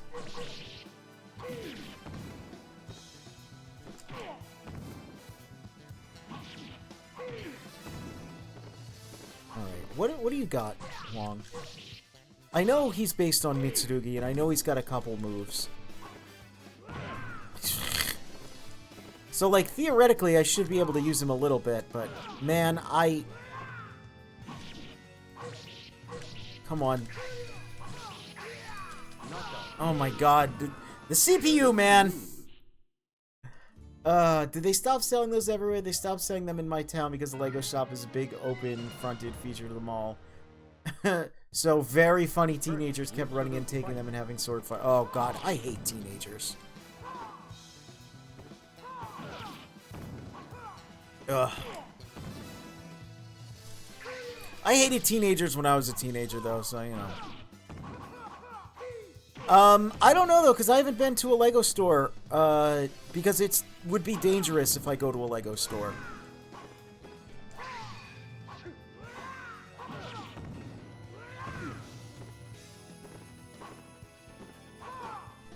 You know something? I kind of hate this guy. I'm sure they still sell those swords somewhere, though. Okay, he's... Okay. That's what I'm looking for. That one. Because that one tends to be pretty good.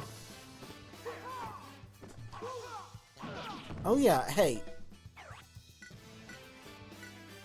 Atomic Blast. Jesus, it's really called that? Okay, it's that one.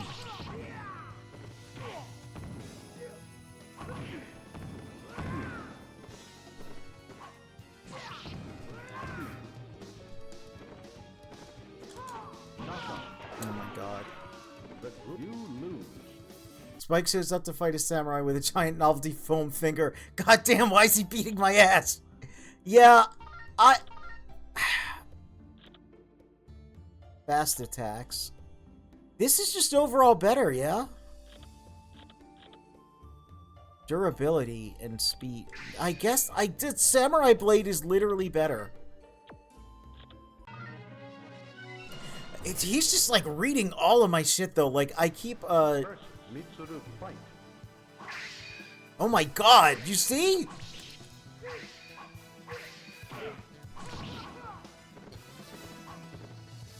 Like I get it that I'm a scrub, but man.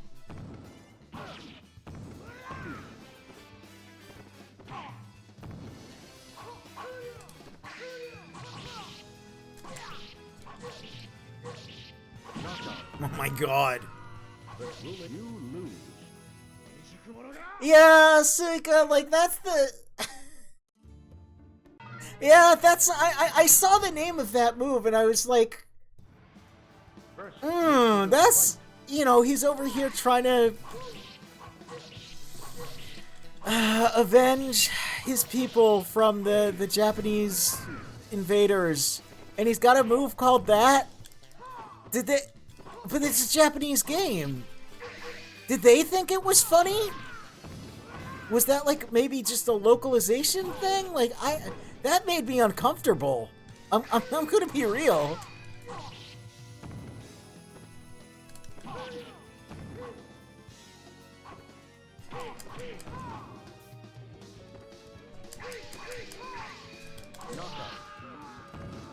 The grueling battle ended with the victory of Hwang Song-kyo. You win. その命俺が預かろう The game that yeah.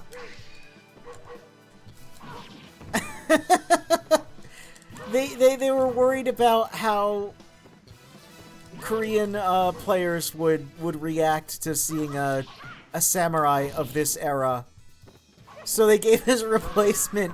They made his replacement a Korean soldier with the move called Atomic Blast. Like, You win. it's Versus Li Long fight.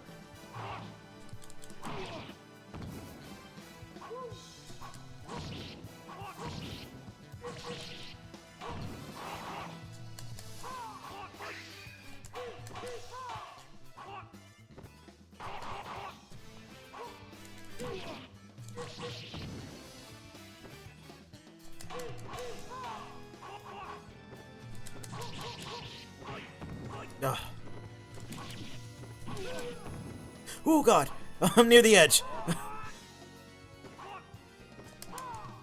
Oh no. Oh god, it's the most tense battle ever. Okay, it's fine. The grueling battle ended with the victory of Hwang Song-kyo. You That win. win pose.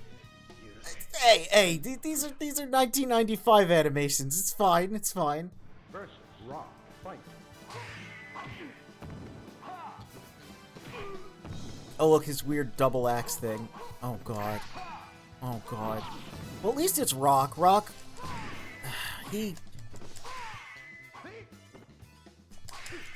Sometimes he's really easy to fight. Oh. All right. Coward it out like it's 1999. Come on.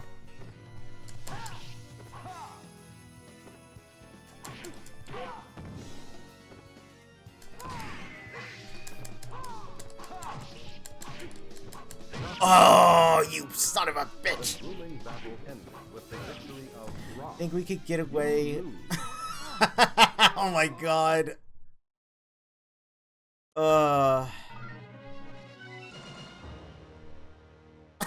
Oh my god, these jokes are killing me. I can't say any of that. I can't read any of these out loud. But they're really funny and really messed up and making me feel awful. Hold on.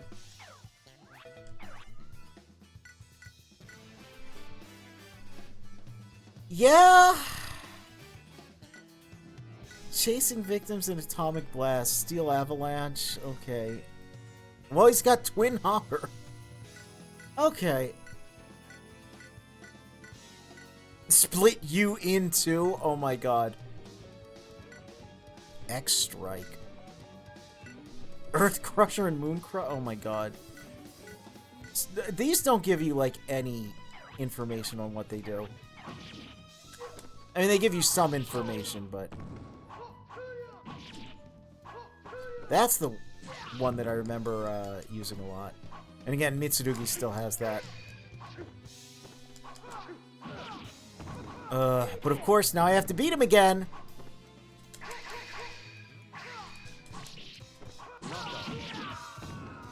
The grueling battle ended with the victory of Mitsurugi. You Rocket lose. Lounger, yeah.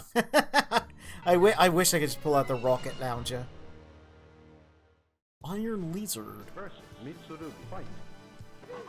Save that for King of Fighters Maximum Impact 2. Because Fio from Metal Slug is a playable character in that.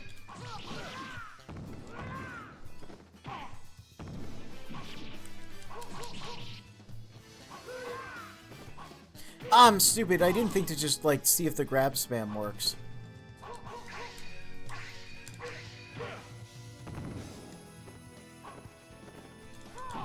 Bro, his next weapon, the weapon I get from this better be, like, makes you invincible. It's, like, 8 meters long. It refills your super and just, like, automatically guard impacts. And if you get an automatic guard impact, which it does when they hit you at all, it just does the super.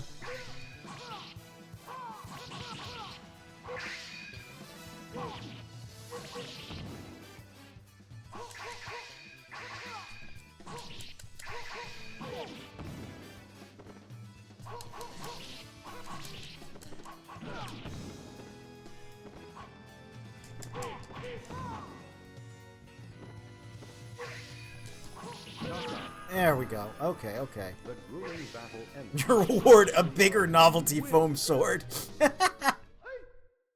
Yeah, they did do that in a later game, and it was called Reversal Edge. Fight.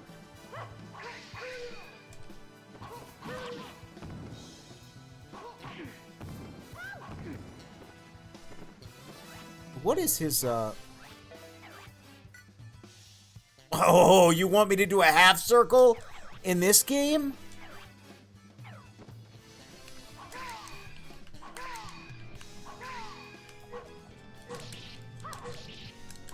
Yeah.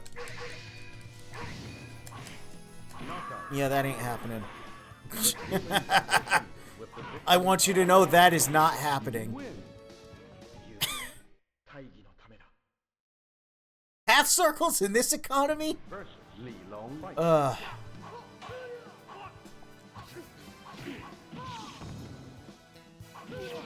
I'm sorry, was his Hua... Was that Kazuya?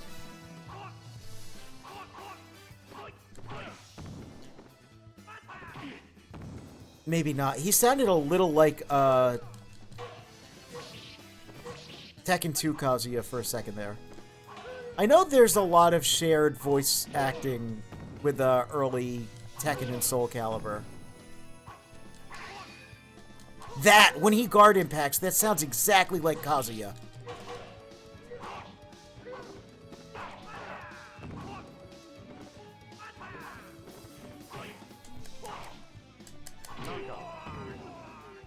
The grueling battle ended with the victory of Juan. In the 90s, money was hard, so you had to recycle your... Yeah, it's true. Versus Rock. Fight. Okay, okay.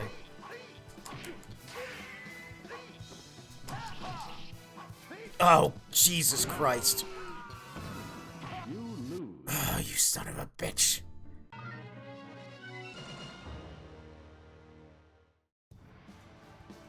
Mitsuru. It's the Coliseum level, everyone! You love it. You love when you have to do the Coliseum. It's so cool. You fight 5 dudes in a row. Sorry, 4? Sometimes 5. And for some reason, there's just a massive jump in difficulty and you don't get your health back. And it's just great. Everyone loves the Coliseum.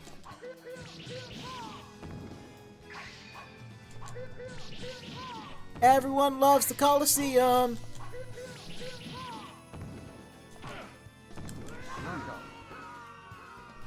You lose. 少子千万 I want to call that rock weapon the Onceler? Wait, what? I don't remember this. Why is it... Why? Is this something from the prior stream that I don't remember because I have the memory of a geriatric man? And the personality of a geriatric man?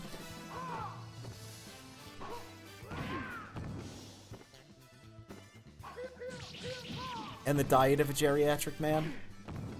I'm old is what I'm saying. Oh. Oh, I got lost. Okay, okay. Yeah, I didn't see it in all the, in all the nonsense that was going on. I would really like to be done with this stage now, by the way. Just by the way. Just by the way. Versus Mitsuru fight. Wait, let's see. With the double axe. Some Onceler bullshit with the double axe smacker. What the hell? Oh my god.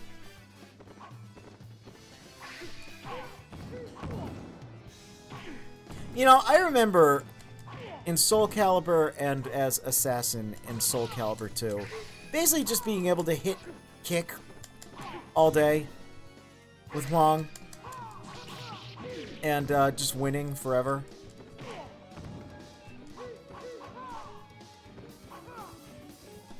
I miss those days. He's still got some pretty good kicks, but... Why would they make you fight Mitsurugi with the biggest sword in the universe first?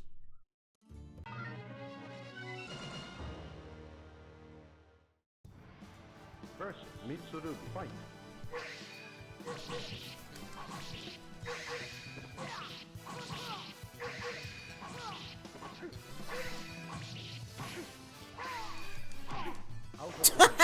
Nice. The grueling battle ended with the victory of Real cool move of them to end a 4-man endurance match with man whom kills you in 2 hit. Yeah, it's pretty nice. It's pretty nice, isn't it?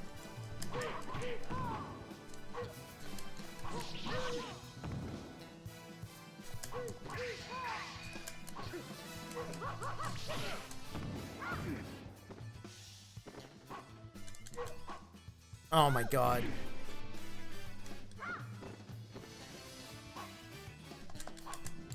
Stop. What? Wong, what are you doing? There, just grab her. He's like, he was trying to guard impact. you win. I wasn't, my thumb wasn't even on the, whatever. Whatever.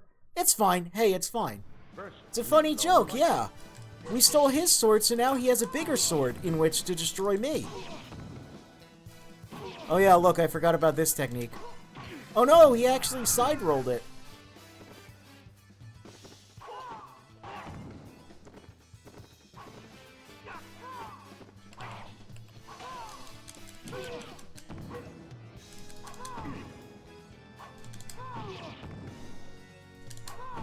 Now that's a funny joke right there. you win. この勝利を祖国のために Versus Rock fight. Yep, we give him the big bonk. Oh no. Oh, come on, stop that. Okay, okay, okay.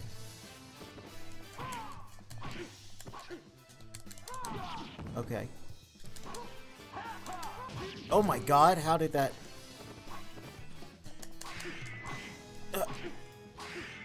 No! Stop it! Whew. Oh my god. No!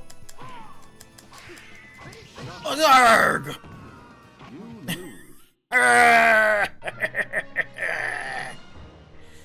lose. Exciting developments in the bonking community. That's right. Who won a bonk? Who up? honkin' they bonk.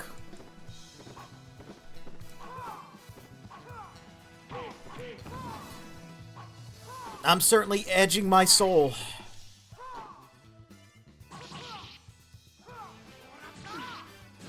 Oh my god. What? It's the camera, though!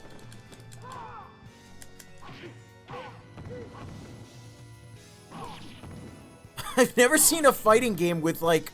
Well, that's not true. I've never seen a real high-profile fighting game with camera jank. Sisyphus-ass level, yeah. Oh my god.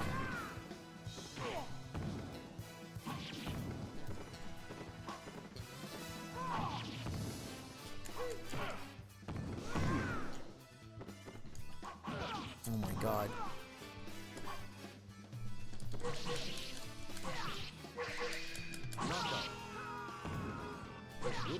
Yeah, why play that game of Sisyphus when you could just play this? You know?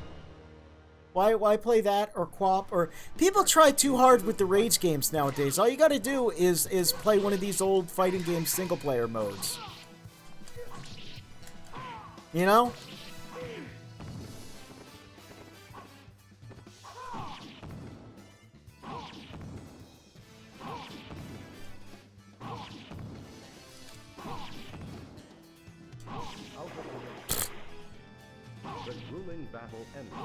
Oh, all of Huang's swords are actually garbage? Oh, great. Oh, good to know.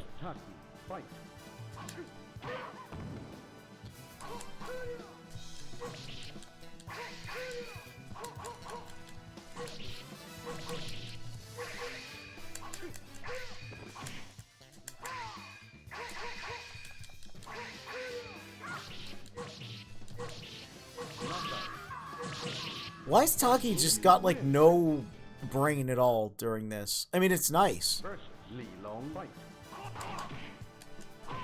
Man, that's so Kazuya. But then when he goes, "Hwah!" That doesn't sound like him. It's so weird.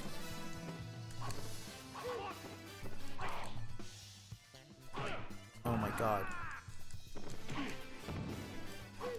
Jesus Christ.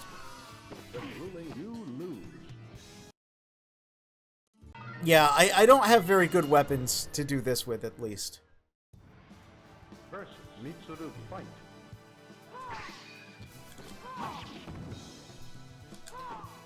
Alright, come on. Let's go clown mode. What clown move is gonna get me the clown win?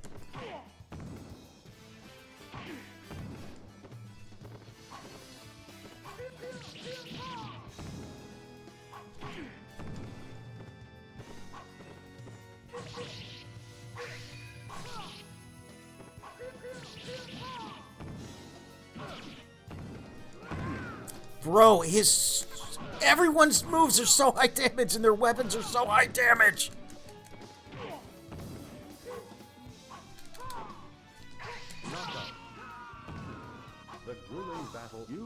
Okay, the sword I get from this is actually insane. Of course it is. Of course it is. Make you do the most difficult challenge imaginable with utter garbage, and then your reward is going to be something that trivializes everything. You know.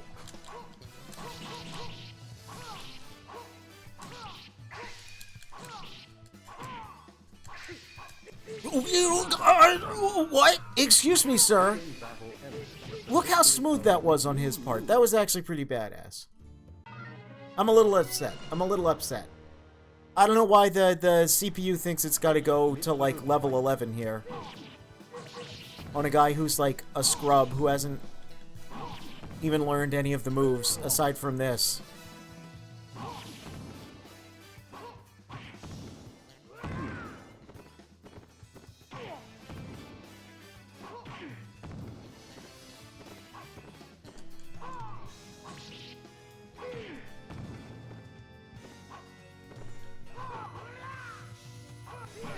I remember the mode that's in Soul Calibur Broken Destiny. I remember it being actually kind of good, because what the CPU would do is certain, you mostly fought created characters. But those created characters would have their own little ticks to them. Like certain, opponents would really favor low attacks. So you would learn, okay, I need to block low when I fight this guy. And it would actually kind of like teach you, so like you would know things to look for. This, on the other hand, is just like a clown show. The grueling battle ended with the victory of Huang Songjong. You win. First, Yep, we bonked him into the drink. Taki, I swear to God, if you start getting on your bullshit, I am gonna lose it.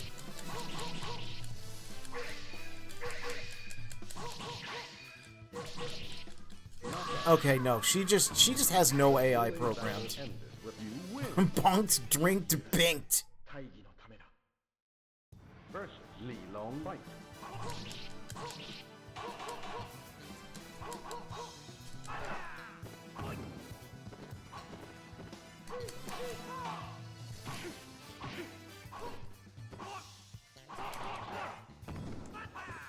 Get me out of that corner.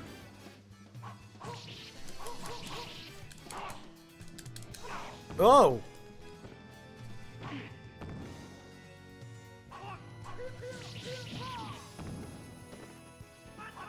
Oh my god. Oh, you gotta stop that. No! Stop it! Oh my god. Ah! But you lose. Oh my god. The game makes you do this, then every other Huang sword is just incredible. And it's what you deserve, yep. Chi Leon my long until I Huang, huh? Is this what we've been reduced to?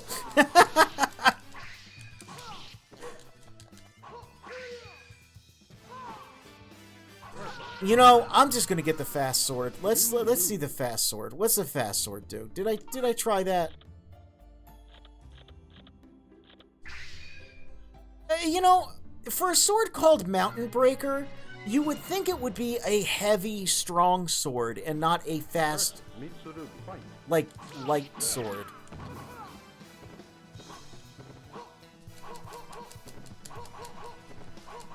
Look at him, just ducking everything.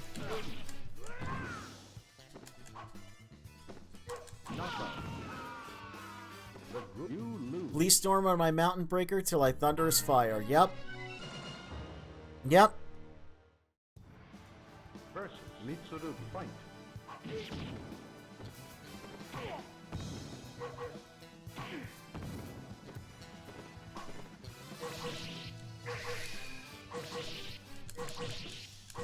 Alright. Alright.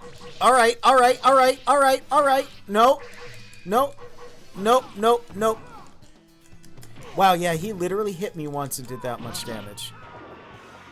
You lose. Did you see that? The stage is doing mental damage to us all. We're not even playing. It's true, yeah. This is where we're at. Fight. Okay. Okay. Okay. Okay. Nope. Nope. Nope. Stop that. Stop that. Nope. No. Don't. Jesus. Oh no, he learned how to guard impact. No. Grab him. Oh my god. I'm gonna have to set a fucking button to grab, because You win. this, oh man. This game aged very well, First, Taki fight. I think.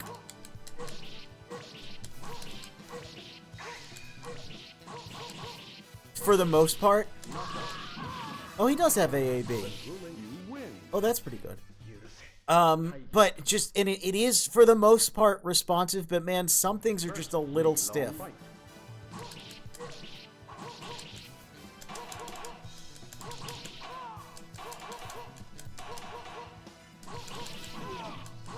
Well, apparently the answer is AAB. Battle ended with the victory of Huang. You win. That's the answer. The answer is AAB. Versus Rock.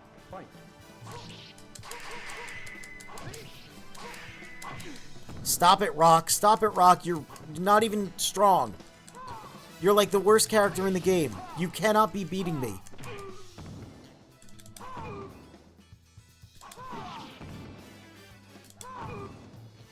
Oh, shit. Don't do it, you son of a bitch. Oh, man. It's getting a little rough out there, buddy.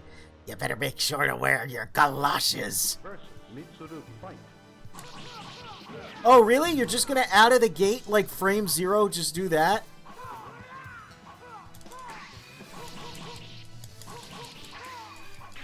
Oh, this is always cool.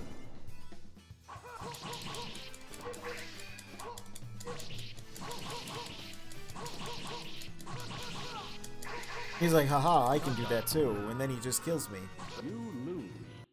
He's Joker Maxing, it's over.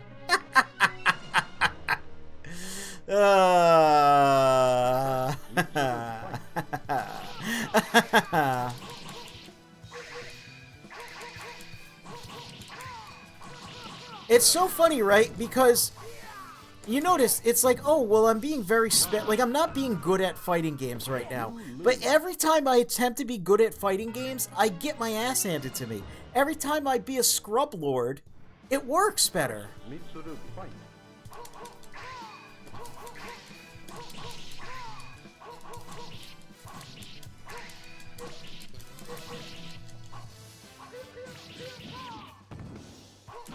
How does that not ring out in this game?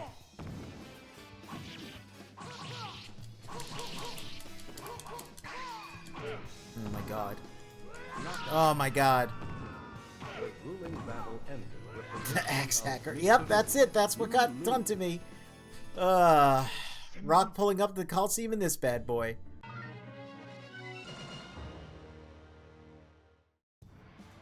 versus Mitsuru, fight. Yeah, you see, like, their damage is just so high.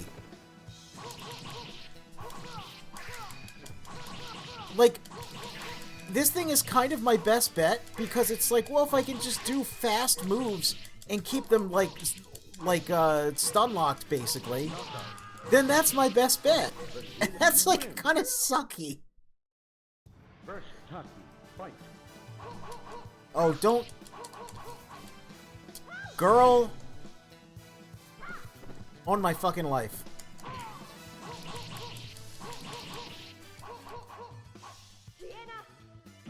Don't do that.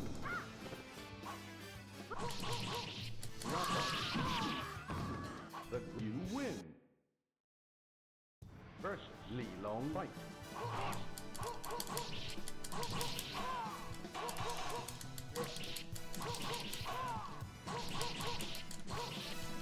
Grab him! Grab him!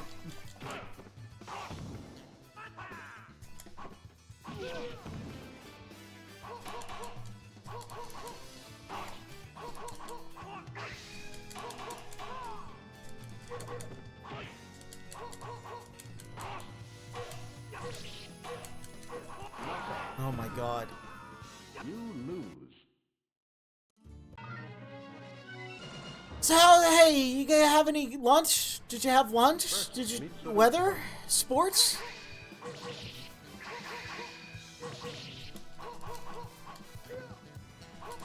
No, I saw you. I saw you.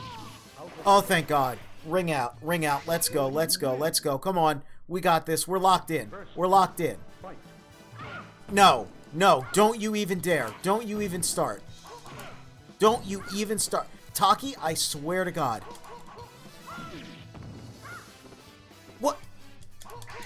You've been doing nothing this whole time. I have a good first round and now all of a sudden you know how to fight?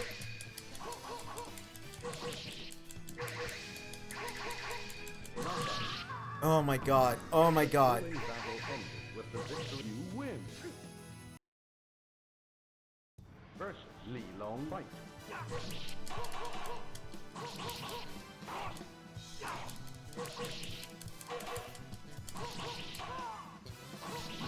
Oh, thank God. Okay, okay. Just rock. Just rock. Just rock. We're locked in. We got this. It's all worth it. It's all worth it. Rock, fight. Oh my God! What?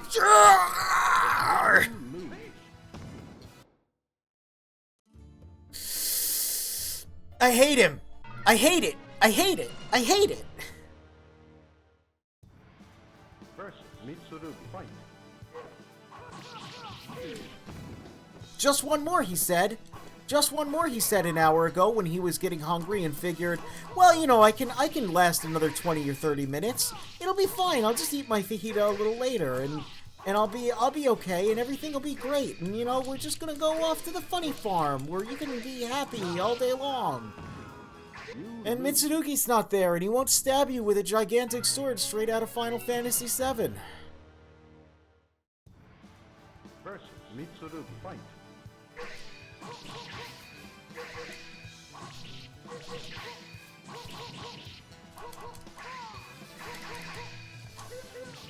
Get out of here.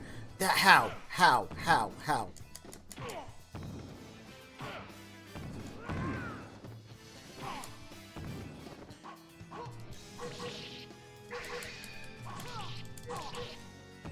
Okay, weapon lost. Okay. The grueling battle ended with the victory of Spike learning why Huang hasn't been back more often. The funniest piece of game design of all time. Yep, it's true. Jump King is for babies. Play a survival match that opens up with a coin toss, then a free win, then a battle of attrition, and then the last guy just kills you. Yeah?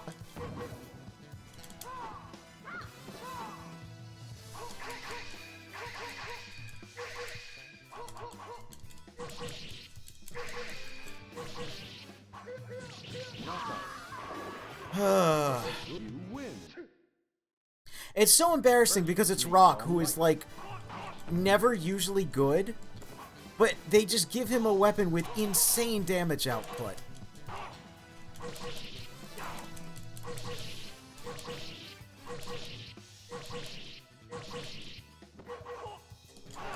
You son of a bitch! That was actually really funny, though. That was actually pretty funny, buddy.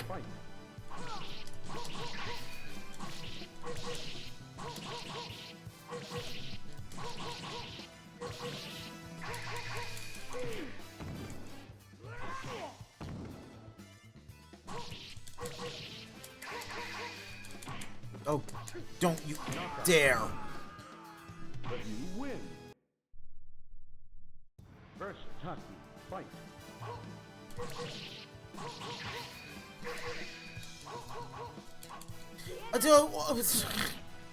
It's like insulting. It's insulting when she hits me because she's been so brain dead this whole time.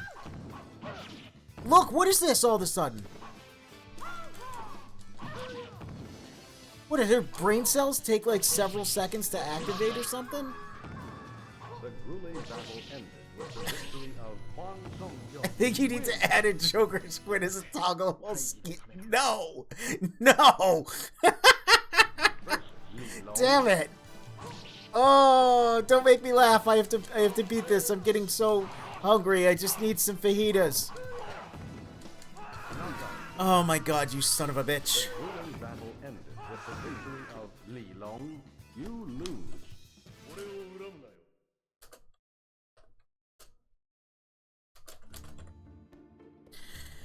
Okay. Alright. I am gonna give it 1 or 2 or 17 more attempts. We live in a soul society. As long as you don't live in soul society, we're never gonna get Rukia out of there. Dude, what? Bro, this is only episode 5.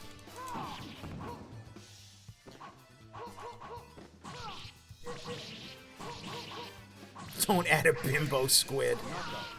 Jesus Christ. The grueling battle. You lose.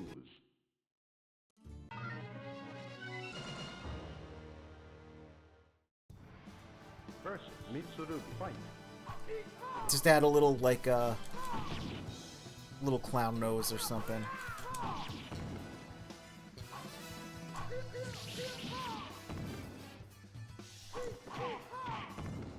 It's fine, though. This is stream content. This is what I wanted, you know? I wanted to create stream value and stream content to retain viewership and grow my, you know, grow my reach and my audience, and this is how you do it. You just lose your freaking marbles trying to just do this stupid Coliseum stage, did all this stupid weapons in stupid old-ass fighting games in a franchise that has been discarded and left for dead time and time again, no matter how hard we try. It's funny! It's funny! It's wacky and silly and jovial. We all have a funny time when we play video games. They're made for fun. They're made for laughs. It's a great, grand old time. Oh my god, just die.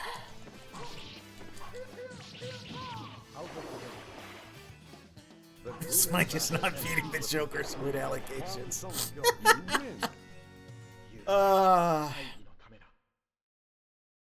There are streamers having to deliberately throw against Elden Ring bosses 3,000 times to grow your content. I don't even need to do. Yeah, look, I'm such a professional at being a content creator, gamer, streamer guy on the internet.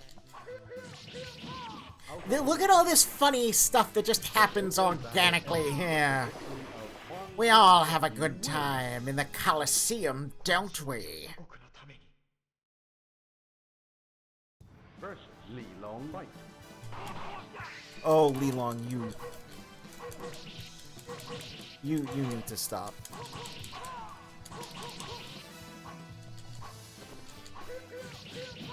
Out of the ring. The grueling battle ended with the victory. I don't like how this particular voice looks like the more natural voice for the squid. Versus Okay. Long fight. Oh, you son of a bitch. Oh god, don't do... Oh shit. No!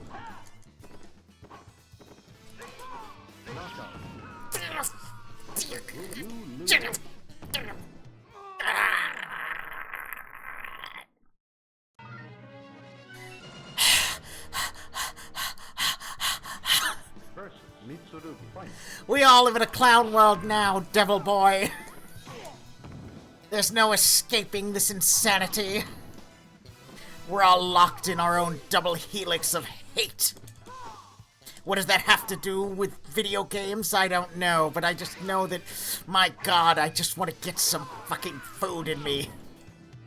Can we be done with this little song and dance in this ancient arena with swords and souls? The grueling you lose. This is Soul Reaver monologue. Mitsurugi. Oh, man. Oh.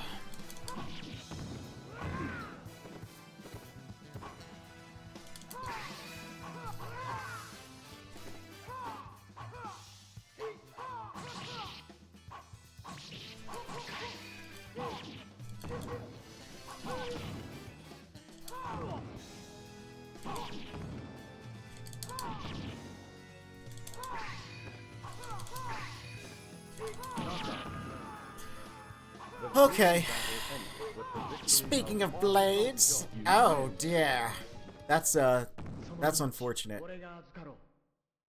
Versus Taki fight. That is upsetting. Please thoroughly clean your wounds and dress them to avoid infection. I'm losing my McFreakin' marbles here.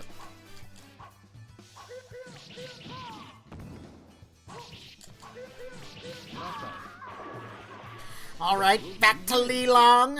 What will he do this time? Li Long fight. Hopefully simply perish.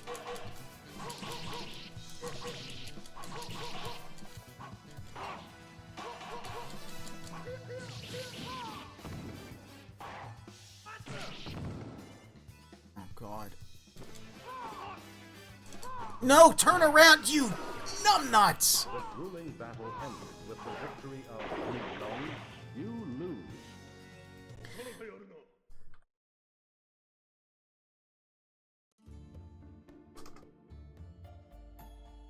Okay, one more. Like, one more try. One more try, because I do have to get some food. And I do need to start wrapping up here. so I can get some stuff done and do all that. But we this is hilarious. This is fun. This is fun. I'm having fun. I'm having fun.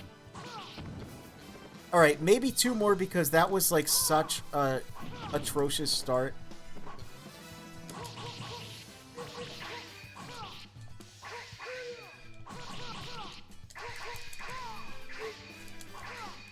What? You lose. Just a perfect guard impact just into the side kick. Just goodbye. First, Mitsuru fight. Now, why did he do that to begin with? See, this AI, dude. I just need to overcome this artificial intelligence with my natural stupidity. Bro.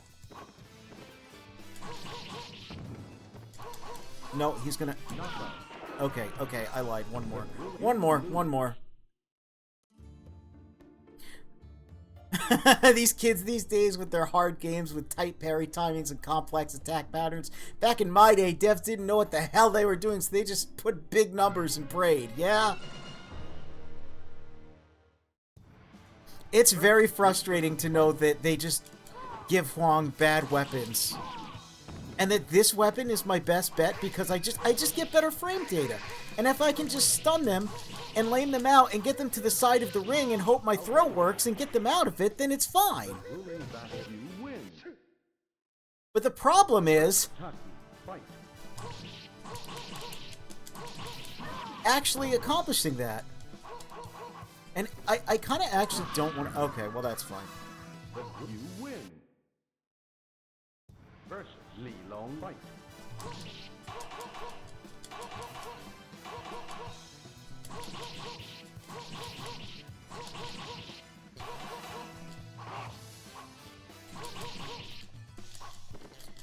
Come on! AG, it's not hard, it's 2 buttons, but the game just doesn't want to register it. You win. I think that's the first time I've seen Huang actually deal meaningful damage, yeah? First, Rock fight.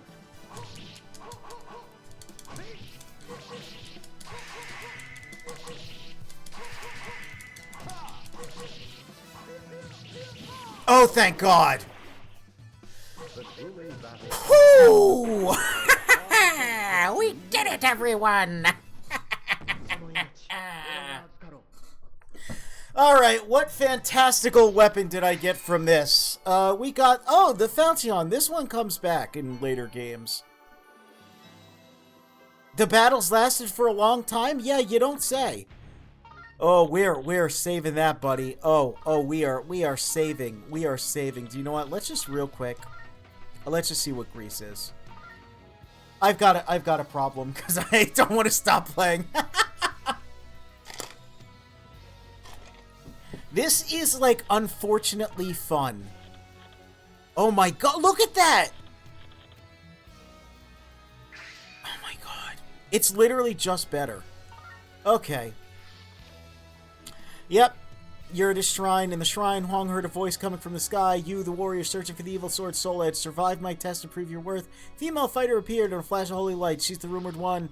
It's Sophitia, of course. Defeat all enemies with crushing mid-air combos. Oh God, maybe I... Yeah, it's literally just better. Okay, so I think... No, AB... Huang, AB!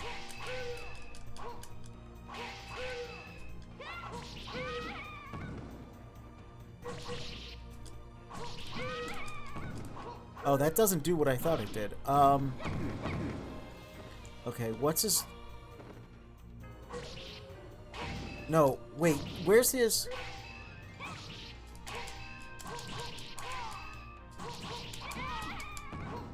Oh God, it's not fast enough after that.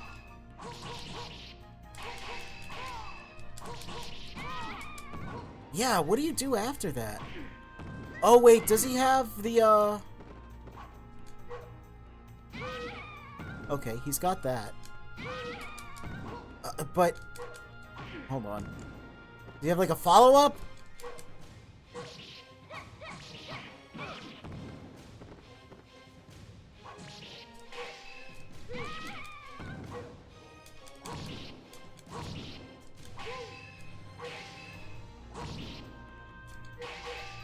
these inputs are so stiff, too. They're so stiff. No.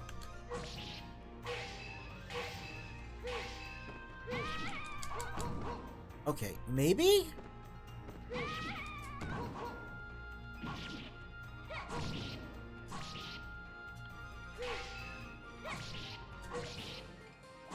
Bro, just... Oh my god.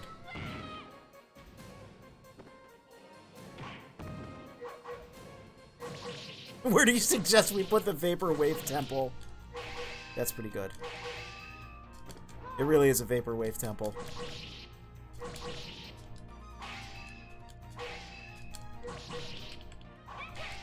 Whoa!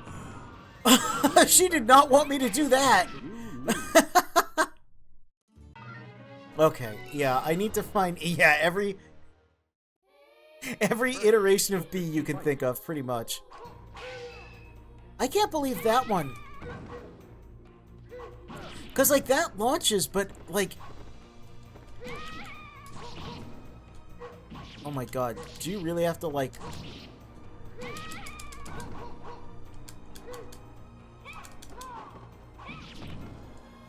And I have to do 3 rounds of this? Oh my fucking god. What's he do that, like...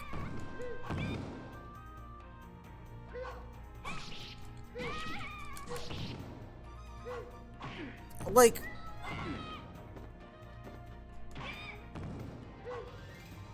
Oh, I just realized the reason that she's glowing is to tell you when you, like, can and can't hit her.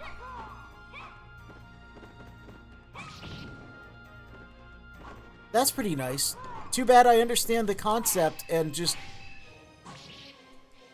am having trouble finding a move that allows me to do such things.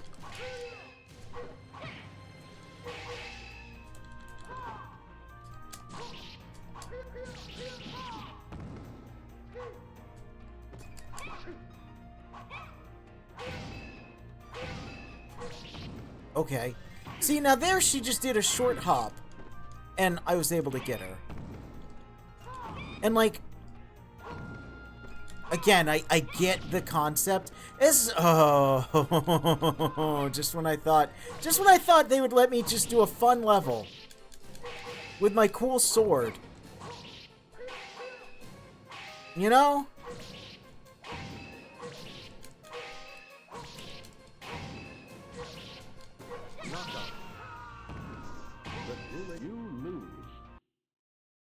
While standing B? Oh god. Oh god. Or rising. Yeah, rising B.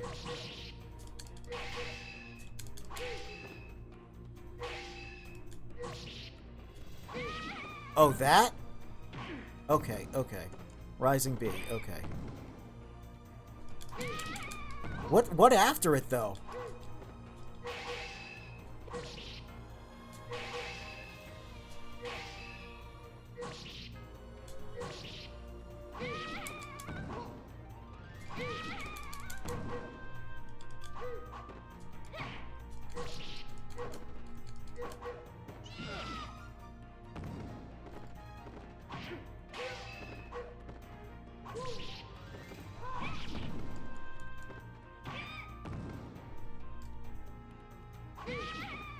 Like, what do you do after that? Because it launches her, but what do I...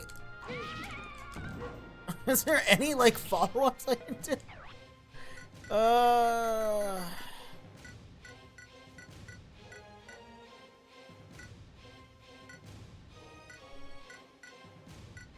Jesus, none of these give me any information.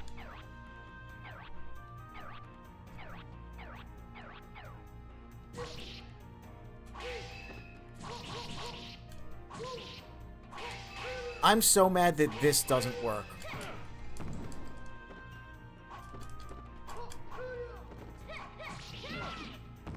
It's like, what am I supposed to do? Wait for her to hop and then attack?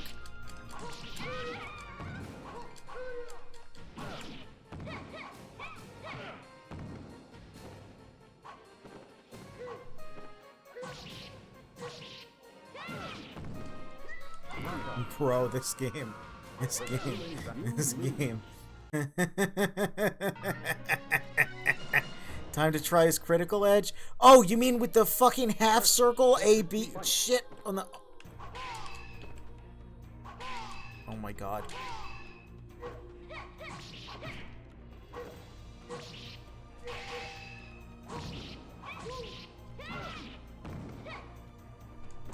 The Squonkler is back. It's just like, I always hate stuff like this in video games where it's like, yes, I get the idea. I can only really do significant damage to her while she's in the air. What do you expect me to do as Huang specifically to allow for this to be not terrible?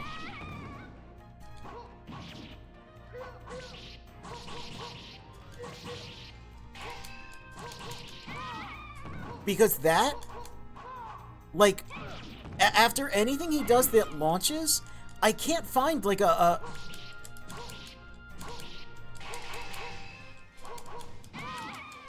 like...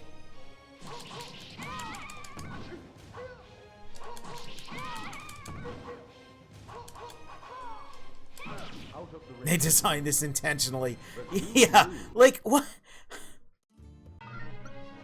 What do they expect me to do? This son of a bitch. And again, look at those 3 dots, right? I have to do 3 rounds of this. Oh my god, are you for serious? That counts? No way that counts. No way that counts. Get... I hate this fucking game.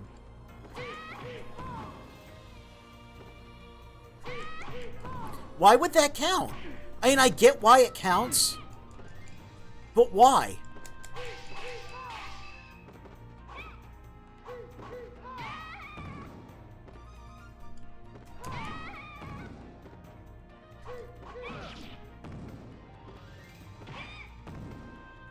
I'm over here trying to play 4D chess, and they're just like, lol, play tic-tac-toe, idiot. I'm like, well, no wonder I was losing. The grueling battle ended with the victory of Huang Songhyun. You win.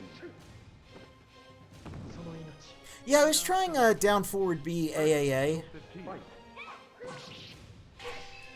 Oh god. Hold on, just for argument's sake, right? Because it's... Oh my god, if it wants to come out. It's that. Oh! Oh, now it works! I feel like the game is lying to me. I tried that. I was mashing that because I know how fast that comes out.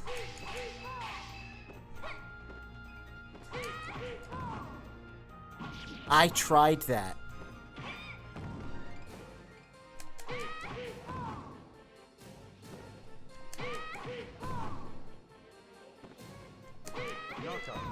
I tried that. I became intimately familiar with how fast his AAA comes out.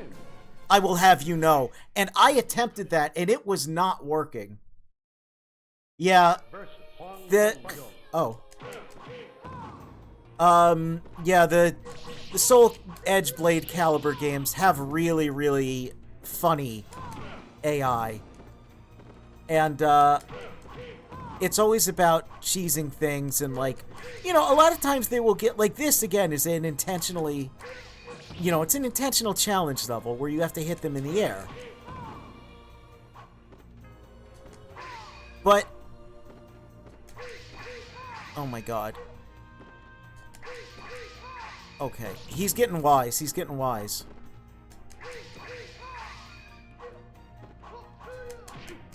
Oh god.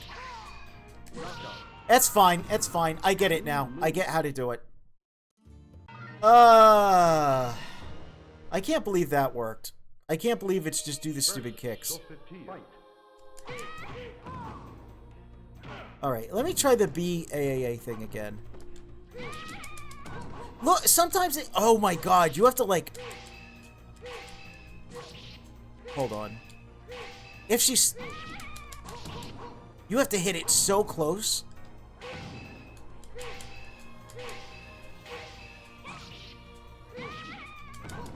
Oh my god. Bro, it's so... You have to be, like, right up on her.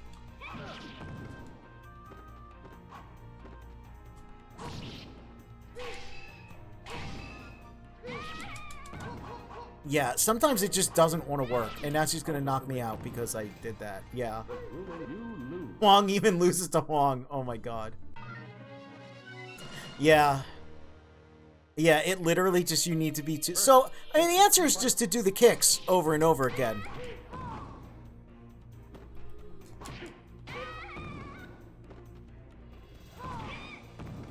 Except...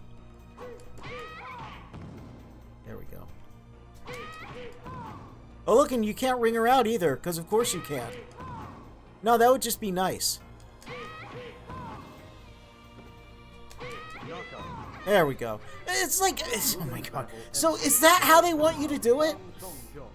Huang mirror match is 8-2 in Huang's favor, huh? Okay. Okay. Aside from, like, constant jester moments here, I am actually really liking this mode. It's like... And I don't like hard games. It's just... This is not hard. This is a joke game, is what this is. And it's kind of funny. The fact that, as it would turn out,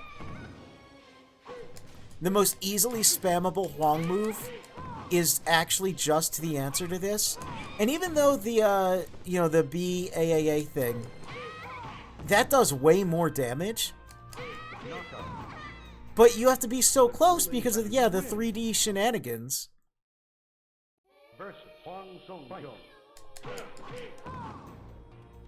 That it just... It's not worth it.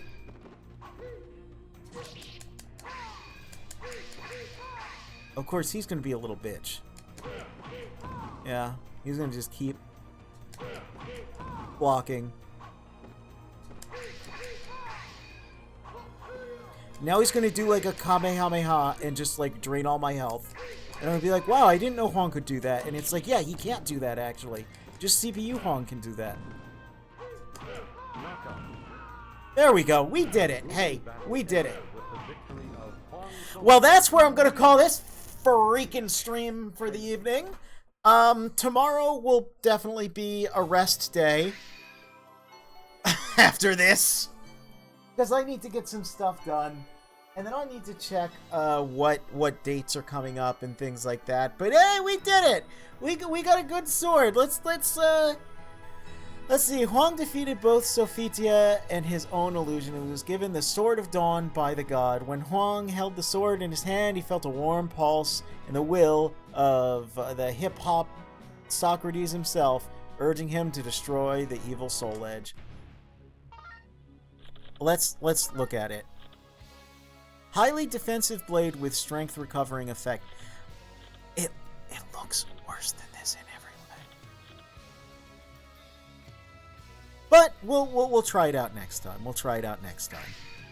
For now, we are gonna save that.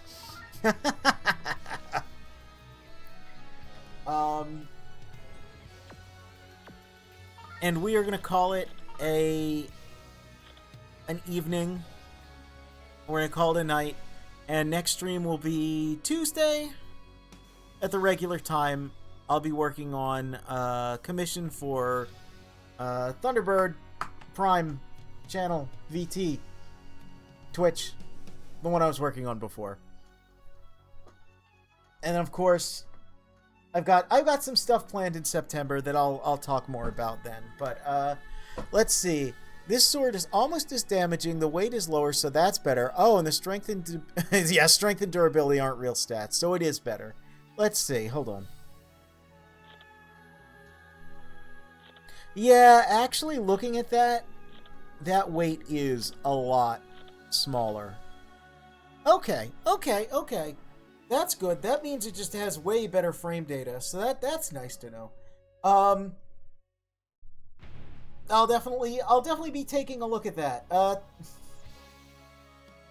What a funny day it's been with this funny game, huh? What a good time. But yeah, I guess we'll be continuing this on another stream in the future. Again, I have to check the dates. Probably next week, but I'm not sure. We'll see. I am determined now. I need to get all the weapons, and I need to unlock the guest fighter and the extra costumes and such, because you know what? This game is rad. This game is really rad. It's just very funny. Oh, that's probably why my air combo wasn't working. Yes, that makes sense. 5 weight. My frame data was literally worse. God, this mode is jokes. That's what I mean, right? It is literally just a joke mode. And I'm curious. At some point, I would like to actually play some of these against another human to see, you know, what the fighting is actually like. It's been a while since I played a Soul Calibur game against another human. But, people being very loud outside. Yeah, I definitely want to try that, because, oh man, this is... this experience has been very funny. Very, very funny. And it will only continue to be funnier as we go on in this series and fight things like invisible enemies, slippery floors, invisible enemies on slippery floors. You know it. You love it. You love to see it. But that's it for now. I need to go eat some fajitas. I'm hungry. I'll catch y'all next stream for some more fun, some more normal, regular moments. Just some relaxing, chill vibes here with me, a sane person who doesn't subject himself to horrible video game challenges for some reason, because he wants to, you know, relive the history, relive all the fun times and the legacy and the okay, well, this girl here keeps pinching me, so I think that means I should probably go.